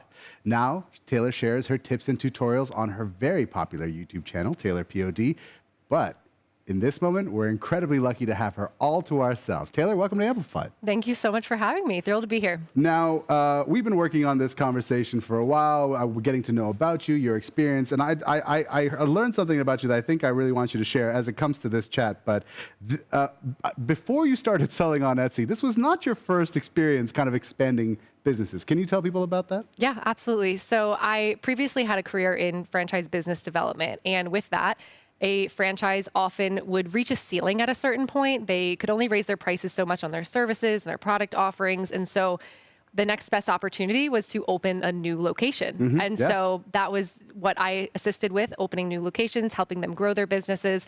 And I feel like it's very comparable to print on demand. At a certain point, there's only so much you can raise your prices and maybe only so many products that seem fitting for your specific business model that you're running. Or your niche even. Yeah, even your niche as well. And so oftentimes just turning on international shipping can be a really great way to expand your reach. Yeah.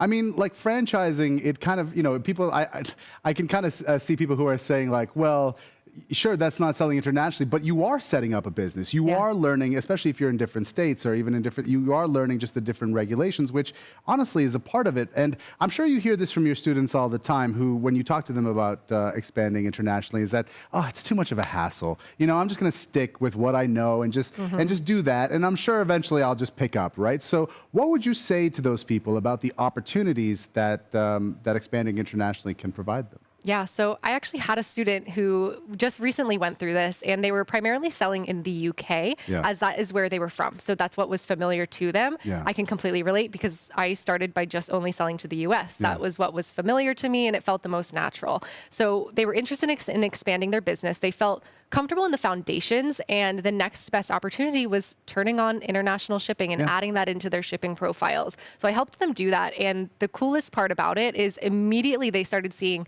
more views, more favorites on their products, and of course, ultimately more sales. And it was truly just a flip of a switch. It wasn't as scary as they had imagined. Of course, walking them through it was helpful as well. Yeah, and it just goes to show you that sometimes the problem is just in your mind, right? Sometimes it's just like you're creating a bigger problem or even just like the bigger obstacle than it needs to be. And if you really think about growth in the long term, which essentially is what we're all trying to get after, right? We were trying to get as much as possible, expand our global business empire. You really have to, again, think big, But tell me about some of the places that you expanded your products to and how that affected your business. Yeah, so a personality trait of mine that I think is important to add here, I am a dive-in, cannonball type of individual. Same. Yeah. And it's a blessing and a curse. Yeah. But with that, I decided to immediately turn the switch on to all locations. And so with that, I added in the prices, added those all into my shipping profile, and I started seeing international sales relatively quickly. I did find that most of them were primarily in Canada, in the UK, and also in Germany. Now, a funny story that I have to share because Sure. anybody who might be considering offering this needs to know. When I first did this, I started noticing my Etsy notifications were coming in different languages. Interesting. I didn't know that could happen, actually. Yes. And so I started seeing things in German, and I immediately thought I broke it. I thought, oh no. You thought this was you that did this. Yes, because I cannonballed in. Sure, and yeah. so I immediately panicked. Google, of course, is a great resource. And that's something to know as you do offer international shipping.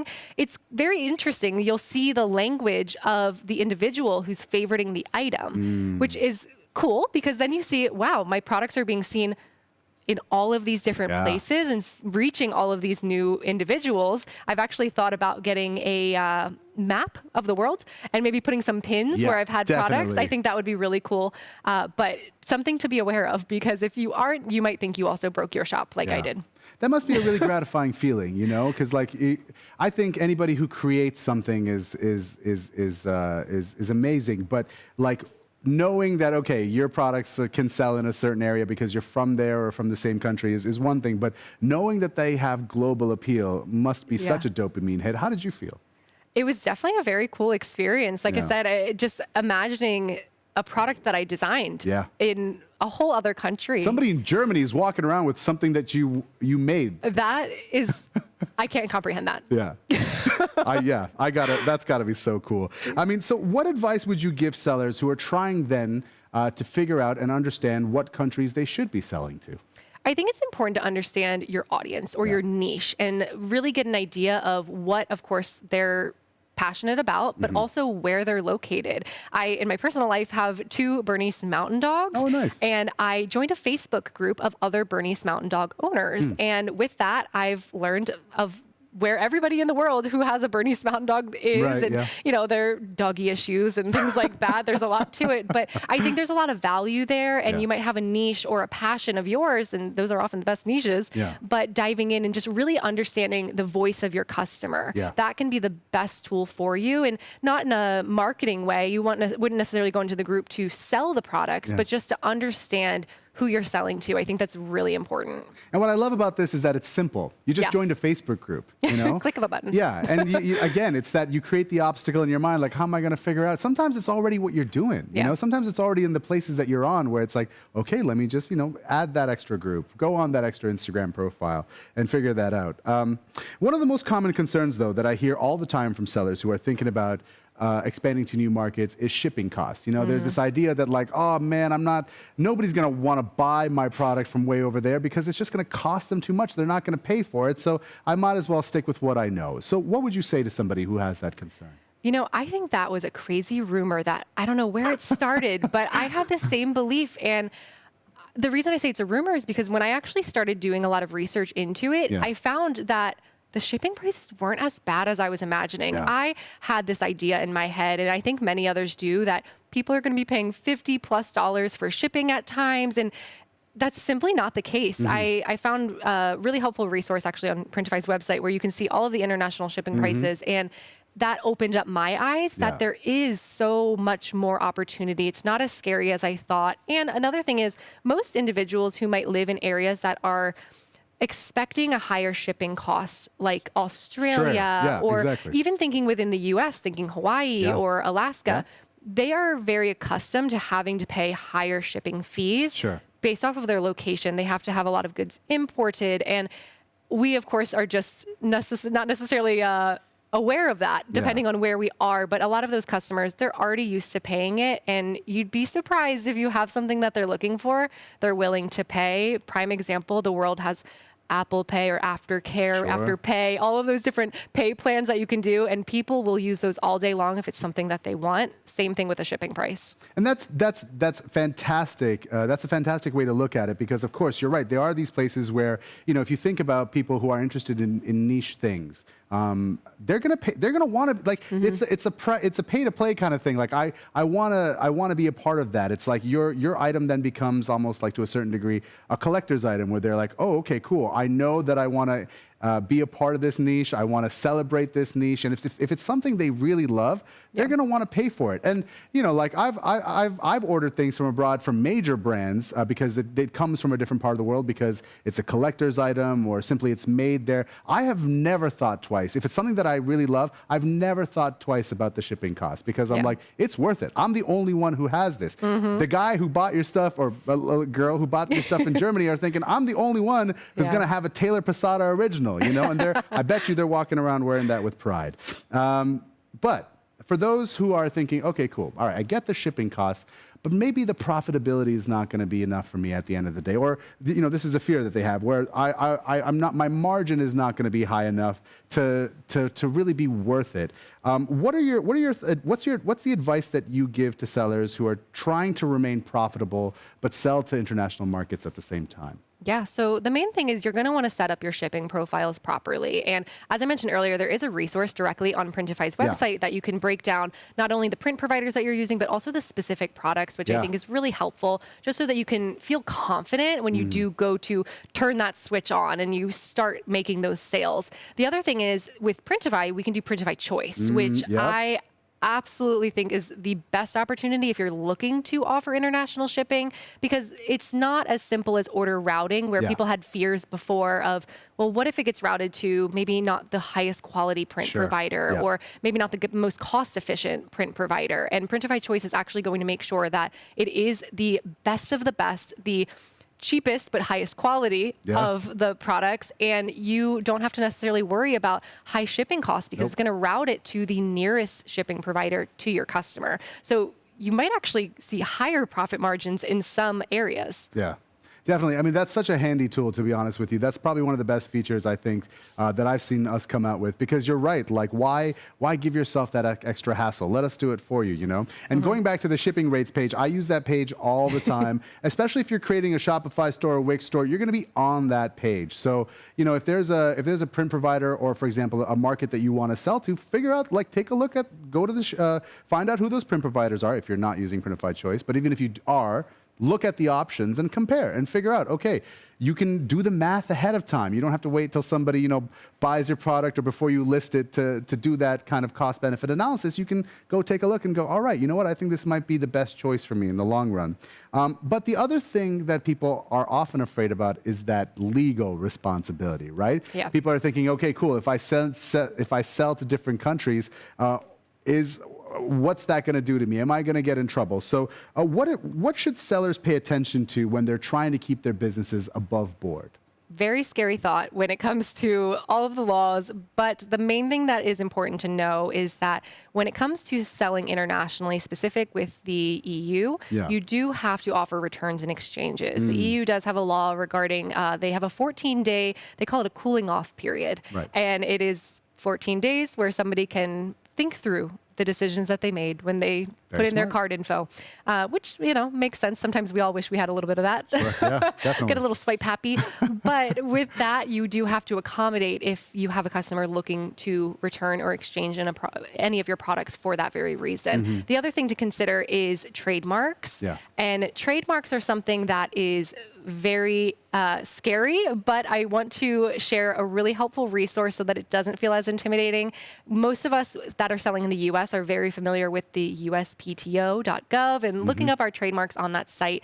However, the worldwide database, I'm not going to try to say the acronym because I'm going to botch it, but it is the WIPO, and that is the worldwide database for trademarks. So as you type in maybe a keyword or a phrase, a quote, something that you're looking to put on a print product, you can very confidently see where that might be trademarked, where it might not be trademarked, what it's trademarked for, what specific product type. And to be honest, I think it's actually a little bit of a more user-friendly site than USPTO. So for anybody who might have already been like, ooh, I'm intimidated by USPTO, I'm not a big fan, I promise it's so much easier to use. And I'm not always the most tech savvy. So if I can use it, we're good. Let's personalize this a bit, because I'm sure people are thinking, okay, well, returns and exchanges, trademarks, that must happen all the time. That's something that, I got to go on this website, and how often am I going to get in trouble? So I'm going to ask you, as somebody who sold internationally, how often have you gotten in trouble with returns or exchanges, or even just trademarks? Trademarks, I haven't had an issue. Doing your due diligence, that's very, very important. And I do try to play it very safe. Sure. I don't do a lot of quotes and things like that. Yeah. Very things that could seem to be trademarked, I try to avoid. But when it comes to returns and exchanges, of the 10,000s of products that I've sold, I've only had one international return or exchange. Wow. All right. I know. You didn't need to flex on us like that. Yeah, all I right? didn't mean to. But it's, I am at Amplified. but it's funny because it is something that, of course, I'm relating to that to the international orders, but it's something that I've experienced with all of my orders, even the domestic orders. They really, less than 1% of what I've seen has had any type of issue that needs a return or exchange. It's very, very minimal when you look at the big picture. We've talked a lot about selling, and obviously you've had a lot of experience with expanding your business, and I see that aspect of it. But I'm sure for a lot of people thinking right now, all right, Facebook groups, I get, but what else do I have to do to make my products appealing to other audiences in terms of marketing, right? So with your experience, what are some things sellers can do or should be doing differently when it comes to marketing their products to these different markets? Yeah, I think kind of relating back to knowing your audience, making sure that you're using the right terms and phrases that your customer is going to be using. Because with SEO, we know that it is the voice of the customer. What are they typing into the search bar, and how can we best reflect that in our titles and our tags of our products? Yeah. So for example, you might think of a sweatshirt, and a sweatshirt can be called a sweatshirt, a crew neck, a hoodie potentially, a jumper, a pullover. There's tons of different ways of referring to it, and that applies to a lot of different product types. Yeah. So understanding who your customer is, the verbiage that they're going to be using, and I think that's a great opportunity to add in some of those keywords so that you're going to reach a wider audience. Definitely. Definitely. I know a lot of ears perked up in the beginning when they heard, all right, this lady sold over 10,000 products. I'm sure a lot of people are thinking, oh man, if only I could break half that or eventually get to that. So I understand that, selling internationally is a part of it, but what would you say has really attributed your success to selling that much? I would say consistency, and sometimes I don't like giving that answer because I think it sounds so boring. But and expand on that. Consistency in what sense? Consistency, I think, is something that is often really overthought. And consistency often gets confused with intensity. And people think that they have to be just laser focused and just grind mode and just have to be listing daily and putting up thousands of products. And consistency is so much different because it's going to be very catered to what works best for you. So many people, when I first started my print-on-demand business, I was working full-time. I was in franchising. And so with that, it was a balance. And consistency for me sometimes wasn't as intense as what I might have liked it to be. And maybe it was just setting aside 1 hour on a Friday morning before work when I was able to. And I think that that's the best thing to do because you're going to improve your skill set so much when you are just consistent. You're also going to not burn yourself out, which is really important. And it can really consume you when you just completely dive in. And I have reached points of burnout, so that's why I touch on it for sure. But consistency is so much more than what people often make it to be. You're going to learn a lot from being consistent, and that's going to improve your sales. There's a lot, and to your point, exactly, there's a lot of people who are dedicated out there who think like, you know what, I have to go all in or nothing. Right? And life doesn't work like that. It's like any skill, it takes practice. It takes just showing up and going, okay, maybe it's an hour I can do a day. Maybe it's more than that. And also, telling yourself you can step back a little because, it takes time to figure some things out. So with that being said, as we finish up here, is there any last bit of advice you'd like to share with our audience who are seriously considering expanding globally after our chat today? Don't be like me. Don't. So remember the things I said? Don't forget it. No, I mean that in the way of, I shared earlier that I'm a cannonball in type of person. By all means, that can work. You can cannonball in, and it doesn't have to be as scary, I promise you, but you also can dip your toes in. You can maybe start by offering international shipping to one country. Maybe if you're in the US, start with Canada. It's a good neighbor. We love Canada, folks. We love Canada. We love Canada. From the Canadian himself. So it doesn't have to be that cannonball approach. You really can just dip your toes in, and that would be my best recommendation. That way you feel confident with each little leap that you make as you approach it. Definitely. Well, Taylor, we're happy to have you at Amplified, and hopefully you enjoyed your experience here, and we might see you again next year, yeah? Yeah, I'd be honored. For sure. And listen, folks, this is not the last you've seen of Taylor. She's about to head into a community group where she will answer your questions. But if you have any questions for her, remember that we've also created a handy resource page where you can find all the tips that we've talked about in our session, but also some extra resources, some extra links, some reading that you could do. So make sure you go into the Discord chat and get that as well. We'll be back with more Amplified in just a little bit. Stick around. We're not going anywhere.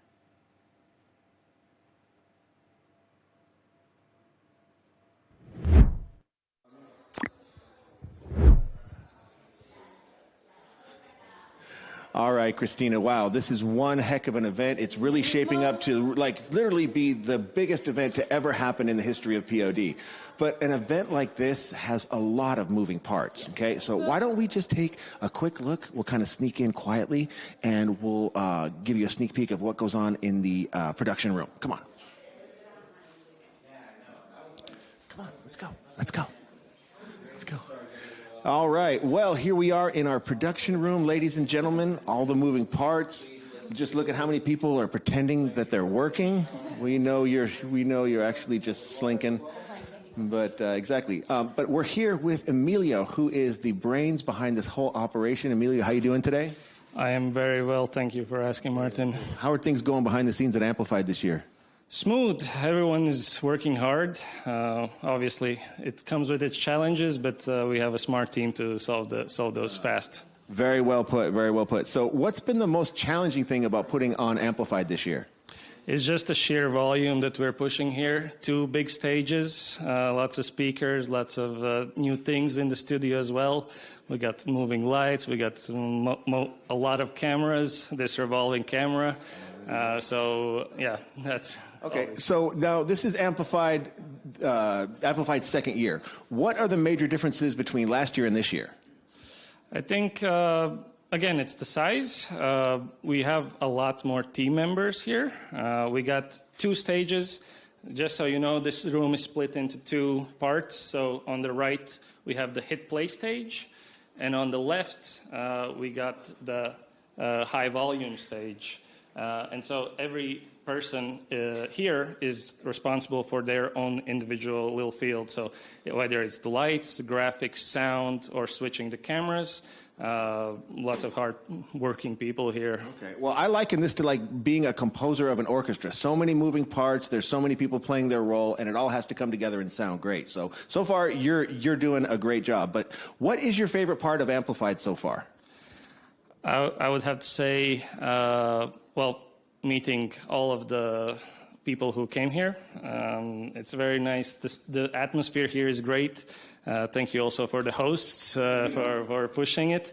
But yeah, it's meeting new people, meeting some old friends as well, and just working together with a lot of people. Yeah, well, that's been a popular answer about the community that's built not only here in Amplified, but you folks out there that are part of the community as well. And I really hope that you feel the love that's coming not only from this control room, but from all the people on both stages, okay? Well, we know you guys are busy, so we're going to leave you, okay? But one final question. What's going to happen to all these videos once Amplified is over? So some of them are going to go on our YouTube channel, so make sure you subscribe. Yes. Very important. And some will go in special areas on Printify Sellers Club, so we'll get to see those there as well. Yeah, so you got to watch live now, really tune in to get most of it here right now. Okay, wonderful. Well, thank you. We'll let you guys get back to work. Now, Emilio mentioned that that these are going to be going on our YouTube channel. You're obviously watching on our YouTube channel right now. But let's use Amplified as a springboard to get us to 100,000 subscribers, okay? Because we're so close and we need your help to get there, okay? But as we make our way into the main stage again, come on, people, you can come with us. Okay, here we are into the high volume stage. And also on our YouTube page, you can find the triumphant return of the Clicks to Riches show, which is my show that is going to be coming back in October. You can watch all the past episodes now in the live section of our YouTube page. But speaking of YouTube and being a online personality, we have one of the best in the industry that has been coming along with us on all these segments, bridging the gaps. Yep. Christina Umeres from CU Online. Okay, but Christina, you live a large portion of your life online. What is it like being so accessible to the public? It has its pros and cons. It's mostly absolutely fantastic. One of my favorite things for sure is just being able to share what I learn. One, it helps me cement what I learn, and it makes me more wanting to learn. And then I also get to hear from people who have learned from me. I think that's the biggest thing when I'm feeling down and someone writes in my comments saying they learned something from me, I help them start and print on demand. Yeah. I had someone here come up to me saying they had never heard of print on demand until they saw my TikTok back in 2020. And I was the first to introduce them to that concept. And they now have a store that they're still managing to this day. And messages like that are so rewarding. I screenshot them, I print them. Whenever I'm sad, I look at those. So leave me nice comments, guys. And those who leave mean comments sometimes or are having a bad day, just don't leave them. Wonderful. So let's talk about your videos. What kind of videos are most popular? So I think the ones that people really like to learn about are the different print-on-demand ideas. So many people think it's just t-shirts and sweatshirts. They hear print-on-demand, that's the first thing they start. But now more than ever, with how many new products Printify has brought through, there are so many niches and products and opportunities, and I think that's what people want to hear, and those are the ones that kick off. Ornaments are doing well. Blankets can be doing well. You're not just stuck to apparel anymore. You can have a complete separate brand and not be like the others. And those are the ones that are really resonating with people who don't want to do what everyone else is doing. Right, exactly. And that's one way to set yourself apart from that competition is through the amazing selection you have in our Printify catalog. I'm glad you mentioned that. But on which platform do you do best in terms of views?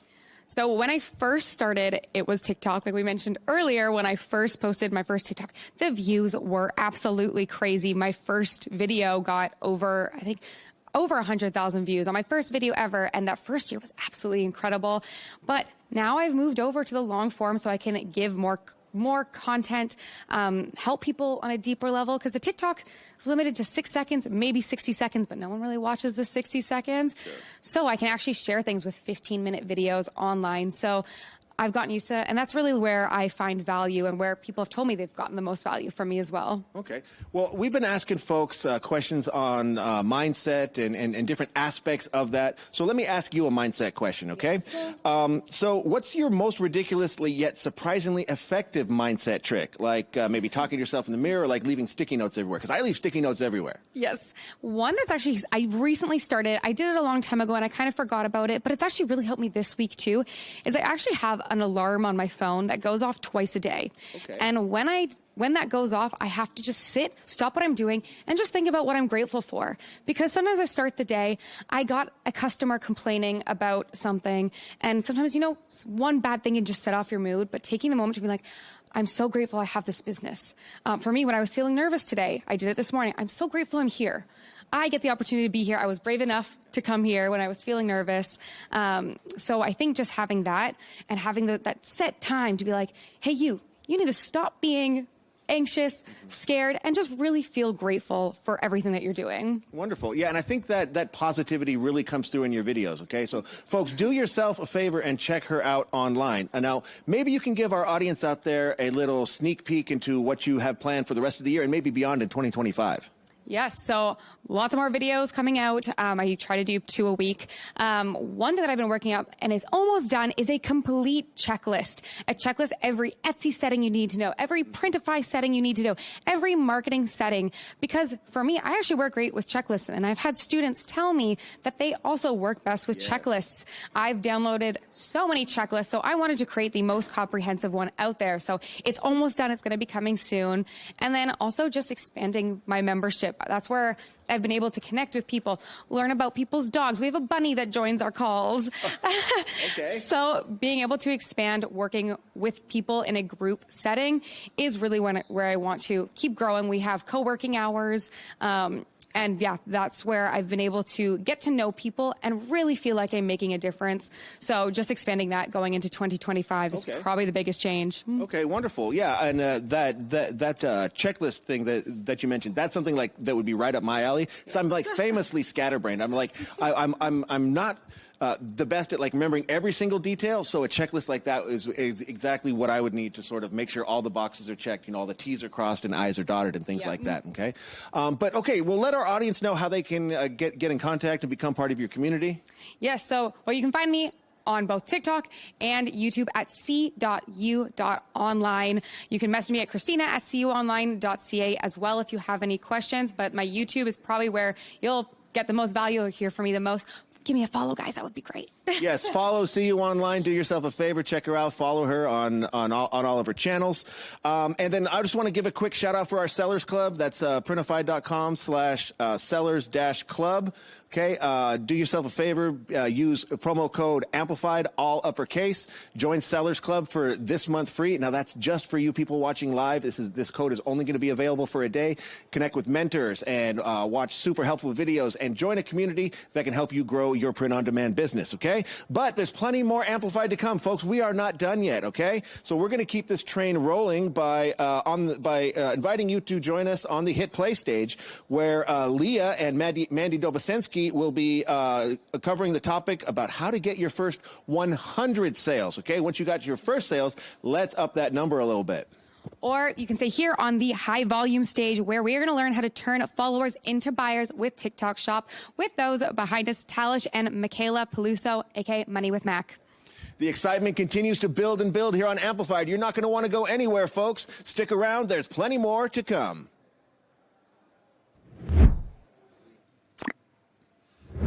Hey folks, welcome back to the High Volume Stage, brought to you by Fiverr.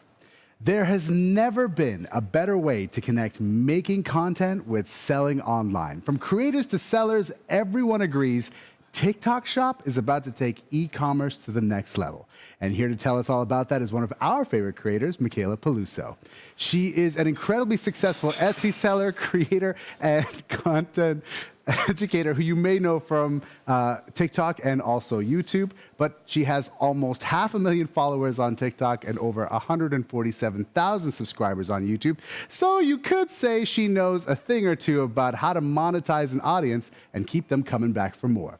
Last year, we were lucky enough to have her as one of the first speakers at our first ever Amplified, and this year, we couldn't be happier to have her back. Michaela, thanks for joining me. Thank you so much. That's so kind, and I'm so excited to be here. Oh man, not as excited as we are. And by the way, if you haven't seen Michaela's new ad for us as well, go to our YouTube channel. She looks absolutely amazing in it, and you won't stop watching it. So look, you kind of made your start as an Etsy seller. So what made, I guess, selling on TikTok appealing to you? I think it was just new and exciting. Yeah. When I saw it come out, it was kind of like that ding in my head of like, oh, are people doing this? What is this? And so many people spend time on TikTok. Yeah. You know, we're scrolling, it's keeping us engaged. And when I saw that you could sell on there, I figured this is something that is an opportunity to reach such a large audience and viral potential. And not only a large audience, but such a diverse audience from all around. I mean, people, when they think about selling, we always say, okay, there's the selling aspect of it, and then there's the social aspect of it later. And both are important. They're both important to making sure you have as many people seeing your products as possible. But what do you think folks should keep in mind when they're trying to figure out how to engage and sell to their audiences at the same time? It's a great question. I think a lot of people get slipped up on that. Yeah. And it's like, oh, content, but I want to make a sale and I don't want to seem too salesy. Exactly. And I think what's really important about selling on TikTok is understanding as a marketplace what it is, because it's not a traditional style of e-commerce. Because with a traditional style of selling online, let's say you go to Etsy, the customer is going there with an intent to make a purchase. They know what they're looking for, whether it's a gift or a specific item. Whereas TikTok, it's a shoppable marketplace that's pretty much off of entertainment. Yeah. People they don't even realize they're being sold to. Yeah. They're scrolling and they see something they like and they're like, ooh, I need that. I'm going to buy that. And so I think the first thing is really understanding the difference of that and not trying to be a seller like straight off of Etsy right into TikTok Shop without really knowing how you can create those engaging videos and get to that point. I guess it's sort of like a difference between like, you know, if you're selling on a place like Etsy, it's like, okay, you're a seller first and then maybe a creator second. And I think it's, with TikTok, I think it's almost the opposite. It's like, okay, you're a creator first, and then the selling comes, but it's still, you know, part of the process. Yeah. Would you say that which are you first? Do you think you're a seller first or a creator first? I'm a creative at heart. Yeah. I think that's like why print on demand was something that was I was so drawn to it. Yeah. I tried other types of e-commerce selling and, you know, like drop shipping and all that other stuff and selling gift boxes. But what really drew me to print on demand was the ability to like make designs and use my creativity off of what was working. Yeah. So I'm definitely a creative first. And I think that's why content comes a bit more naturally to me in that sense. But yeah, I would say I'm seller too. I've learned a lot and it's all in my brain now. So it's just this like mush of Creativity and knowledge and my business and creative brain. At a certain point, they both go hand in hand, right? Like you develop the instincts to go, okay, cool. Like I understand. I'm sure, like even as a creator, like maybe that you reverse engineer, you know, a product based on like what your audience is into, right? Because you're authentic, you know who your people are, and your people know what you're into, and so like it's almost there's a natural kind of flow state that happens between the both of them at a certain point. Exactly. I mean, but do you think though, because you've had that experience on Etsy, and you just mentioned about, you know, creating different products in the past, are there certain products then that you think would sell better on TikTok as opposed to another marketplace? Absolutely. I love that you asked this because I get this question a lot on YouTube, and people say, how do I pick a product, like if I need to make a video of it? And I think instead of choosing a product first, think about how can I create a video for this if you're going to sell on something like TikTok Shop. So maybe to you, it's like a mug. I can show the mug being used, or a glass sipper cup. I can show something being poured into it. A phone case. I can show it with different accessories, home decor, and a home tour, something like that. I think that's really important when picking products is to just think about how would I create a video of this, especially if you're a creator or a seller that doesn't want to be showing your face in a video. Because I know that not a lot of people want to do that. It's intimidating and I get it. So I think going in with the mindset first of how could I create a video of this versus creating a product and being like, oh, how do I create a video with this product? Yeah.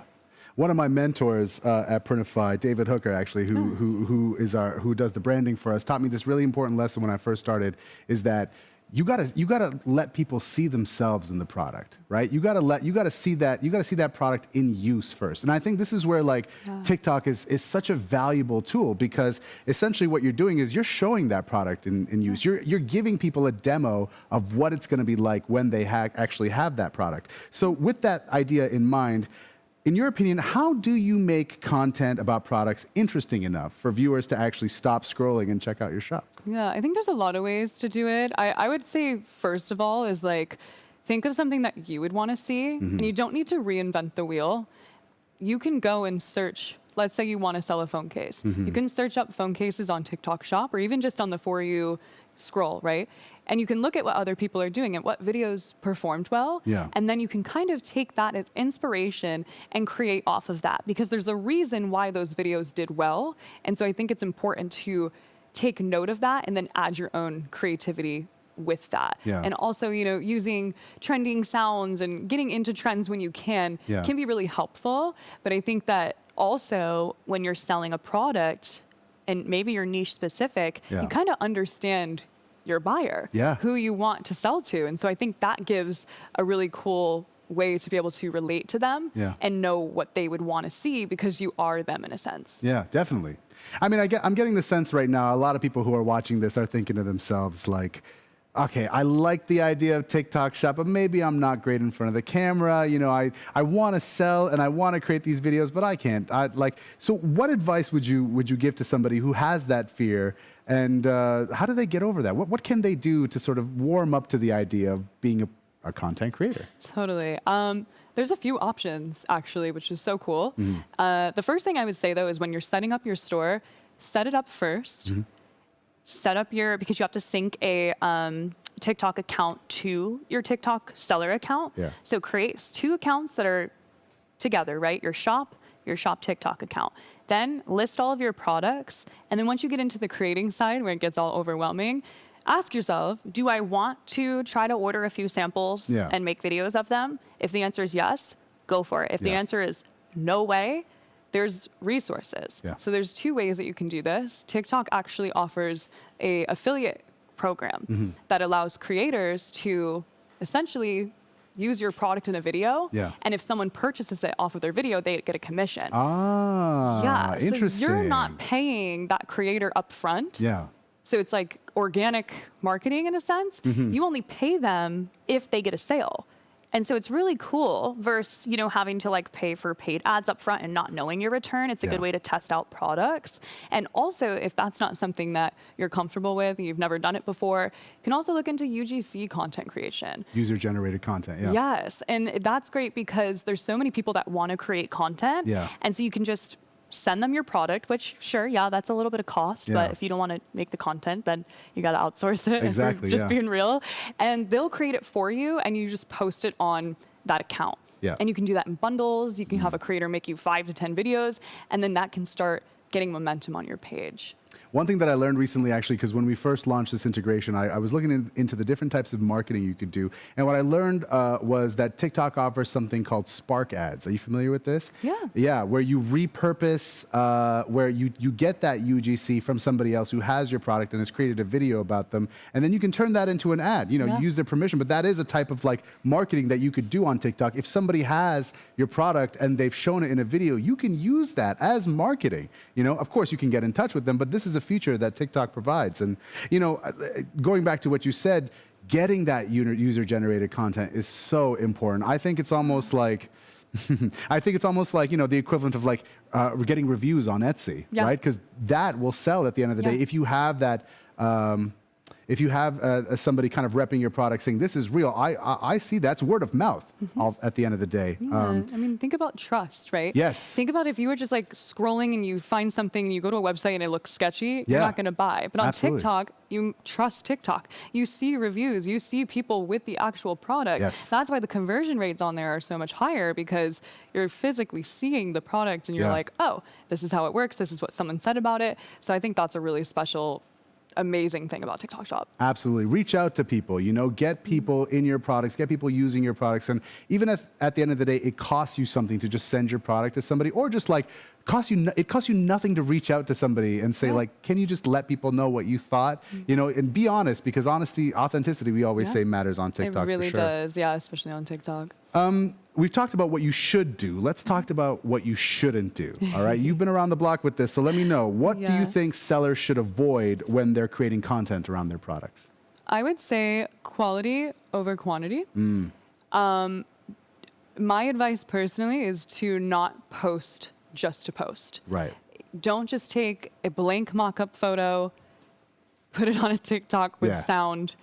Nobody's going to click on that. I mean, put yourself in a viewer's shoes. And you're scrolling on TikTok and you see all these engaging videos, and all of a sudden you see one that's just like a shirt. Like, you are not going to click on that, you know, like, be real. And so like, I think a lot of times we forget that we're consumers too. And so, my first thing would be like, take more time into actually creating a piece of content or sourcing the content versus just like putting something out there to put it out there when it's not going to convert anyway. And then you're just wasting time and energy on it. And I also think like there is, well, I guess this is back on the do's, but with the photo slides, you can do those, but just make sure they're engaging. They have the, hey, leave a comment of someone who would want to buy this, or like something like that, and not just like a photo of a shirt or something like that. Send this to someone who needs this. I love that trend. That's so smart, you know? And they have one that's like, right now I keep seeing where it's like these Halloween sweatshirts, and it says like, POV, your boyfriend or girlfriend would love this sweatshirt, send it to them or buy it for them. And they're killing it. They're just doing, it's just like, it's really cool. It's smart advertising, and it just goes to show you, okay, you know what? Even if videos aren't your deal, there are things you could do with just photos as like a way up to it. But you know, you can't phone it in. You got to really think about it. You know, don't think of your buyers as dumb at the end of the day. You know what I mean? Nobody wants to be sold to. Absolutely. You know, like it's just not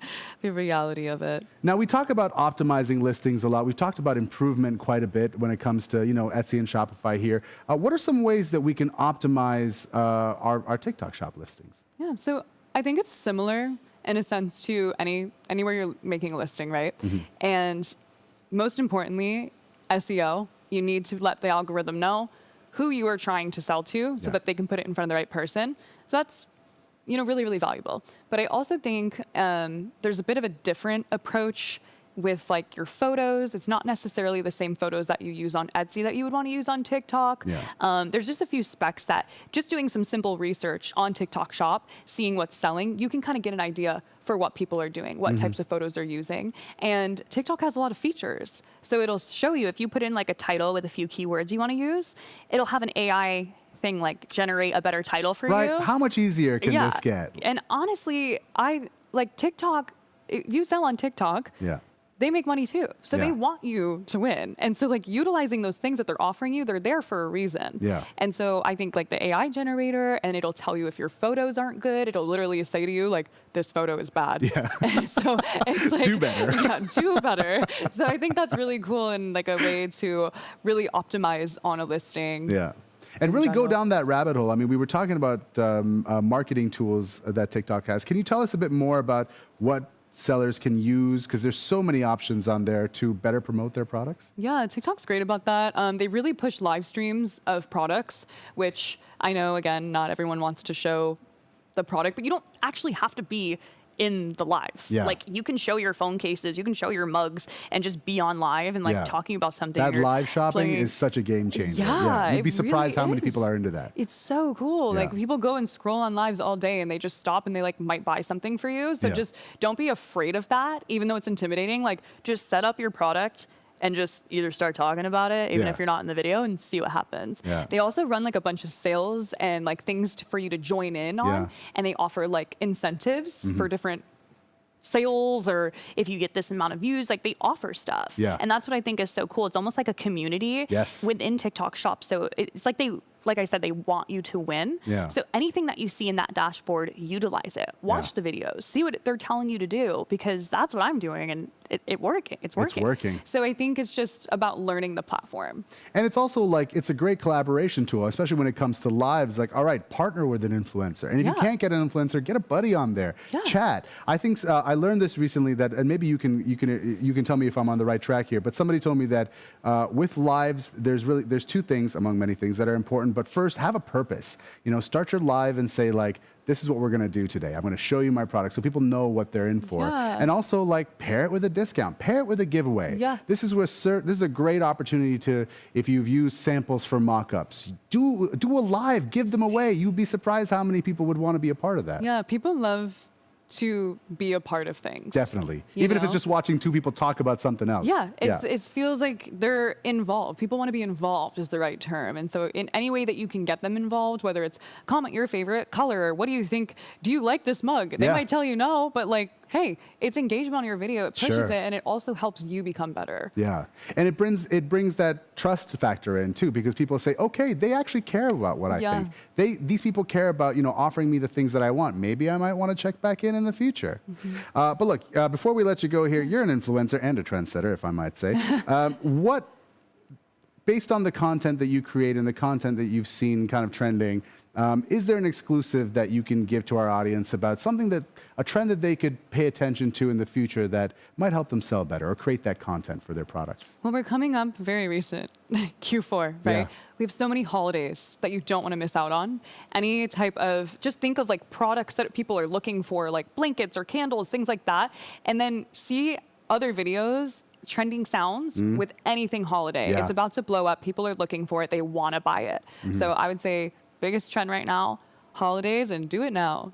Don't wait. It's such an underrated advice to take holidays to like the full advantage. If you don't know what designs you're going to create, if you don't know what sales to run, holidays are just like the base level you can start with, because there are some, like you said, Q4, there are some times of the year or some holidays in particular where people are going to be out shopping. People are going to be out shopping for Christmas. They're going to be shopping for Halloween, So, hey, start there and then, use that time to develop your own voice. What's your spin on it, Yeah, and just think about like what are you buying right now? Exactly. The weather may be getting colder where you live, so people are buying sweatshirts, they're buying beanies, they're buying, candles. And so it's like just using like that, just almost common sense in them to say it, and putting products and trending, different things like that. I think that's really valuable.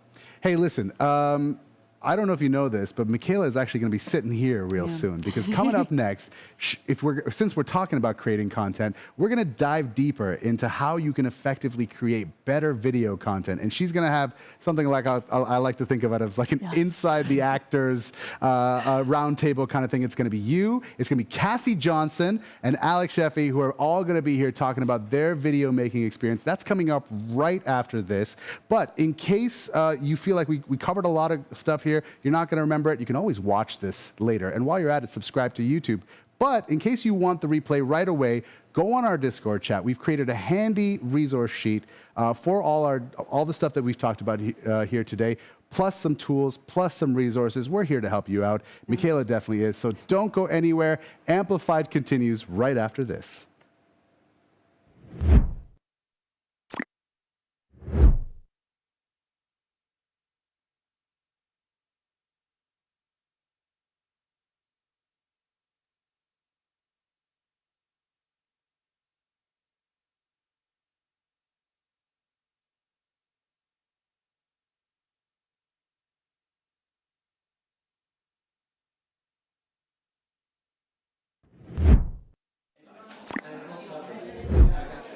Here we are, ladies and gentlemen, back in the green room, and the vibe here is electric. People are having a great time.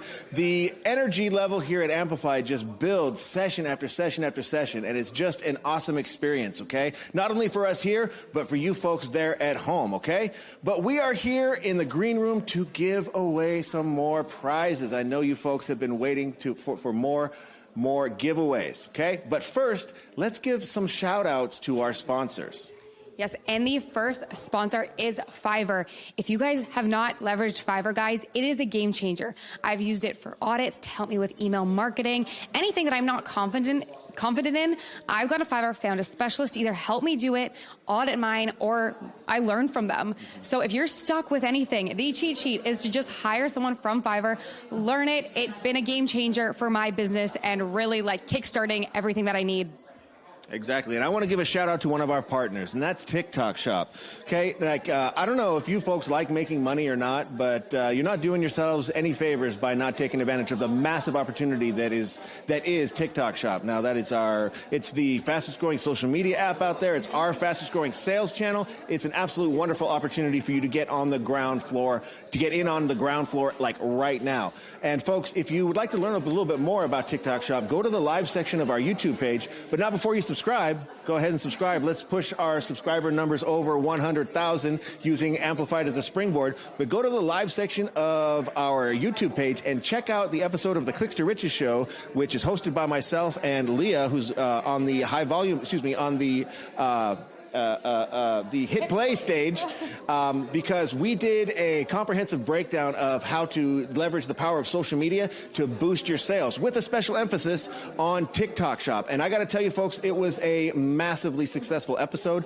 We featured a TikTok seller that went soup to nuts and just broke down everything about how she was able to become successful. So, folks, if you're thinking about entering into this space, do yourself a favor, check out the episode of the Clicks to Riches show, TikTok Shop social media, okay?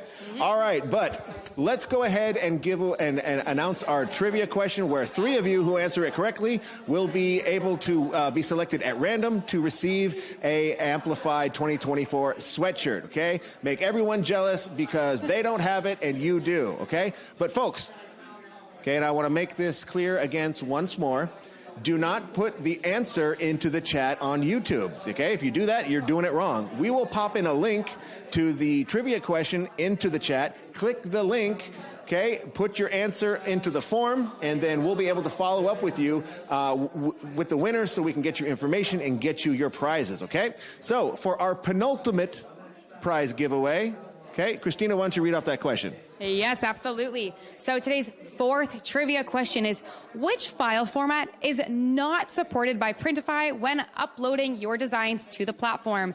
Is it A, JPEG, B, PNGs, C, SVG, or D, EPS? Do not forget to click on the link in the chat to submit your answers so you have a chance to win one of 3 sweatshirts. But again, that's not all that we're giving away today. What else can people win? Oh, I'm so glad you asked, because we're going to flash a QR code on the screen. Ladies and gentlemen, pull out your phones, because that's going to take you to a survey where you will have a chance to win $500 of Printify sales credit, okay? So do yourselves a favor and get yourself some Printify sales credit.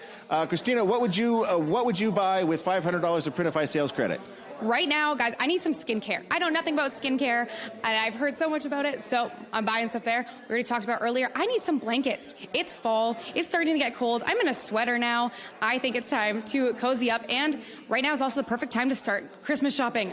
Very good answer. I'd probably just knock out all my Christmas shopping in one go with that $500, okay? But also, as if that wasn't enough, folks, we've got our Discord server. Go ahead and sign up, get the community pass. It's only going to cost you $5. Printify.com/amplified. We've got more giveaways, more prizes, coupon codes, you name it. And we're doing our Instagram giveaway as well. So go to our Instagram page, search out Printify, like, share, subscribe, because you have an opportunity to win more prizes there, okay? So everywhere you look at Amplified, there's a chance to win, there's a chance to learn. Everybody's having a great time. But let's keep this going, okay? Because on the hit play stage, we've got statistically selling, okay? Use stats to your advantage, okay? Make data a part of your workflow, and you can learn from Leah and Julia Arguello Bush. And then back on our high volume stage, we have Captivate, Connect, Convert, how video content grows your brand. And that is hosted by Michaela with Cassie Johnsons and Alex Sheffy. All right, pull out your notebook, take your notes. We're going to have a lot of fun. Amplified rolls on.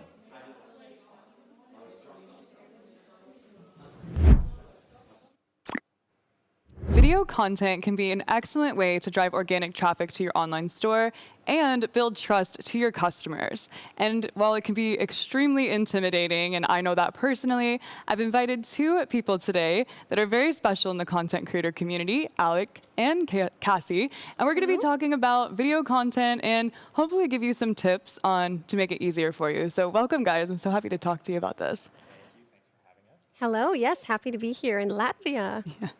So for me personally, I know that starting out with content was like, what am I doing? I had no experience, nowhere to really look for any inspo. I always felt like I just couldn't create what other people were making. And I'm curious if either of you had any experience when starting out.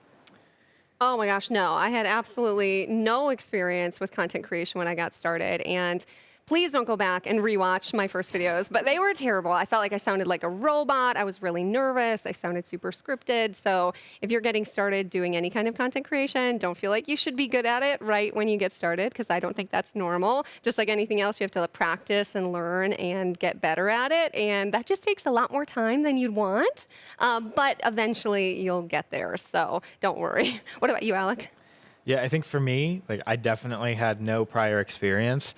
I had made some videos, but I don't think anyone starts with experience. It's a very kind of unnatural thing to get into. At least for me, that's kind of how I view it. So, yeah, knowing that really nobody has prior experience when they're getting into making content is kind of nice. It's nice to know that we all started at the same point. Yeah. And so it's just kind of, just about putting yourself out there.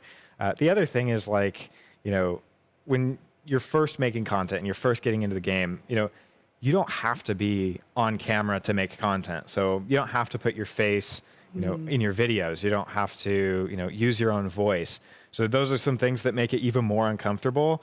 And I think that, even if you're just making content where it's about a product that you're selling, or maybe you're trying to make like a video ad or something, there's a lot of ways you can do content where you're not directly in it. And that can kind of lower the barrier to entry for you so that it's a little bit easier to gain some of those skills that will pay off down the line. Yeah. So, yeah. It makes it less scary in a sense. Like let's say you make a video that you're not actually in and you post it and it does well. That gives you more of a confidence of, oh, I can do this. And then you get more into it. And for me, I was always talking over myself, which I still do after all the content that I make and I create. Nobody's perfect at it. We all edit stuff out that people don't see. You always see the finished product of content. And I think that's something to not compare yourself to. with other creators. That's a good point about not having to be in the videos, because one type of content that does really well on TikTok is actually just photos. So you do like a slideshow photos. The first one could be like, POV, tag your boyfriend in this if you want them to buy it for you. And then the next picture is actually the item for sale. And that can actually get a lot of engagement. So you can start really, really simple when you're first getting started. So, it's a good point that you don't always have to be on the camera at all if you don't want to. Yeah, it doesn't have to always just be, hi, buy this. That's not how it goes. So I feel like a lot of sellers, with being intimidated, they're kind of thinking, do I have to make content? And I'm curious if either of you think that it's necessary. Sometimes I think it can be when you're really trying to market your brand. Maybe less if you're on a marketplace like Etsy. But let's say, you're selling on your own website, or you're trying to get someone to join in on a personal brand. Would you say that content would be necessary for like a newer seller?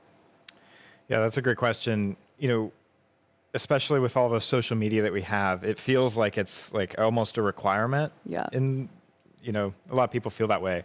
I don't necessarily see it as something that you have to do.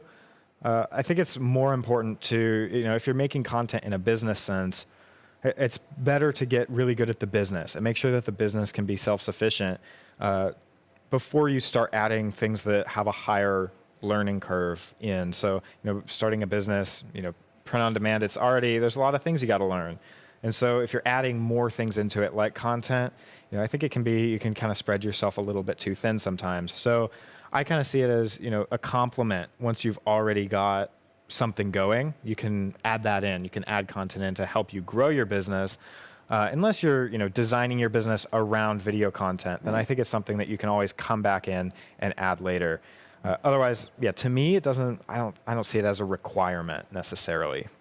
Yeah, I totally agree. I think when you're first getting started with print on demand, just actually opening your Etsy shop or wherever platform you're selling is so terrifying and takes a lot of work. There's a lot to learn right when you first get started. So I think if you started doing print on demand day one and also tried to learn content creation at the same time, that might be really overwhelming. So I think, if you're selling on at least a marketplace like Etsy, like I do, I think a good way to get started would be, get started selling, start getting some sales coming in, and then you can use the products you already know that people like and enjoy to start promoting those on social media. That way you're not having to test what type of content works and what type of products work at the same time. You can kind of just learn one piece of it at a time. It's like, how do you eat an elephant? One bite at a time, I love that. Yeah, and I think too, when it comes to, you mentioned Etsy, and I'm sure we all are familiar with selling on Etsy, and you can also create like videos in your listings, right? And that's like another type of content that you can put in there. Like, it doesn't have to be as complicated as a complete new video that you start from total scratch. And I think that's something that people need to kind of do a little research on. Of content doesn't all have to be the same. It really doesn't. But in terms of content, I know everyone has their own style, and obviously depending on what you're doing, if you have a personal brand, if you're trying to sell products, but is there any tips that you think can help make content more engaging for someone starting out or even someone that's struggling with content? Yeah, I think obviously, there's a whole range of things that you can do to make it more engaging. It definitely depends who your target viewer is and what they're interested in, but some super basic kind of easy tactics that you can use is, for example, like the video editing. That might give you a competitive advantage over someone else who doesn't have the same level of editing that you do. You can also, you can make it more engaging by, telling a better story. So you can incorporate things that, touch people a little bit differently just by, causing them to remember it maybe by, having a story in there. There's a lot of elements that you could do. I think that it kind of comes down to who your target audience is, whether that's for a personal brand or if you're selling a product. It really comes down to how you come up with the idea to craft the content. It's going to kind of depend on who you want to be watching it or consuming it. Even if it's not necessarily a video, but any content for that matter, you just got to think about all the elements that the end consumer would want. And then think about how you can add those. And I always try and watch my own videos back and see if at any point, I start to kind of lose interest in my own video. And if that happens, that can give you a really good clue as to where you need to add something or maybe take something out. Mm-hmm. So yeah, if you can't even get through your own videos, then you can't really expect other people to. I think that goes for long form and short form. And so I think that just by, asking yourself, if you think it's genuinely good, you can kind of figure out what to add or remove to make your content better. Yeah, it can be a little cringy feeling to watch your own content. It's never going to feel really comfortable. You're never going to be like, oh my gosh, I did so good at this. Or maybe you will, and that's great. Maybe you did so good at it. But I think there are like a ton of ways to make it more engaging. I think editing is definitely one of them. If you need inspiration for that, Money with Mac does amazing content, super aesthetic. I love the vibe of the way that you do it with your iPad and everything. It's really, really cool. I think you have a good point with the storytelling, how you're framing the video. Even if you're selling a product, if you don't want to be in the videos, that's totally fine. But you could actually share your story. You're like, I'm doing a 30-day challenge. I'm going to post one item that I made for my Etsy store every day for 30 days until I can afford this surgery for my cat. Like something that would draw an emotion, give someone a reason to at least like interact and comment or like the, content and give you some engagement or maybe purchase because they want to support your story. Or there's much more fun ways that you can do it. Like I was talking about earlier, like POV, if you're tag your boyfriend in this and he doesn't reply in 5 minutes, then he has to buy it for you. Or like tag your best friend in this or tag someone who loves ice cream in this, whatever the niche is. And that can make it a lot more shareable and really help it kind of reach the right people organically. So I think it really goes back to, don't feel like you have to make this up and know these things. All of these examples I'm giving are things that I've seen work really well for content on different platforms. So don't feel like you have to memorize everything we're saying. All of our experience has come from researching what's working for other people and testing things out for ourselves. So again, you're going to feel really overwhelmed at first and have no idea what you're doing, not know what works. But as soon as you find what works, you just do a lot more of that. And that's really bringing it down to as simple as possible when it comes to content creation. Yeah, and you'll refine it as you go. I think for me, like when I look back at older videos, I'm like, whoa, like what was I doing? But I also see how I got to where I'm at because I refined it. I saw what was working and not. And I think the beautiful thing about a lot of platforms you can post content on, it doesn't really cost you anything to post and test out what works. So you can post something and if it doesn't get any engagement, how can you make it better the next time? That's a huge thing that I use is like seeing what's working for other people, trying it out, and maybe it doesn't work for me and that's okay. But I think it's a good thing to test it out, right? And Yeah, you can't beat free traffic. If you don't have the budget to pay for advertising, then it can be a great idea to use content creation and try and promote your products without having to pay any money to do it. Especially on platforms like TikTok and Instagram, they're ready to serve up your content to people that would be interested in it and get a bunch of views. They want you to get lots of views, and so if you just even like Pinterest, there's so many ways you can just post links to your products for free. Yeah. So definitely not something to miss out on, in my opinion. I think that also with there being, going off of what I said, all the different channels that we can post on, a lot of content can be overwhelming. And I personally have a strategy that I try to follow, but I'm not always perfect at it. Do you have a strategy for planning out content? Yeah, I think as far as planning it out and figuring out what you're going to make, like one of the biggest things you can do is just see what's already working. So similar to what you do with print on demand and getting your business off the ground, in any business, is you kind of see what the market already wants, and then you kind of add your own twist to it. Yeah. Now, as far as planning it out, that's how you can kind of get some ideas. But it's definitely helpful to kind of build out a system, a little bit of a system for yourself to keep yourself consistent. And so for me, I'll kind of decide ahead of time that I'm going to post a video on a certain day, and then I can work backwards from that goal. So I can break it down into, needing to plan out what's going to be in the video, the kind of overall idea, figuring out when I need to film and when I need to make the thumbnail and all these different things. So just by having a deadline that I have to hit every week or however often you need to make content, that can really help keep you accountable and keep you on track so that you're actually hitting your goal. Yeah. And so, yeah, definitely planning it out is essential, I think, if you want to take any content seriously. 100%. Yeah, I think taking it just one step at a time can be really important when it comes to content. Don't feel like you need to decide what you're going to make and then script it and then record it and edit it and post it all in one day. I think batching your work can really, really help. So maybe one day you sit down and come up with 10 ideas of videos that you could create. And then the next day you sit down and actually write some ideas of scripts of what you would kind of say or how you would actually make it. You know, maybe I use this listing and I say this in there. And then the next time you actually record the content, make the content, and then the next time you post it, you know, you can do it little bits at a time if that makes it easier and feel less overwhelming. And maybe in the future you do decide, you know, I'm going to just do things start from finish and kind of post it right away. But in the beginning, I think it can be a little bit less overwhelming to kind of break it up.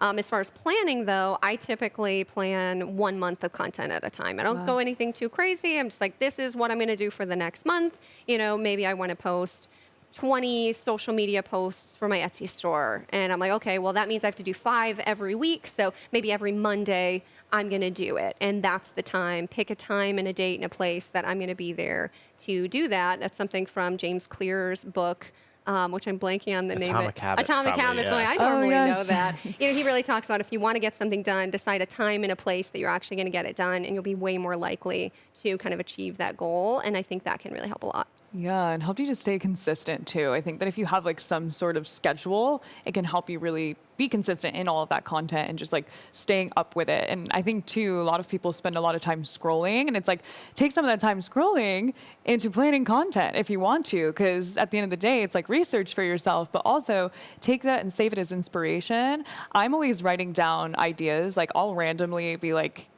watching TV and I get like a video idea and I immediately write it down in either my notes, whatever I have around me, because then I can come back when I'm feeling uninspired and think, how can I make a video on this? And I work off inspiration a lot. I'm taking notes from like months of content planning because I want to get to that. But honestly, I work more off of like inspiration and when I feel something that I want to do. And that's what helps with batching different videos that you can kind of put together, especially for short form too.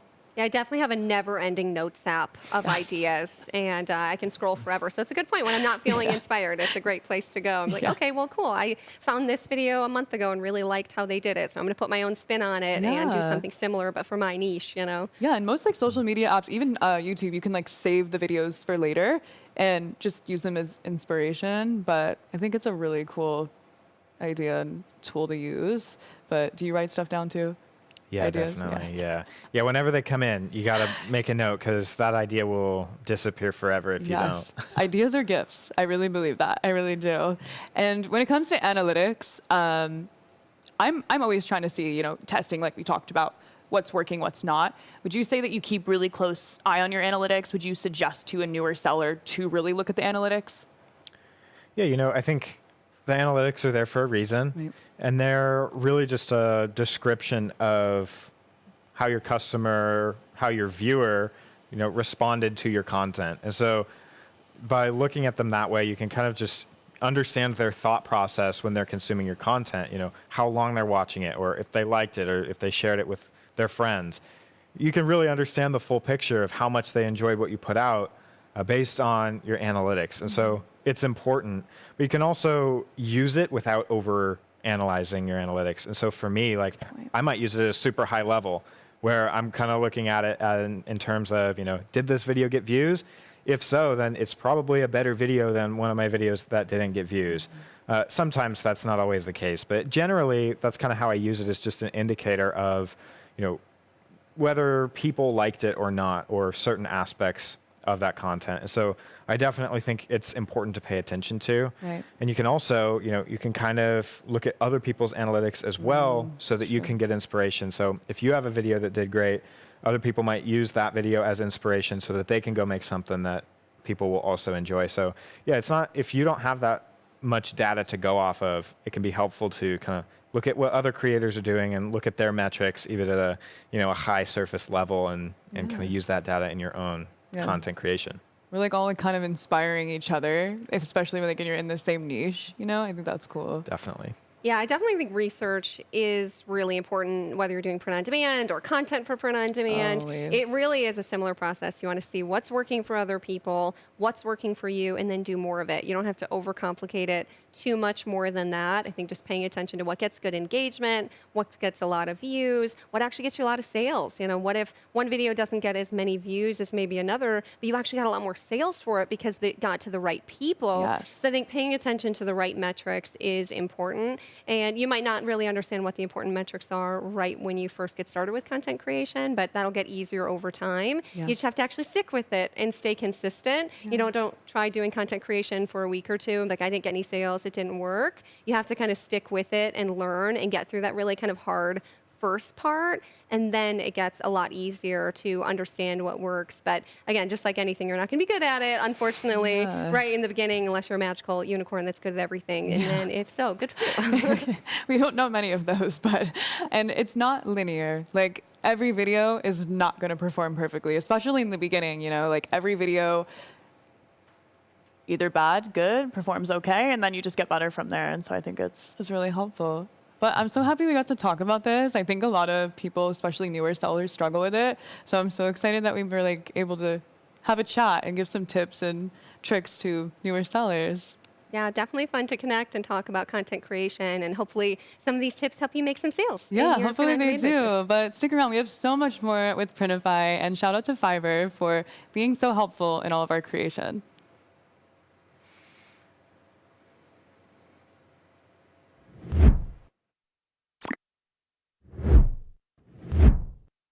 Wow. Okay, so many cool sessions, so many cool people with all these industry big shots here. I think we should take a little bit of time to get to know a few of them, folks. So what do you think? Let's go over here, okay? Yeah. Christina is going to ask the world famous Starla Moore a few questions. Let's go on over here. Yes, hello, hello. She didn't expect to see us at all. Hello, Starla. How you doing? Awesome. It has been a day. It has for sure been a day, a long day. It's been, but a great day. A great day, absolutely. The energy is high. It's fantastic. How are you finding this back room? Oh, it is so much fun. There's so much food. It's a little warm, you know, but we have an amazing makeup team here making us look beautiful. It's just been, they've taken such good care of us. Yes, if you see me, you'll see me one session glistening a little, and then she's matte. Yeah, it's glistening. I love it. And first, for those who don't know you, can you tell them a little bit about yourself? Yeah, my name is Starla Moore. I've been selling on Etsy for 12 years now. Wow. I started out with handmade jewelry. I sold that for 10 years, and then I moved into POD. So now I officially license with authors to create merchandise for some of the biggest fantasy series in the world. Have you ever read A Court of Thorns and Roses? Yes, multiple times. Way too many times. I own all of them. I've read all Sarah J. Maas. Oh, yeah. I'm licensed. So, yeah, that's my favorite, because then I can teach people about trademark infringement and, you know, doing things legally. Yes, that's amazing. And how did you end up going from jewelry to shirts? Did you run both for a while? No, actually, with the jewelry business, things became so overwhelming during COVID. We lost one of our biggest suppliers. I won't say their name, but, you know. And things just got a little bit too hectic with having to do these 16-hour shifts of making the jewelry. So I moved to POD because it was an easy solution, and I was able to put a lot of time and energy into something I love, which is reading. And now I get to do reading for work. Yeah, that's amazing. For me too, like it wasn't a handmade, I had a digital drawing Etsy first, and same thing. It was awesome for a little bit, and then just seeing how much time you had to put in every single time you got an order. And then I found out print on demand, and I had both stores up, and then I was like, oh my goodness, I want to spend all of my time on print on demand, because when you get a sale, you don't have to do anything. Exactly. It's a weird feeling. Like, how did you find that first time you got a sale and you're like, wait, I don't do anything? Right. I almost felt guilty. I felt like I needed to help. I felt like I needed to, what do I do? How do I help? And, you know, but Printify took care of everything. So that was great. Yep. And now I couldn't imagine doing stuff afterwards. I love just leaving it. And I only really look at things if someone messages me about a problem. I'm pretty hands off, which is awesome. I had some other questions for you. On the topic of mindset, which is one of our themes for the day so far, what's been your most ridiculous yet surprisingly effective mindset trick? Oh, ridiculously effective mindset trick. I like to rehearse and practice as if I were my ideal target customer. I like to get on Etsy and go on my own journey for what I would do if I was that target customer.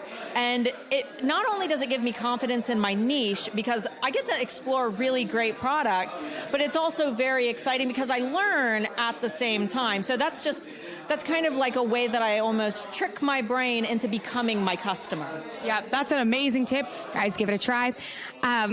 For you, we were talking earlier about advice, and I wanted to ask you, what's the weirdest piece of advice that you've got that maybe worked? Okay, so this one is going to sound so cliche, but be yourself.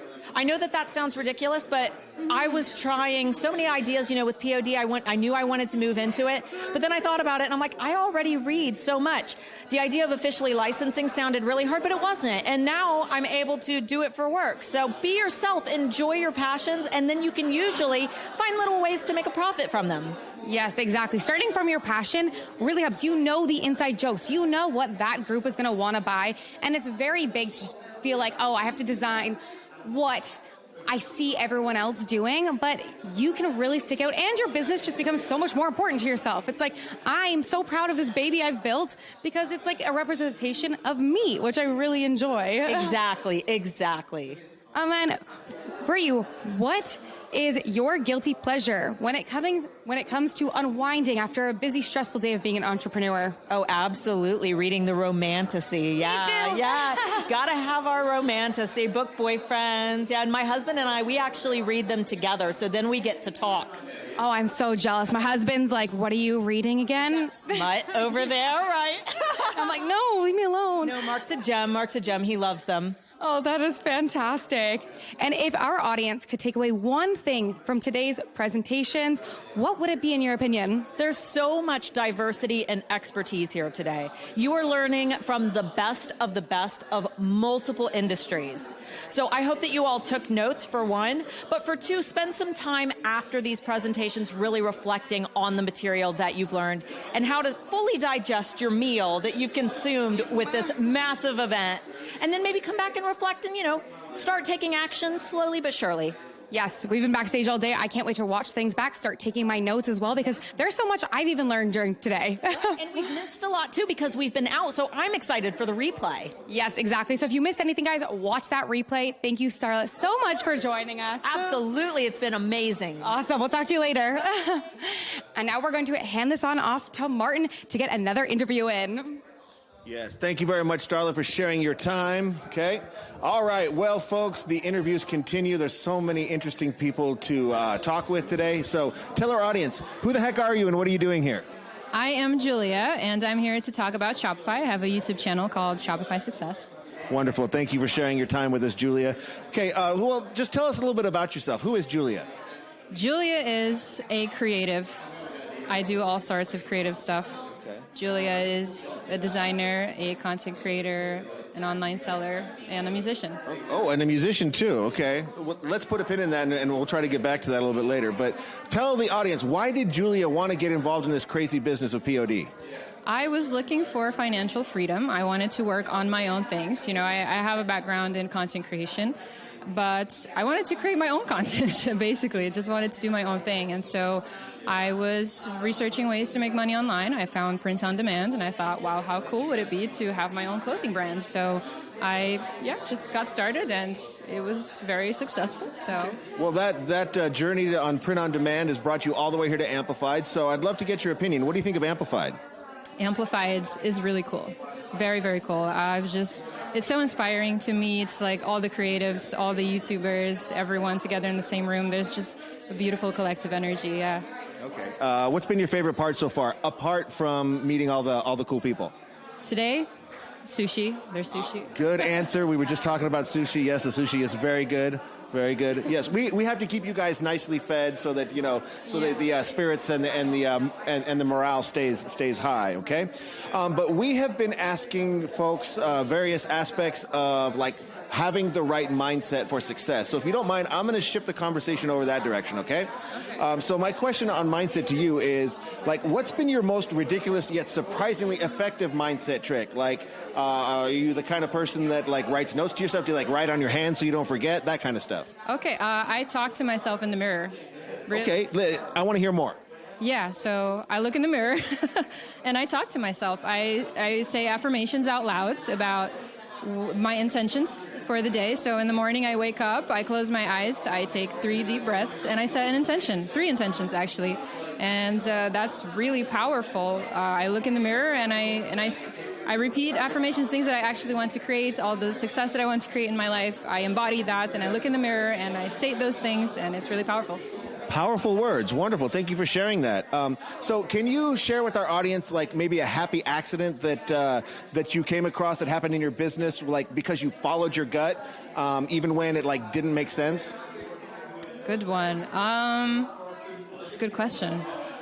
Like maybe you went decided to target a specific niche or sell specific products, or like go after a particular customer that you thought maybe wasn't a good idea but then turned out to be quite profitable? Okay, I'll say something maybe that's related. So our clothing store is kind of like a visual representation of our music for us, and so our target audience is amongst DJs and music producers. And so for us, like a huge wow moment, I would say it wasn't really, it was unexpected. It was when this like huge artist, he's got like 300,000-400,000 followers on Instagram, signed to like massive labels. He DM'd us on Instagram saying that he loved our brands, that he loved our clothing. So that was like, whoa.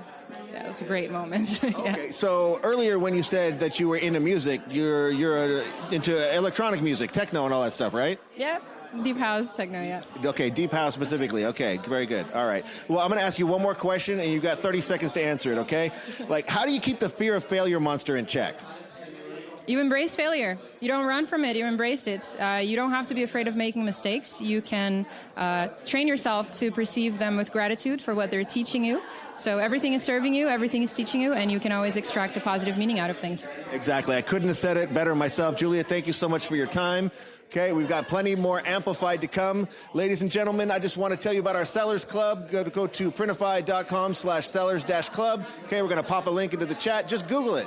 Okay, Google Printify Sellers Club. Join.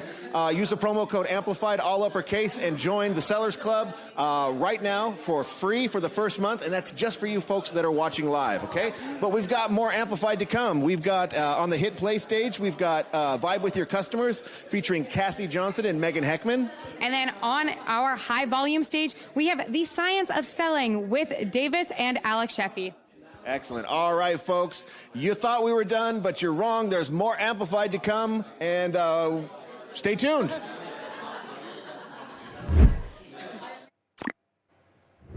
Hey, folks. Welcome back. My name is Davis, and I have been leading growth for Printify for quite some time now. And in this time, by far the biggest question for merchants like you has been, how do I actually get better at selling online? And there's not one answer to that. Some might say, it's all about cranking out as many new products as possible. To others, it might be spending more in marketing and ads. But ask anyone that's been selling online for a while now, and they'll all tell you the same thing. When it comes to running a long-term business, data is king. How you collect it, how you read it, and most importantly, how do you use it? And for Alex Sheffield, using analytics and relying on data has been crucial for his successful Etsy store. It's what helped him grow his now $1 million business right from his bedroom. Whether you know him from his popular YouTube channel or his online course, Alex's knowledge of the science of analytics has made him a mentor for many new sellers.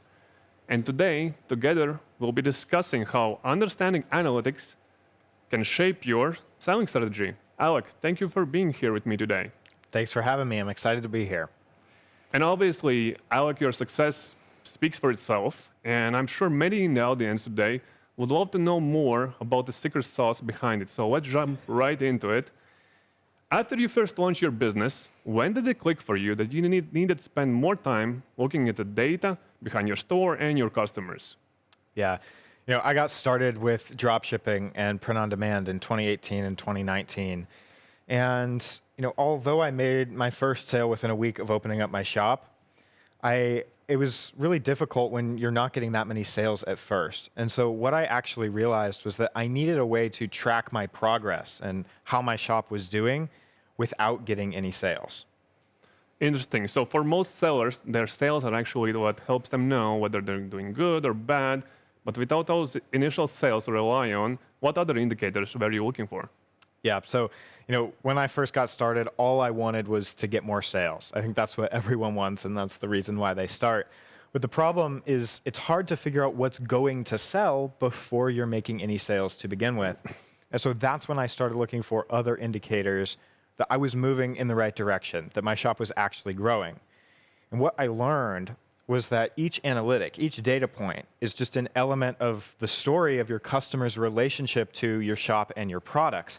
And it really describes their shopping journey. I like this way that you're putting together the story about your customer to understand it better. That's very neat. Let's talk about the differences between the different types of data sellers should be looking for and how can they have impact on their business. Yeah, so there's a ton of different metrics. If you ever look at a metrics dashboard, there's hundreds of things that you could, pay attention to. But some of the best ones are things like your views. Sometimes they're called impressions. You have your click-through rate. Those are all metrics that help you make marketing decisions. You have things like, purchases and your content interactions and likes and favorites on your products. And those metrics help you make new design decisions and help you know what products to make more of.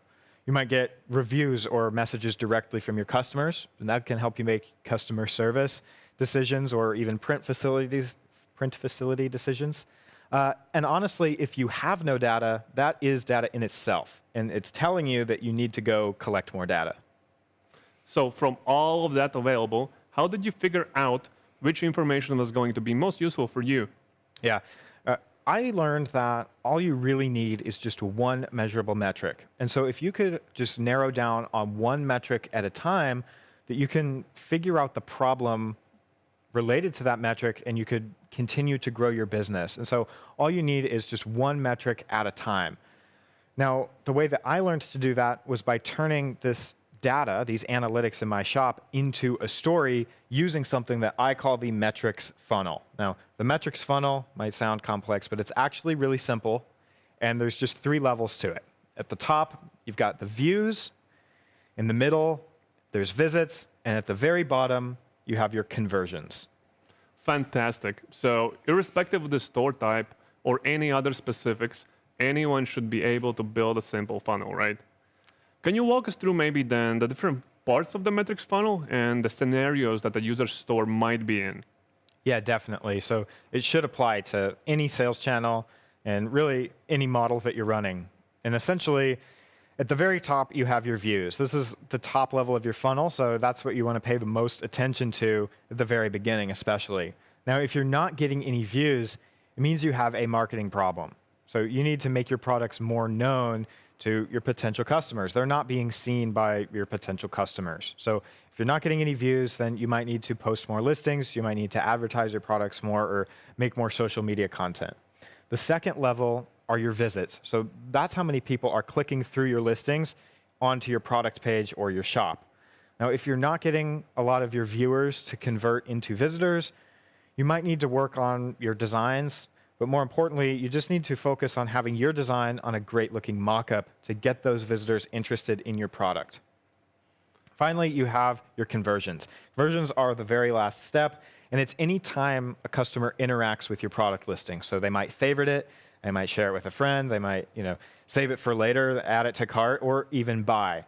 Now, everyone, you obviously want the customers to buy, but any interaction is, in my opinion, a positive interaction because it's showing that people are finding your product and they like it enough to interact with it. And that's the end goal. And if you can get enough people to positively interact with your products, eventually you're going to get sales. That is so crucial. So by looking at this information, I can narrow down why my items aren't selling, which is often by far the hardest bit, right? So then next, how do I actually turn this data into decisions that will help me sell better in the future? Yeah, I think that it really starts with having data to make decisions with. So no data is data in itself. And so at the very base level, you have to fill that top level of your funnel before you can start making decisions. So if you have no data, you need to collect more data. And it's really, the most fundamental part of running your business. Now, after you have data, you can use each level of the metrics funnel to address those problems in your business. If you're not getting views, you have a marketing problem. If you're not getting visits, you have a click-through rate or conversion problem.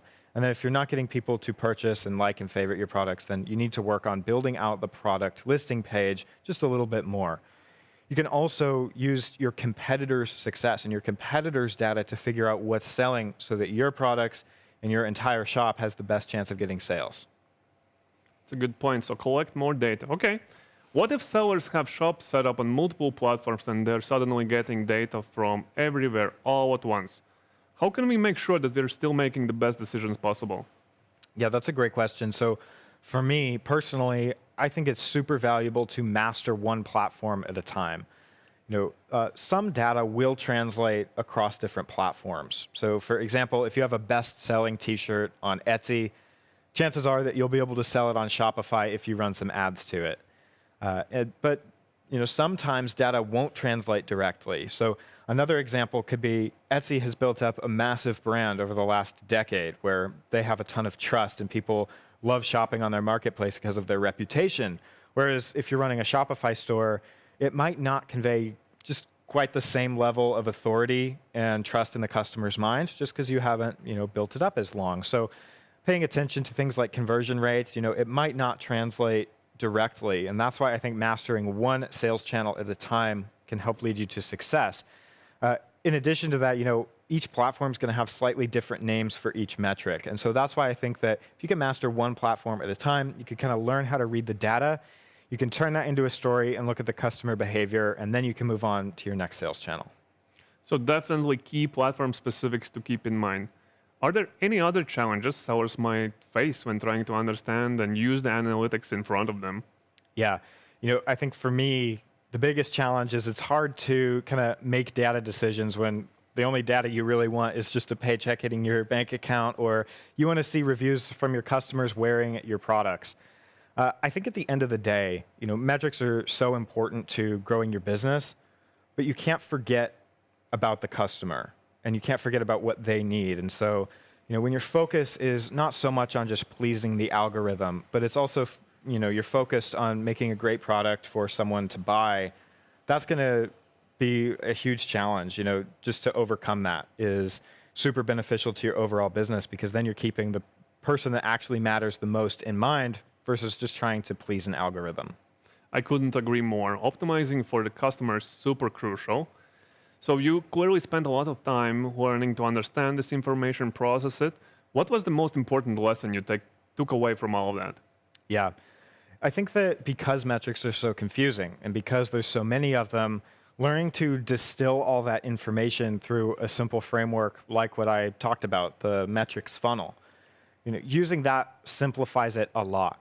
And there's different names for each data point, but at the end of the day, you're really just looking at human behavior, and human behavior is typically predictable over time. And so when you're able to take all of this confusing data, all these analytics, you're able to kind of figure out what are the most important metrics to look at and translate that into what human behavior looks like. I think that's when you can really take your business to the next level.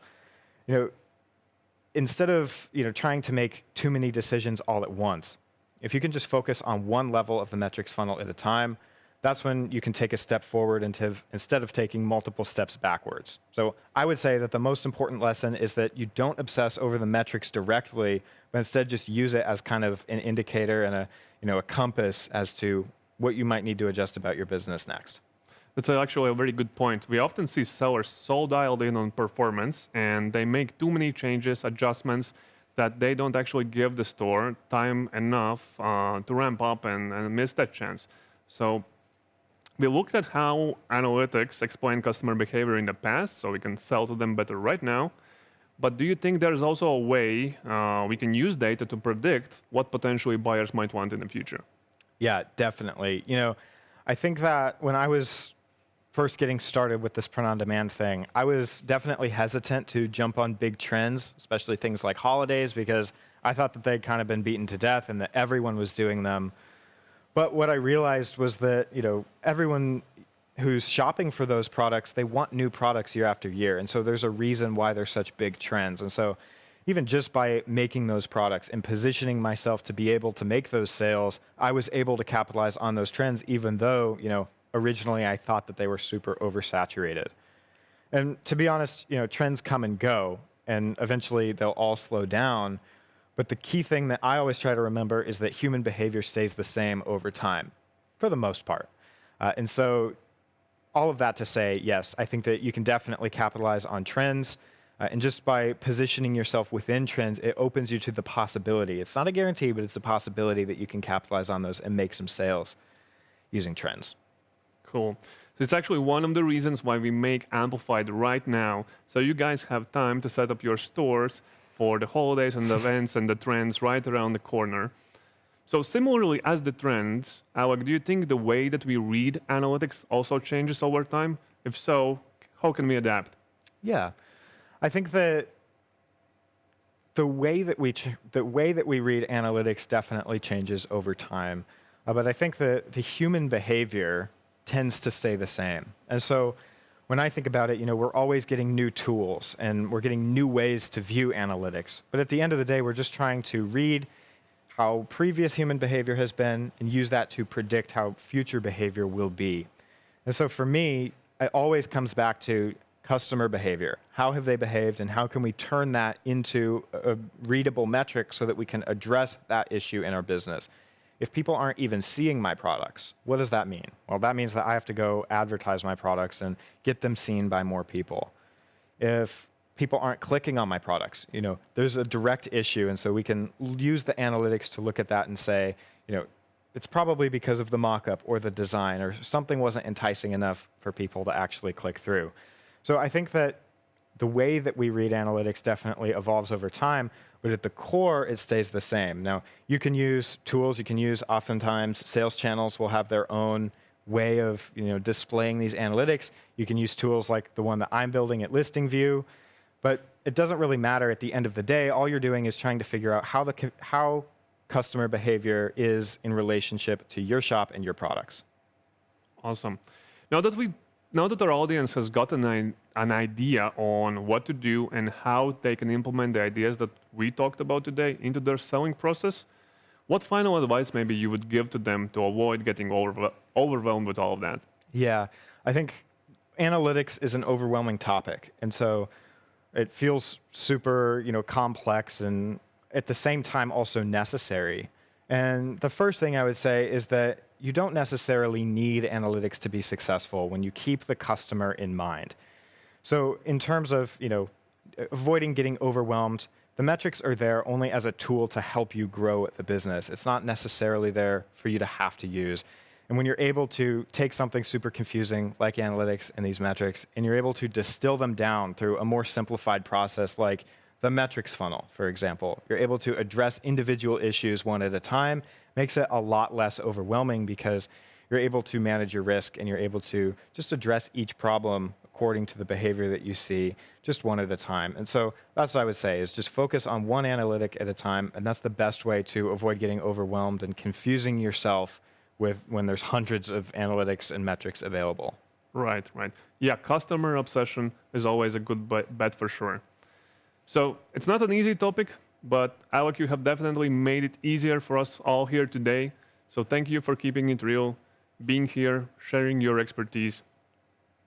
Yeah, of course. I'm glad to. Thanks for having me, and I'm glad we could talk about analytics. Exactly. So don't forget to pick up the resource sheet from our chat today. And thanks, Fiverr, for sponsoring this session. And we'll be back in a couple of minutes.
Well, Christina, this is the last time that we get to give away some branded Amplified sweatshirts, so I think we better do something special. I think okay?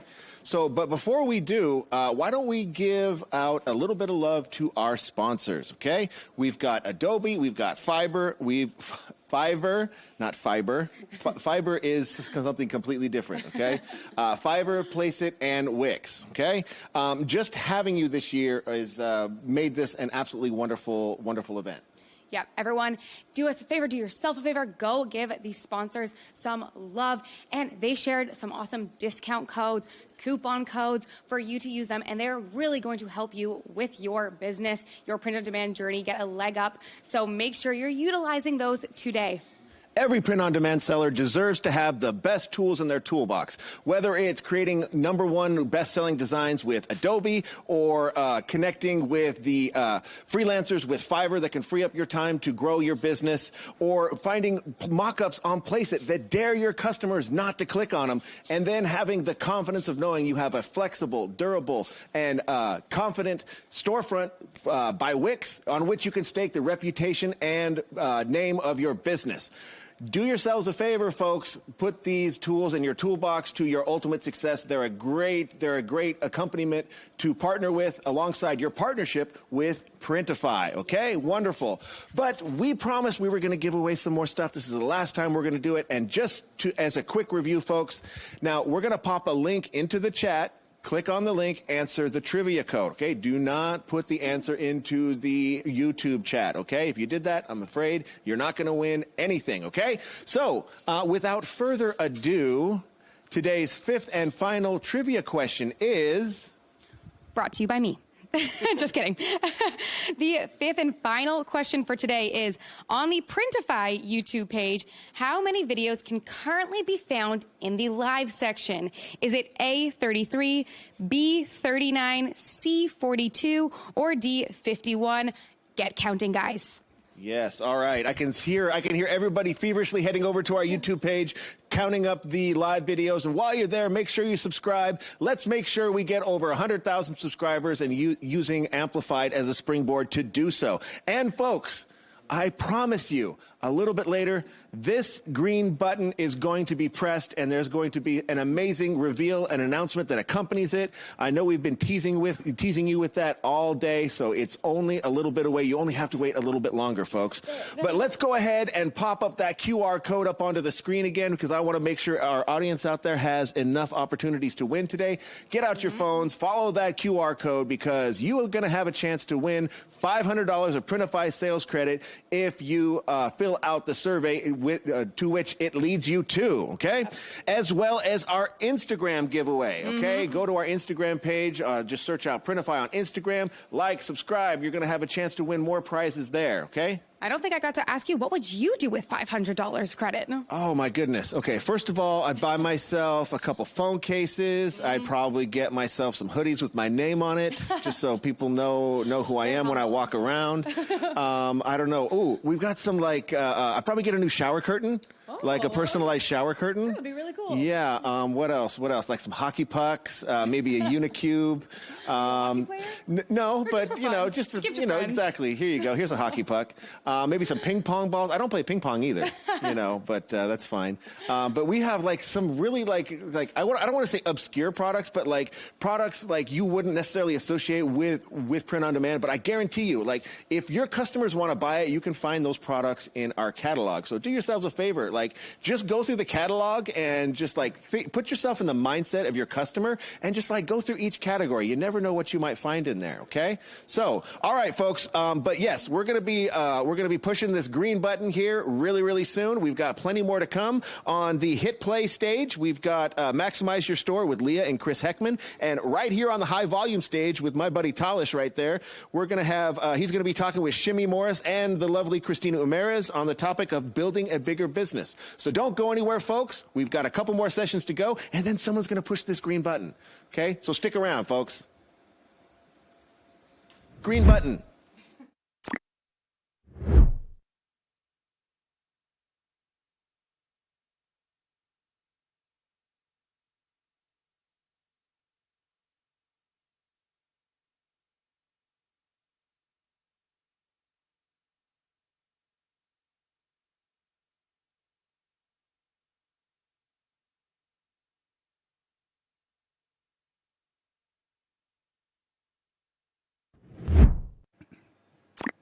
Hey folks, welcome back to the High Volume Stage, brought to you by Fiverr. And look, it's getting late in the day. We've gone through a lot of our sessions and you've been with us so far, so thank you for sticking around. We got 2 more sessions after this, or just 1 if you count this one as well.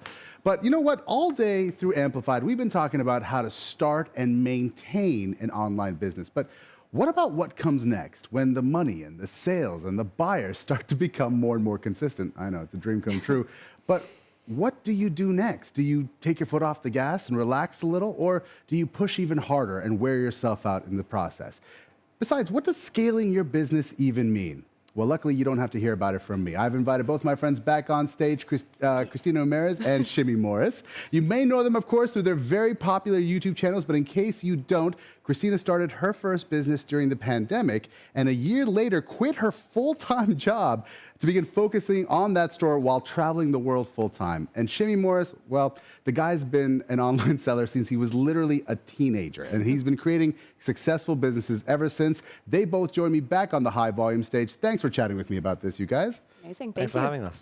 So let's clear something off right off the bat. Christina, what does scaling your business even mean, and why is that important to consider as an online seller? Yeah, so to scale your business means to really just make your business bigger, grow your business, but to do so in a sustainable way. We have a limited amount of hours in every single day, and we can't cover all of the things that we want. Right. If we're just adding on top of everything we're trying to do, and we're just learning and learning and learning, we're going to be limited. We can't create more hours in the day. So what we need to do is find ways to streamline our processes.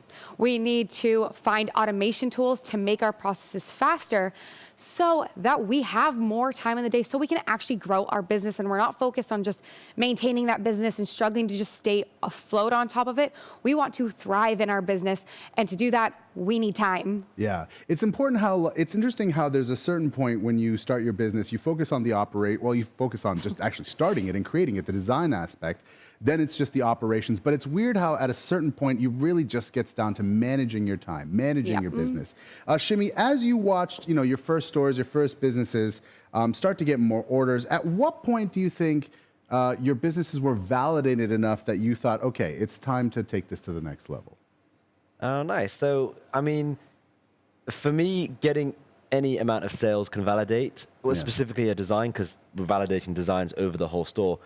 But even getting like 3 or 4 sales can validate that design. Interesting. Yeah, it doesn't have to be a crazy amount. It's what you do next. So a lot of the time when people get a few sales, they'll go crazy. They'll start like adding tons of stuff and overdoing it. But actually, there's like levels to the validation in a way. So the validation that this design and this store works is a couple of sales.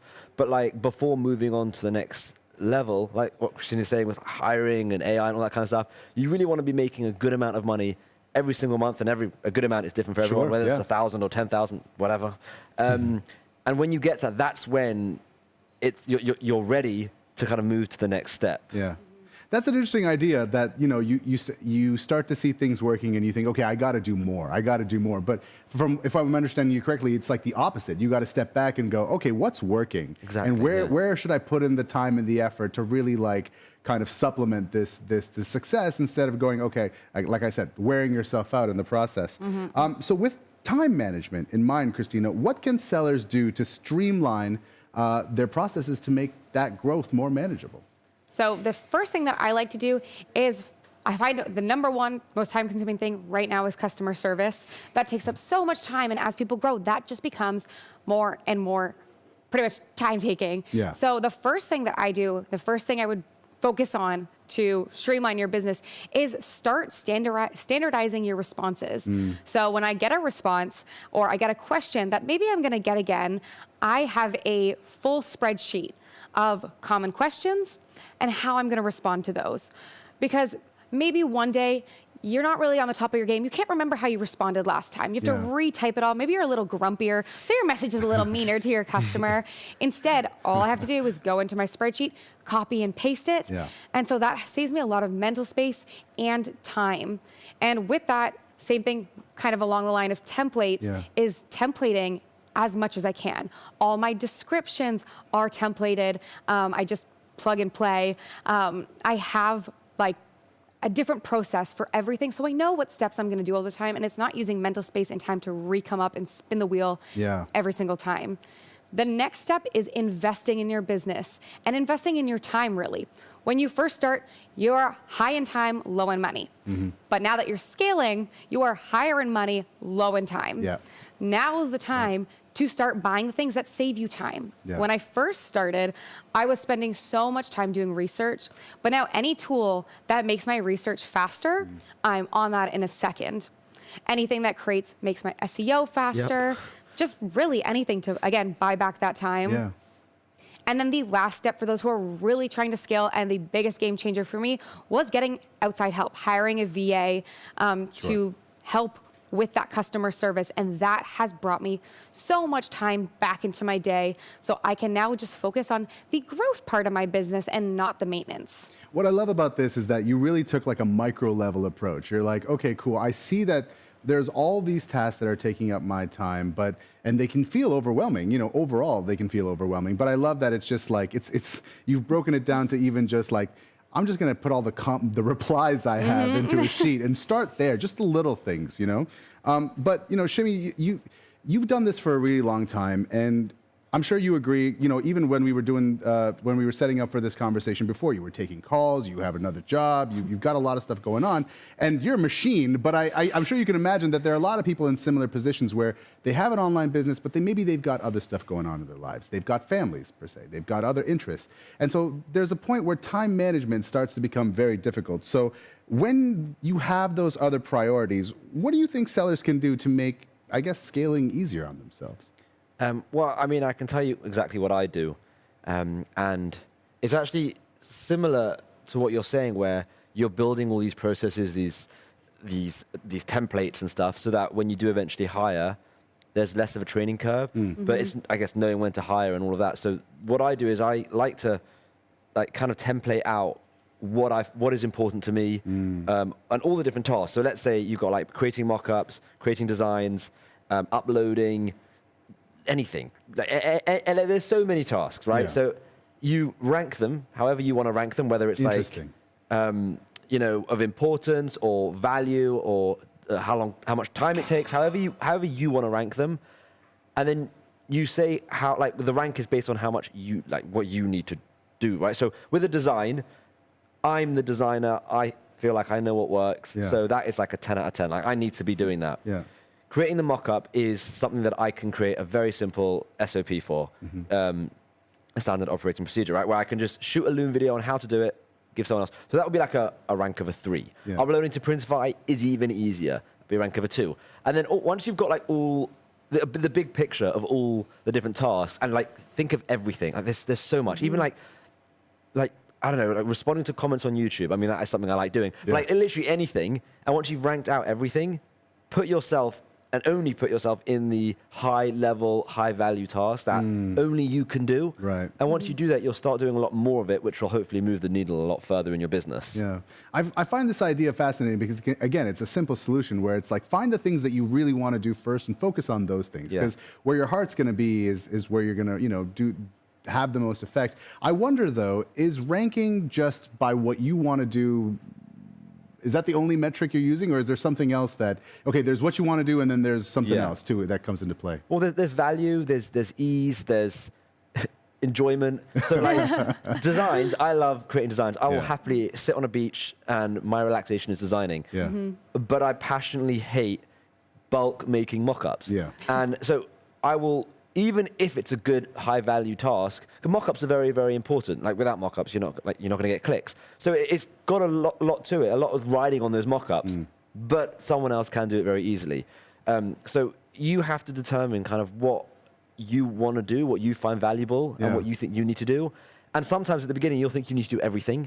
You have to be able to delegate, otherwise you're never going to be able to scale. For sure. And as soon as you delegate, it's a little bit annoying at first when you're like training people, but once it clicks, you just sit back and you're like, someone is working for me and I'm not doing anything. And that is the best. That's a great feeling when you go from like, okay, my business is no longer a solitary endeavor. It is now something that can involve more people. And that's how businesses grow, right? Some of our favorite brands are run by thousands of people, right?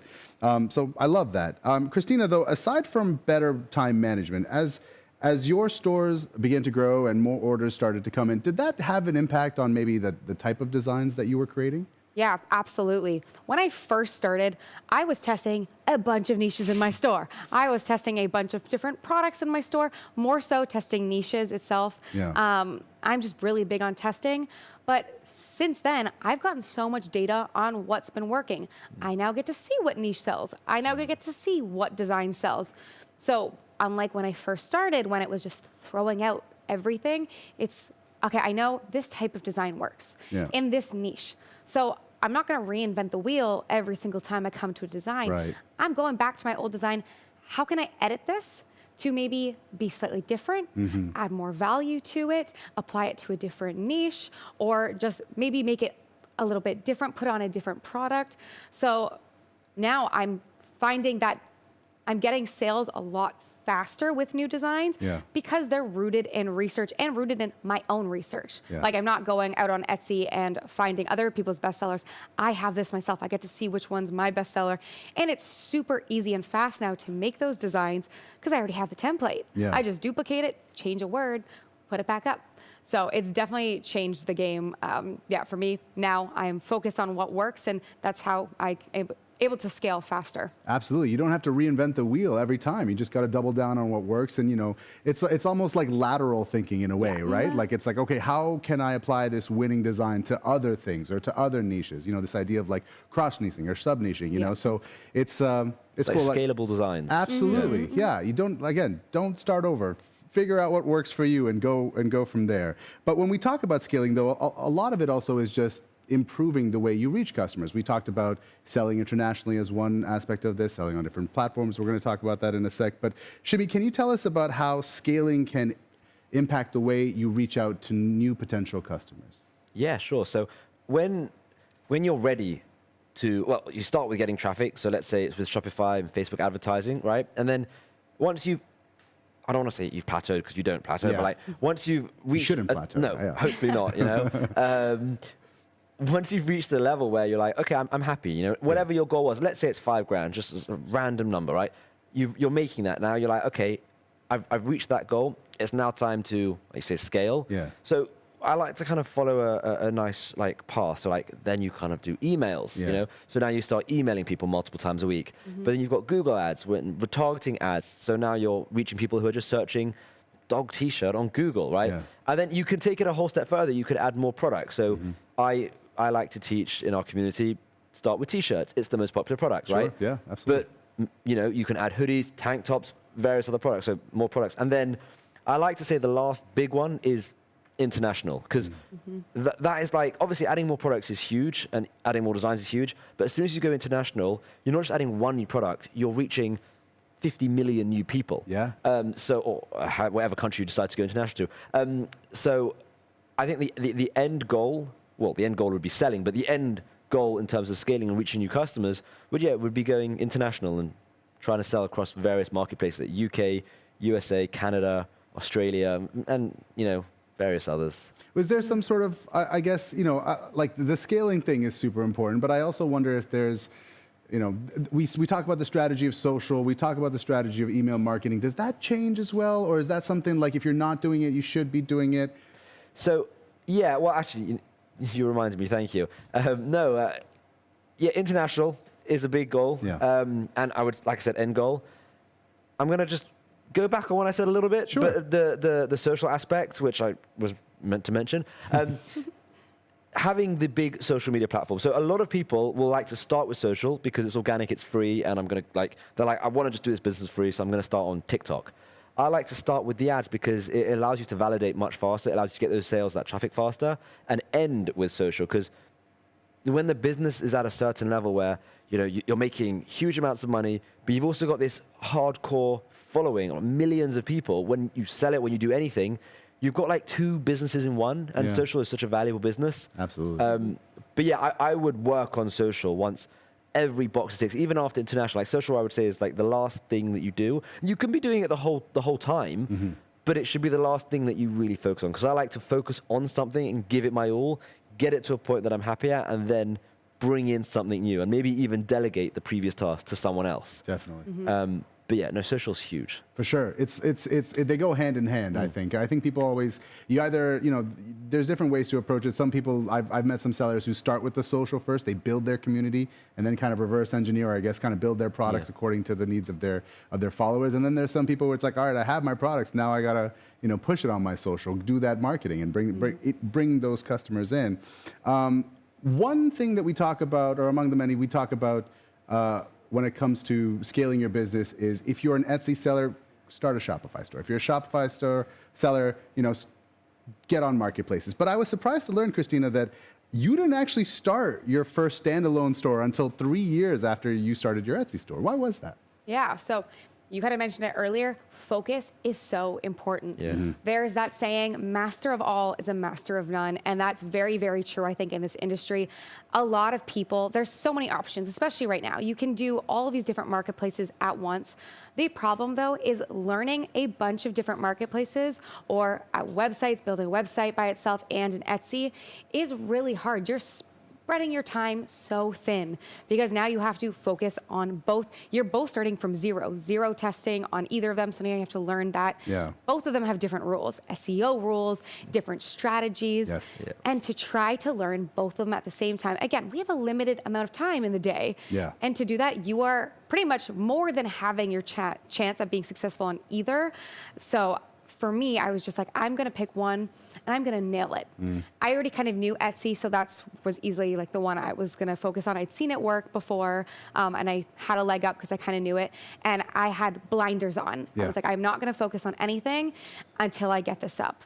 And now that I've scaled my Etsy store, and I know, I like to think as much as I'm going to learn about Etsy, besides new trends, but I've scaled it so far back that I maybe spend a few hours on it a week. So I've got all this now open time. It's running on autopilot. Now I can devote my time to learning a new platform, scaling upwards. So that's kind of what I've done. And it's also helped because on my Shopify now, I've just brought in my best sellers, my best-selling niche from Etsy. So I already started with data.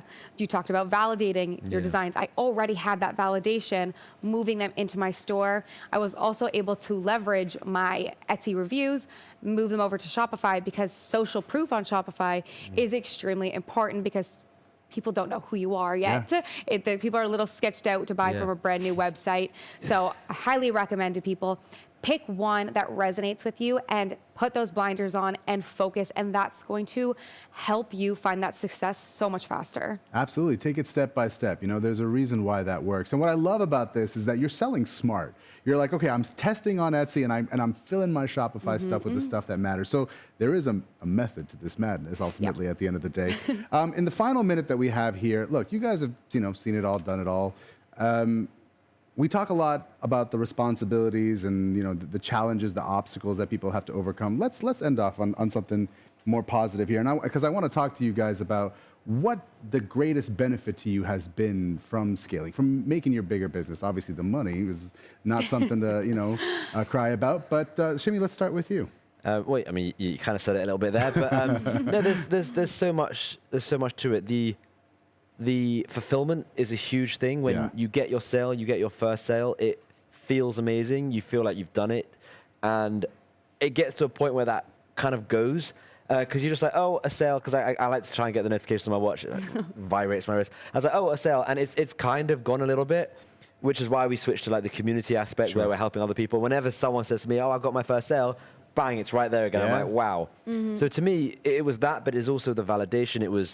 It was kind of like me being able to prove that I could do it, and for everyone around to see, he can do it, And that was really nice. And then, of course, the time freedom, which weirdly you end up doing more work, but that's besides the point. But no, but you have that freedom to do something that you want to do, and the money helps that as well.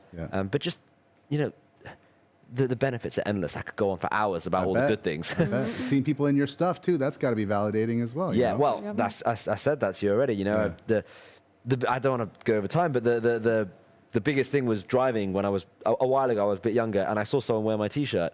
I almost crashed the car. I was like, that is amazing. And the passenger was like, just focus on the road. I was like, no, that is my T-shirt. They're wearing it. There you go. Which it was cool.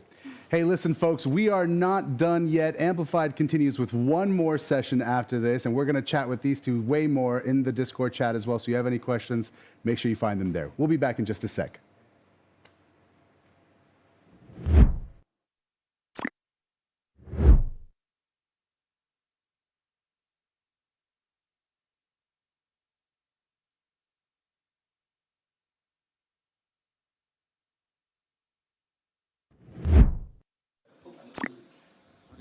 All right, well, ladies and gentlemen, we're about to wrap things up, but there's still a little bit more to go. We got one more segment to go before we call Amplified a quit today.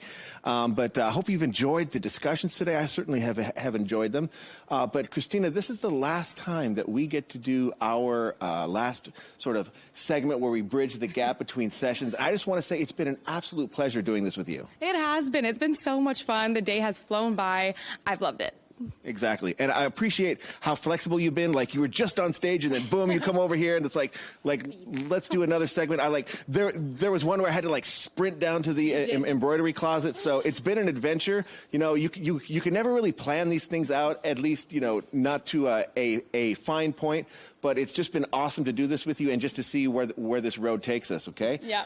But if you don't mind, I got a couple questions for you, okay? Yeah. So now that Amplified is almost wrapped up, we still have one segment left, but what's been your favorite part of this Amplified so far? I think just seeing everybody come together, seeing everyone from where we were at the beginning, we were all little balls of nerves, and to see everyone come out with confidence, I just feel like the confidence and the way everyone's been feeling throughout the day has just been happier and more confident. So, and it's the vibe of everyone around bringing each other up. Exactly. And to build on that, I've been going back and forth with our moderators and the person monitoring the Discord server. And it's the community that we're building out there with the people that are watching that I'm really enjoying seeing is like all the positive comments, all the support, all the fun that people are having. And I think that's really what Amplified is all about. It's bringing people together on both sides of the camera, all with one goal, to make sure you have all the tools that you need to run a successful business. So at the end of the day, that's what it's all about, okay? But so out of all the presentations today, which one was your favorite? It's hard to say which one's my favorite because there's a lot I've learned. And you and I, again, we've been running around, so I've caught snippets. So right after we finish, as soon as these are online, they are now, I'm going to be going through and watching these, especially the ones on marketing. There are some where I've caught snippets. I'm like, oh my God, I need to hear the rest of it. And we've had to run. So I can't wait to sit down and take all of these notes. I hope you guys had a favorite or all of them have been your favorite. Right. Well, I really enjoyed the discussion that you had about AI, because that's a really interesting aspect of this industry that has really sort of like started to take hold like within the last year. I mean, it's just like, think about where we were with AI just a year ago and where we are now. It's absolutely night and day with all the different tools that are coming online and things that you can adopt into your workflow that really sort of revolutionize the way we do business. Yep. Yeah, it's been amazing. So we've been asking some mindset questions. So let's go ahead and kind of leave it on that kind of note. Okay. So what's the most entrepreneurial thing that you've done that made you feel like you were really living the boss life? I think the first one where I was like, oh, I feel like really cool was going to my first co-working space. The minute I quit my job, I was on a trip when I quit my job. And then right after I went to Argentina, I got to go to the co-works and booked my spot for a month. And I got to meet other entrepreneurs working online. And that was the first like, I'm in this group. And it was such a weird feeling. And then the next one that made me feel incredible was the first time you guys invited me to Amplified. I was like, really? You're going to invite me? I get to come? Like, I thought that was super cool. And I was telling everyone I was so nervous, but I was like, I got to go on a trip. I'm being sponsored to come over, which I never thought would happen. So that was a really cool moment for me too. Sure. And here you are, not once, but twice. Absolutely wonderful. But I want to touch on something that you said earlier about, you know, that time that you quit your job to do this full time, which is, I'm sure a lot of you out there are waiting for that day too.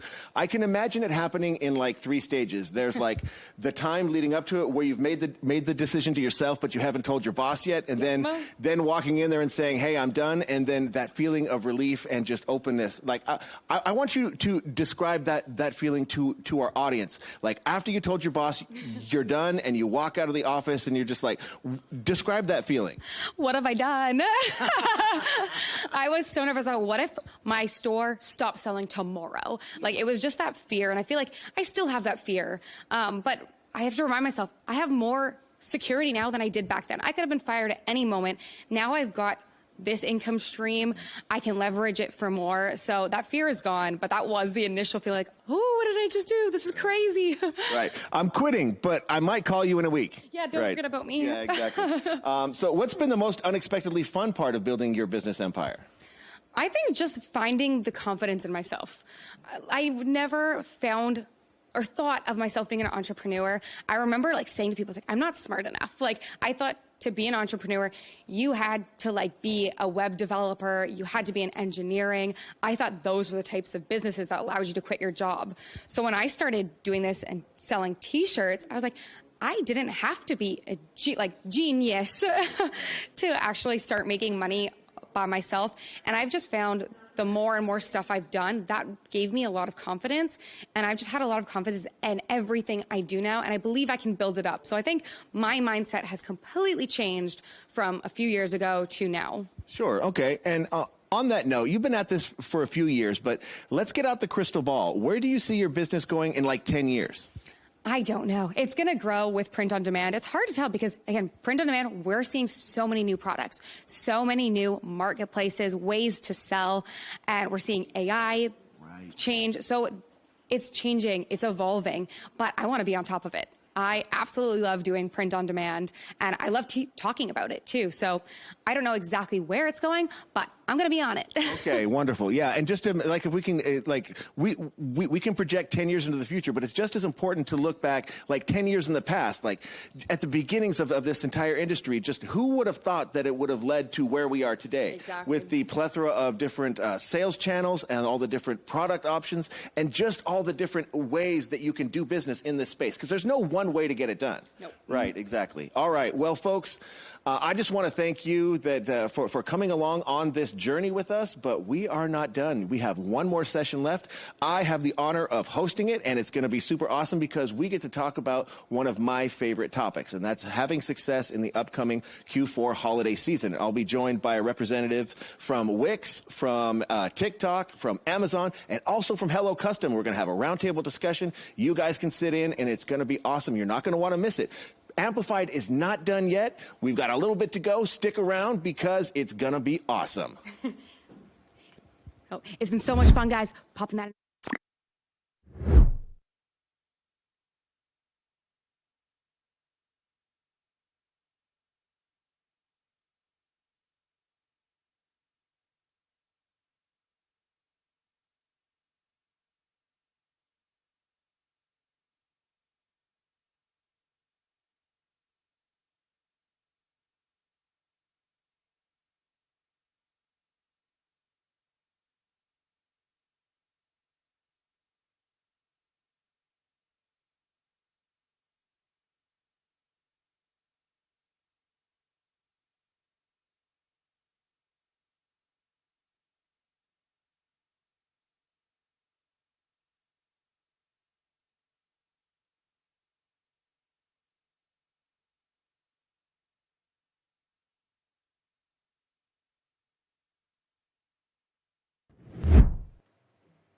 Ladies and gentlemen, we have reached the final session here at Amplified. Thank you for sticking with us throughout this journey. It's been an absolutely magical ride. But we get to talk about one of my favorite subjects in the entire industry of POD, and it's cashing in on Q4, okay? But I think it's important to define this season, okay? Now, we're not just talking about the months of October and November and December, which constitute Q4 itself, but specifically, we're going to cover the time period that starts right after Halloween and that ends just past the second week of December, which is when it's going to be absolutely crazy out there for you folks, okay? You will never see demand higher, and you will never have as high an order volume as you will during the upcoming upcoming holiday season, okay? So with me to explore this topic, folks, we have two folks joining us here in studio, and then two folks joining us remotely. So in studio, we have Stephen Chin, who represents one of the founders of Hello Custom. If you need your personalization done, you could do no better than Hello Custom, and we'll get into that a little bit here. And also Callum McConnell, who is representing Wix. He is the Director of Customer Success, and we want to thank you so much for joining us in here today. And joining us remotely, ladies, thank you so much for joining us today. From Amazon, we have Abby Malcho, and from TikTok, we have Brooke Haley. Brooke, how you doing today? Oh, great. Having a great day. How about you? I'm doing great. Abby, how you feeling? Thank Wonderful. You for having me. I want to thank you so much for joining us today and for being here for the ultimate episode of this year's Amplified, okay? And that's what's really awesome about this is because I get to feature so many diverse voices, and we can attack this Q4 from so many different angles, okay? So let's go ahead and jump right into things, okay? First of all, we're going to be covering a few topics here. Now, we're going to be covering products. Of course, we all want to know what the popular products are to sell. And then we'll talk a little about product strategy and things like that, as well as marketing strategies. Yeah, how do you drive those sales during the busy Q4 season? And of course, providing excellent customer service. And we're going to make a case why you should prioritize that as part of your Q4 strategy, okay? But I mentioned popular products, okay? So let's just pop up on the screen there the popular products from last year. This is based on our Printify data. And you can see that pretty much, with a few exceptions that we'll get into, the most popular products that sell all year are also popular during the Q4 season, but like 10x. Okay, demand is absolutely crazy. Okay, so you can sell your T-shirts, your hoodies, your sweatshirts, and things like that. But keep in mind that Q4, well, that's the winter time, at least here in the northern hemisphere. So you're going to be able to sell more sweatshirts, more blankets, things like that. Okay, just because the temperature demands it. Okay, but look on there as well because we have mugs listed several times. You've got your most popular white ceramic 11-ounce mug. You've got your black mugs. You've got your accent mugs. Mugs are one of those gifts that is super safe to sell because, like if your wife's aunt is coming to Christmas, you don't know what to get her. Like, get her a scented candle or get her a mug or something like that. Okay, you know, Aunt Sally will be satisfied. But then a couple things I want to point out is that like Christmas ornaments, okay? Folks, anybody listening to the sound of my voice, if you're not selling Christmas ornaments during the Christmas season, you're leaving money on the table. Even if you think that your target customer, like, that's not like the Christmas ornament crowd, well, guess what? There's tons of people buying gifts for them as well, okay? And a Christmas ornament, like, demand skyrockets for Christmas ornaments. And do yourself a favor and think about personalization as well. Like, I put wrapping paper up there because last year, I've been predicting this for years, that like personalized wrapping paper is about to take off. And last year I was finally proven right. Okay, so and I expect that to continue into this year as well. Okay, all right, but let's go ahead and move on. Abby, this first question is for you. How can an Amazon seller optimize their product listings to rank higher in search results? Amazon is our newest partner. We're going to have a lot of Printify merchants going through Q4 for the first time. So what kind of tips do you have for us on that, Abby? Yeah, this is one of my favorite topics because a lot of people don't realize that product detail pages are really what's core to driving your traffic, not just advertising. So a couple key tips I like to keep in mind here is your number of images. You should always have at least 5 images. Video will help increase your sales by as much as 10%. So having at least one video is super helpful. Using lifestyle images is very important as well. A huge tip that I like to think about is leveraging keywords on the front and the back end. And what I mean by that is making sure that you're using keywords within Seller Central to drive visibility of your product, as well as keywords within your product description and bullet points. Embed those keywords in your product detail pages, and that's definitely going to help you increase your conversion.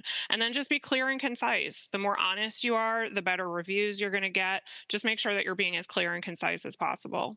Wonderful. Thank you for that. Brooke, the same question to you. Our merchants have a ton of cool products, but if no one sees them, I mean, sales will be hard to come by. Like, what tips do you have for the TikTok shop merchant to get those eyeballs on the products? Yes, absolutely. I think what's really interesting about TikTok Shop is that we actually operate differently than a lot of other marketplace platforms where on other marketplaces, there's obvious a static ranking system a lot of times, right? You want to end up on that first page. You want to end up on that second page. At TikTok Shop, we're very unique in that our shop tab, where your products are going to be featured, through search, is actually powered by the same algorithm that curates your For You page. If you're, on TikTok not shopping, you're probably very familiar with the For You page. And so we actually use that algorithm to serve up products to customers where they're at. But that does kind of tie into what Abby was just speaking, that in that we still have best practices where inventory depth and breadth across sizes and colorways is very important. Having very fully built out PDP pages, making sure you're maximizing your alt images, you're hitting your product title counts, you have size charts if you're in the fashion space. All of that is very, very important, along with also making sure that you have the back end, like your taxonomy, when you're setting up your product listings as accurate as possible. That's going to ensure that you populate in as many algorithms as possible and show up to as many consumers that are looking for products like yours. Okay, and then what matters most on TikTok? Is it the product itself or the idea conveyed by the design? Yeah, one, obviously product is always king. I think that that's definitely important. But for us too, it's the product, but it also kind of ties back in with from a content strategy perspective, which I'm sure we'll talk about a little bit more as we, get into the marketing strategies. But really it's ensuring that you have the right product, with the right descriptions and the right information, and then we'll find that and get that in the hands of the right consumer. Okay, thank you very much. Stephen, my next question is for you. How important is it to be able to offer customizable products during the holidays?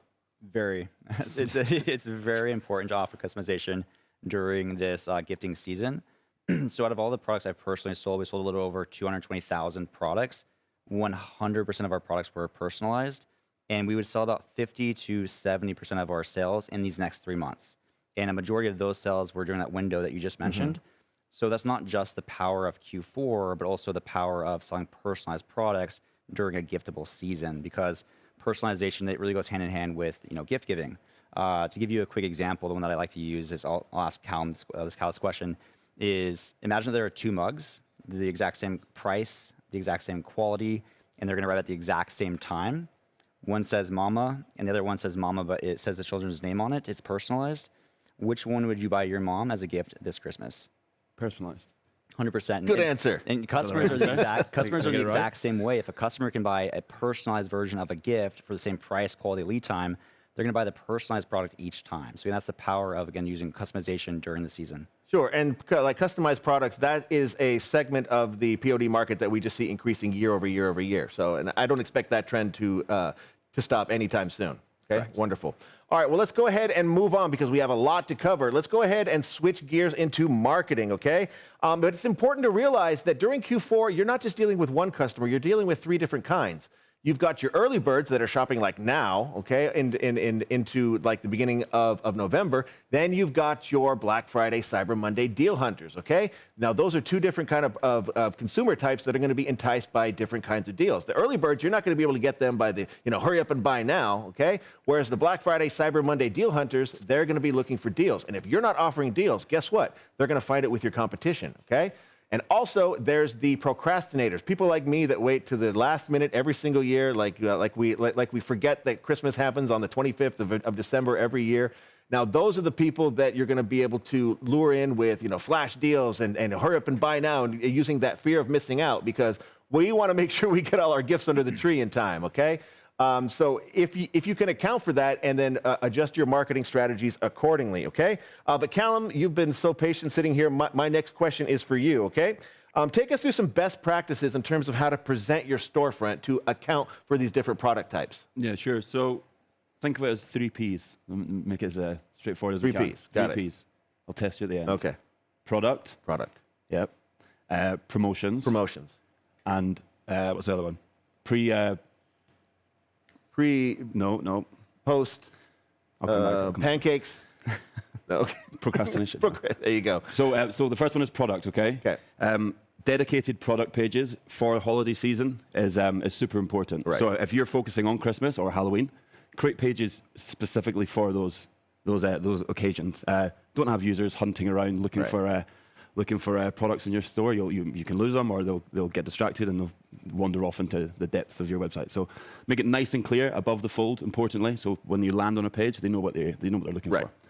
The next piece is promotions. Promotions. So what we mean by promotions is, through analytics, have a look at when your website traffic is at its highest, right? And really target those times with promotions. You talked about the kind of impulse buyer types. Right. Perfect. Say your traffic is highest 3 till 5 p.m., Monday, Tuesday, Wednesday. I don't know. Unusual, but it might be. Sure. Look at getting in contact with those customers at that time with limited time promotions. Super important, right? You don't have to have a promotion all day, every day, limited time. And the last one I remembered, pre-registering. Pre-registering, there we go. Procrastination, pre-registering. Create demand. Allow site visitors to inquire about products. If you've got limited collections, have people register. It's coming out on December the 1st. Have them register, pay in advance, and you've already got your customer base locked in for that busy period. Okay, Very important. so the 3 Ps. Okay, wonderful. That's and then let's just address the trepidation that folks have out there. Like with when I'm dealing with folks that are used to doing business on a marketplace, they're kind of intimidated by moving their business or opening up another revenue stream on a standalone business, like on a standalone storefront like Wix. So what do you have to say to alleviate some of those fears for those merchants? Well, I think it's really important to own your own real estate on the internet. Yeah. And by that, I mean your website. You can control messaging, design. You have control of your customer base in terms of being able to contact them and reach out to them. So that's super important. It can be a bit daunting, but Wix is a business built on exactly that, of helping SMBs, entrepreneurs, to get online and be super successful. It's not to say that web is the only way, and it's very much like a combined effort with marketplaces and social and things like that. But owning your own real estate is important. Good key right there. Own your own real estate on the internet, folks. Okay, Brooke, this next one is for you. Let's talk about trends on TikTok, okay? Identifying and capitalizing on those trends is a powerful way to supercharge your holiday sales. So what's the best way to leverage that power on TikTok? Great question. Well, first, I would love to say that TikTok's superpower is actually creating the trends, right? I think that a lot of them actually start on TikTok, and that's done through one thing, which is content. And so I think that is probably the most important message if you want to start a trend or if you want to capitalize on a trend, is ensuring that you're doing that through content-based messaging. So we always love to tell our sellers, don't wait for virality, right? That's on you. You got to create it. So, really working to build out a detailed content plan. Leveraging on TikTok Shop, we have shoppable short videos, and so consumers can just basically do one click. It's a little dangerous, but one click shopping. So doing that, through short videos, hosting live events, doing exclusive deals and giveaways, all of those different aspects kind of go into sort of, being a trend leader or jumping on board to other trends as they're happening. And additionally, we always love to say to leverage our vast creator network. If you're not working with our affiliates or through our different affiliate plans, they are the masters of the trend. They're the masters of, kind of setting what's going on out there. And so it's probably the easiest way to lean into that. But, overarching is just creating content and making sure you're finding a way to get your brand's voice out there. Right, because TikTok is nothing if not a platform for content creators, and leveraging the power therein is a great way to get your product seen. But what you said about creating videos, like I have a lot of conversations with people that are intimidated about that, and that's what keeps them off TikTok Shop is knowing that they're going to have to create videos. So how can you allay some of those fears? Yeah, absolutely. I mean, we hear this all the time as well internally. We always love to sort of say, think of it as a crawl, walk, run mentality. The biggest hurdle is creating that first video. So you just got to start somewhere. You've got to try, right? Usually once you do that second one, it gets easier in time. And pretty soon, now we have sellers that were, very apprehensive in the beginning, and they can not only shoot, edit, and post content in sort of, under 10 to 15 minutes. So I think it's just really starting. But to that point, we also love to tell our sellers that, TikTok is not about this picture perfect, shiny brand marketing. We are all about authenticity, connecting with the consumer where they are, having more of that raw interaction. So, consumers on TikTok, they want to see behind the scenes. They want to see you packing orders. They want to see the intern taking the phone and creating a fun, video on trend. So I also think that the less serious you take it, you don't look at it as this massive mountain of having to create, brand marketing. You look at it as more of a fun way to interact with your consumer base. The easier it is to sort of jump in and get started. But to that point, again, leveraging our creators, if that is something that is just, you're not ready to start it or you don't have the bandwidth, working with our affiliates, letting them do that work for you, I think is, super important. It reaches a really big audience. But third, really, if it's just not something that's in the cards for you, we have a lot what we call TikTok shop partners. They're sort of content agencies that can work with you to help create short videos to go live for you, that can train you and your teams, on how to do it. So you can do that in the future. So there's definitely a lot of different ways to approach it. But I think the first one is just to try it out and have fun with it. Sure, give it a try. You don't have to be perfect. And guess what? Exactly. You're going to get better the more videos you do as well, okay? And just take some time to go on the platform and watch other people and see how they do it and build off their ideas. You know what I'm saying? 100%. Okay, wonderful. Well, Abby, let's go ahead and transition to you and you folks over there at Amazon, because I want to talk about Amazon ads. Now, what advantage do they have to allow you to separate your listings from the pack during the holiday season? Yeah, we always recommend that folks use a mix of organic and paid advertising. Organic advertising is very important and can often be neglected. And Amazon honestly looks at those metrics as well for some of our key programs that we have. So definitely mix your organic and your paid. The most common way to advertise in Amazon store is through sponsoring your product. That's usually the most easy way to do it. You can run an automatic campaign where Amazon will pick the keywords for you. And from there, you can really analyze the data to see what your best performing keywords are to then run a manual campaign to reduce your cost and maximize your return in your next one. So brands too have other ways that they can advertise. You can sponsor your brand, which is going to be at the very top of search results. You'll see like a banner ad with video, taglines, headlines. You can showcase multiple similar products. That's another popular way to advertise. And a third way that's really popular is sponsored display. This one's a little bit more sophisticated. This is for folks who are trying to reach customers based on their shopping behavior. So because there's so much data out there, it's very likely that there's going to be an Amazon ad that pops up because you already have expressed some kind of interest in that product, whether through browsing Amazon, whether browsing Google, or going to their website directly. And this is going to be a little banner ad that you're going to see in things like Pinterest, news websites and things like that. So again, those are the three primary ways that people advertise, with sponsored products being the most popular. I always try to reinforce setting a goal for your campaign, making sure that you're really setting smart goals for your campaign. Don't run the campaign more than 2 to 4 weeks.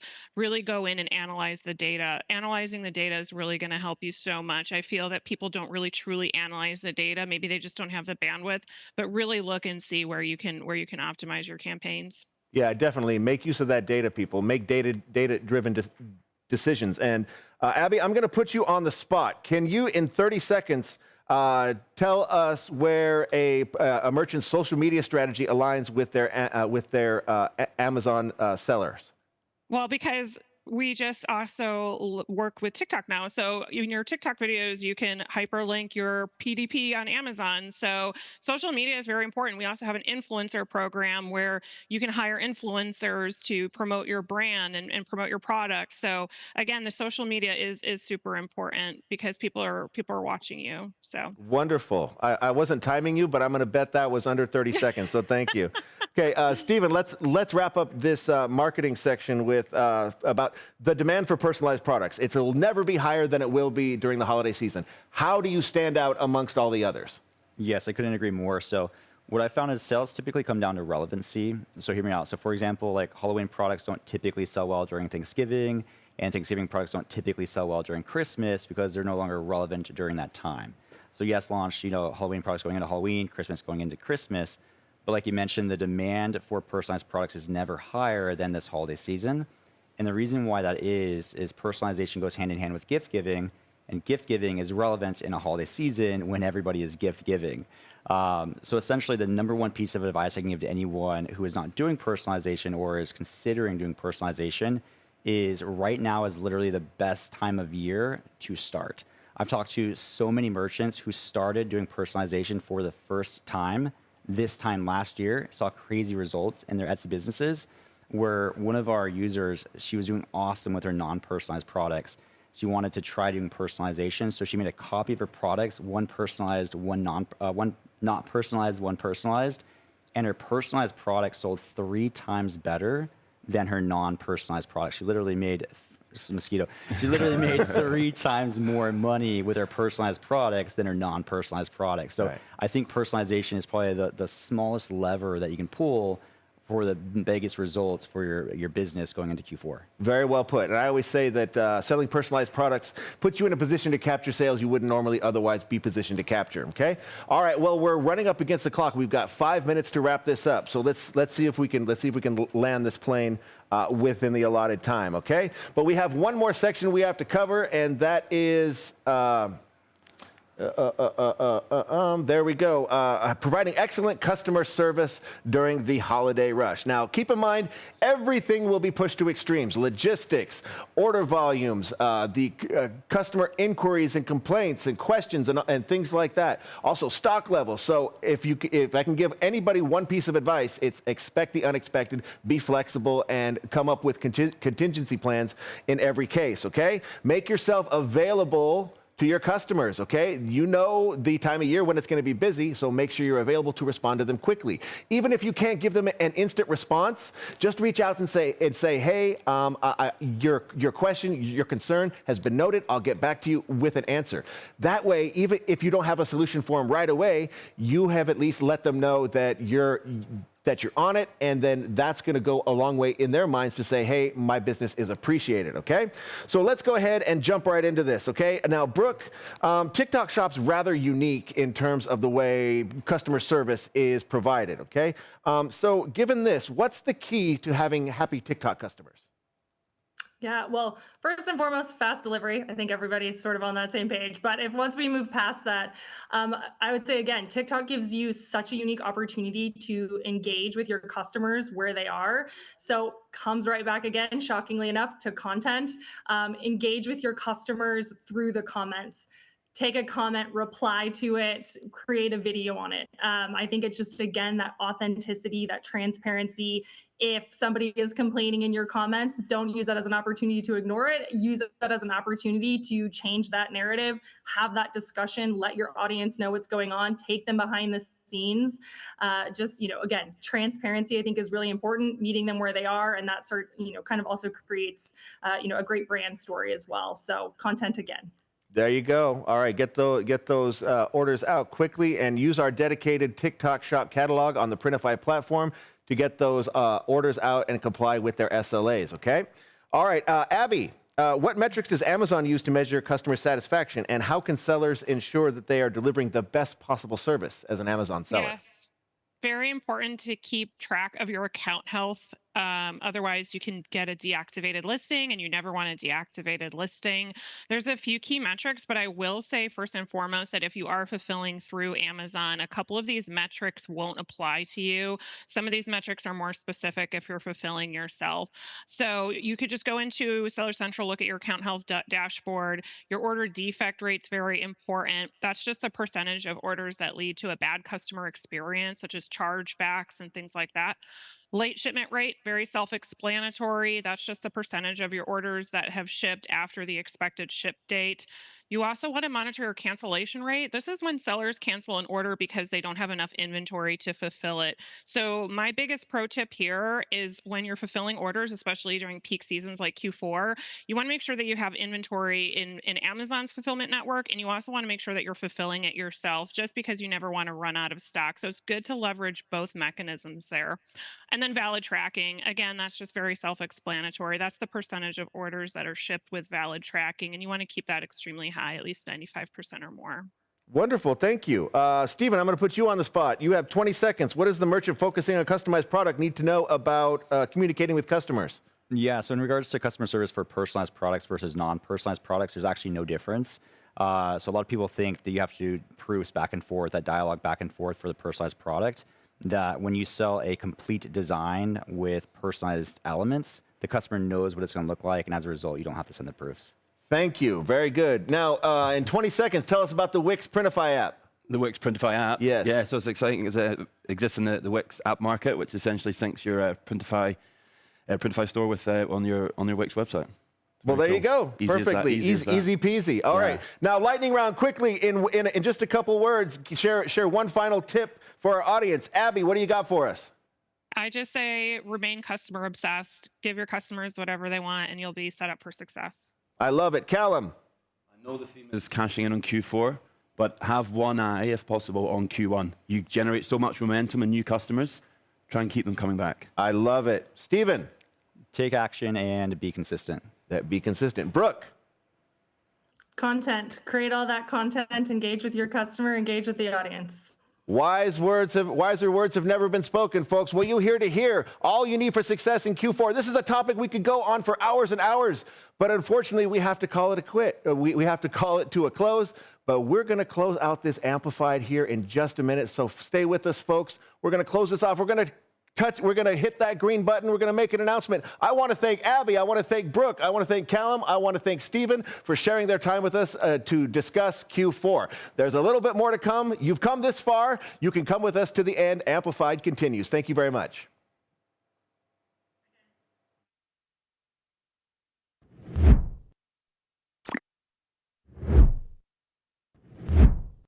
So far, and I know it's been a long day, especially if you've been with us the whole day. And hold on a second, we got a bunch of influencers hanging around us, and we got to kick them out for a second. Hold on. Hey, influencers, Shoo, get on.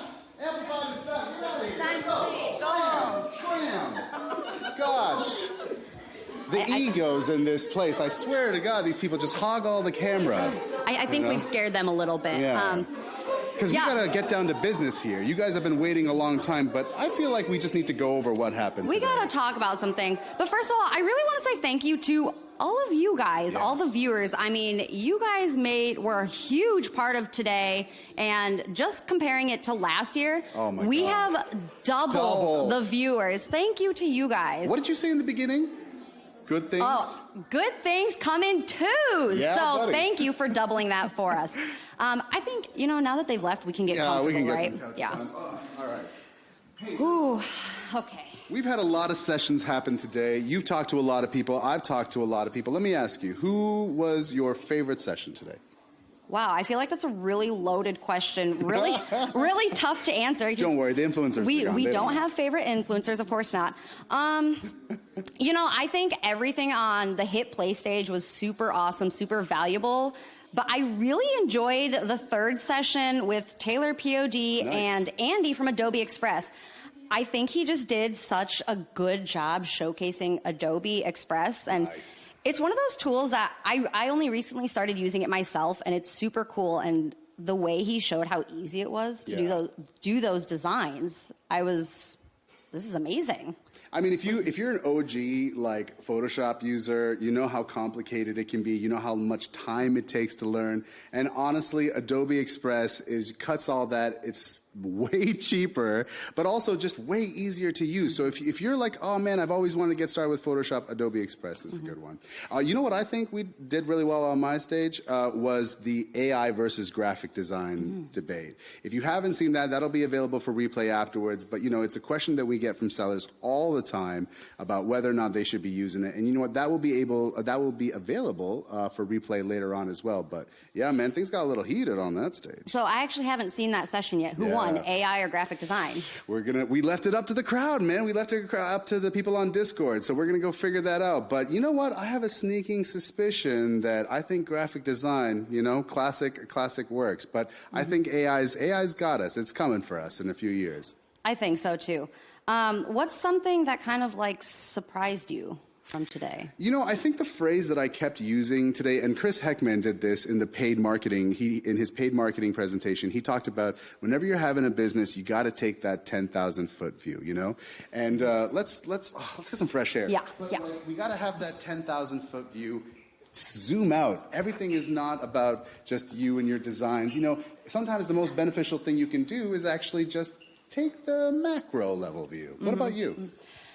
Also, very hard to answer, but, and I feel weird saying this, but I feel like I was very surprised at how knowledgeable our guests are. Like, you see them all over. Oh my God, so no, you smart. see them in their YouTube videos, and they've got courses and resources, but interacting with them live on stage, and they're just sharing the best people. advice. Yeah, I think that was.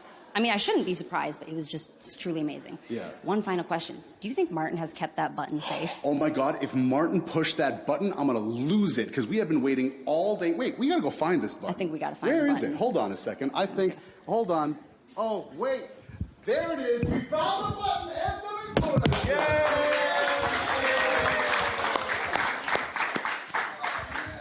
Listen, what an incredible day it's been. Right, folks? We got a From diving into the world of POD to exploring advanced strategies, thank you. We've covered a lot of ground. But you know what? Just like we started this day off with loads of excitement, we're going to finish it off with as much energy and anticipation for what's about to come next. And it's working with merchants like you that has been an absolute pleasure because you demand the best, and that's what drives us to continue to bring you only the best. It's been an absolute honor to go on this journey with you today. We brought the best of the industry here today for one reason only, to help you succeed. And every single one of you deserves the success that you're working towards. And Printify is here to partner with you every step of the way. But the community that we've built here today doesn't end here. Keep the connections and momentum going with us and other sellers in our Printify POD Rockstars Facebook group, in Sellers Club, on our other social media channels, and of course, right here on the Printify YouTube channel, where you can rewatch any and all of these sessions as many times as your heart desires. Now look, all day we have been teasing you with this giant green button, and I think it's finally time, right?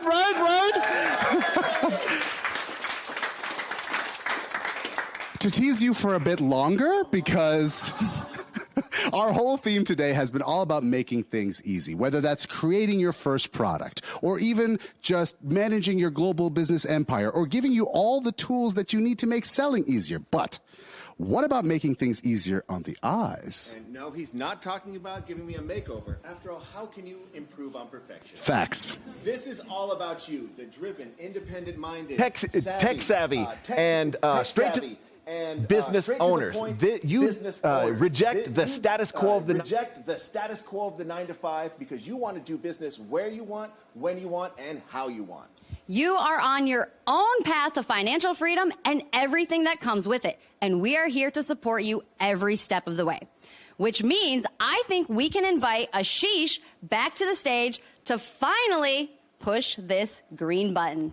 You promise nobody will scream at me. No. No. We've been waiting. Okay, then 1, 2, here we go. Now we wait. Leah, we only have this microphone, okay?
doesn't even begin to cover how we're feeling right now. And if you're excited too, don't worry, because that new look is going to be available to you very, very soon. So make sure you keep an eye on that.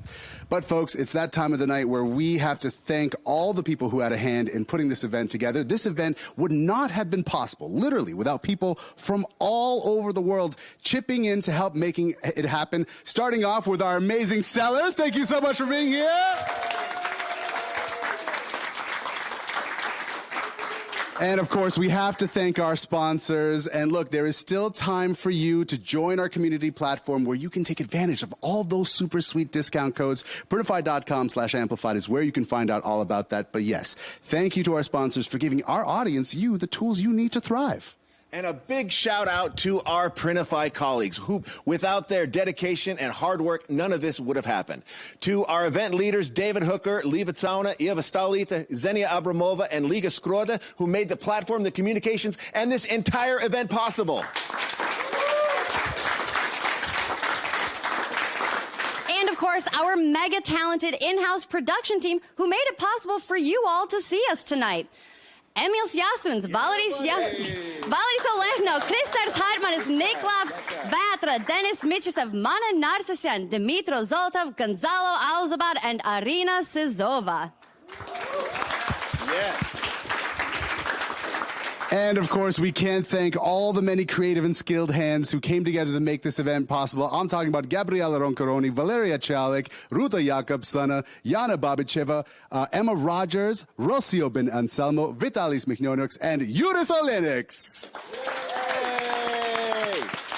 And let's not forget the behind-the-scenes heroes. There's Christian Ziermos, Katie Fitzsimmons, Christina Jansen, Guido Kleins, Jana Jakobson, Marta Vixna, Dimitro Omolchuk, Richard Selders, Eric Klausus, our embroidery wizard, and as well as Chris Marheviks, Emil Skalnich, Viesters Wolfs, Jana Jaun Berzinger, Valentins Linkovitz, and Toms Musts.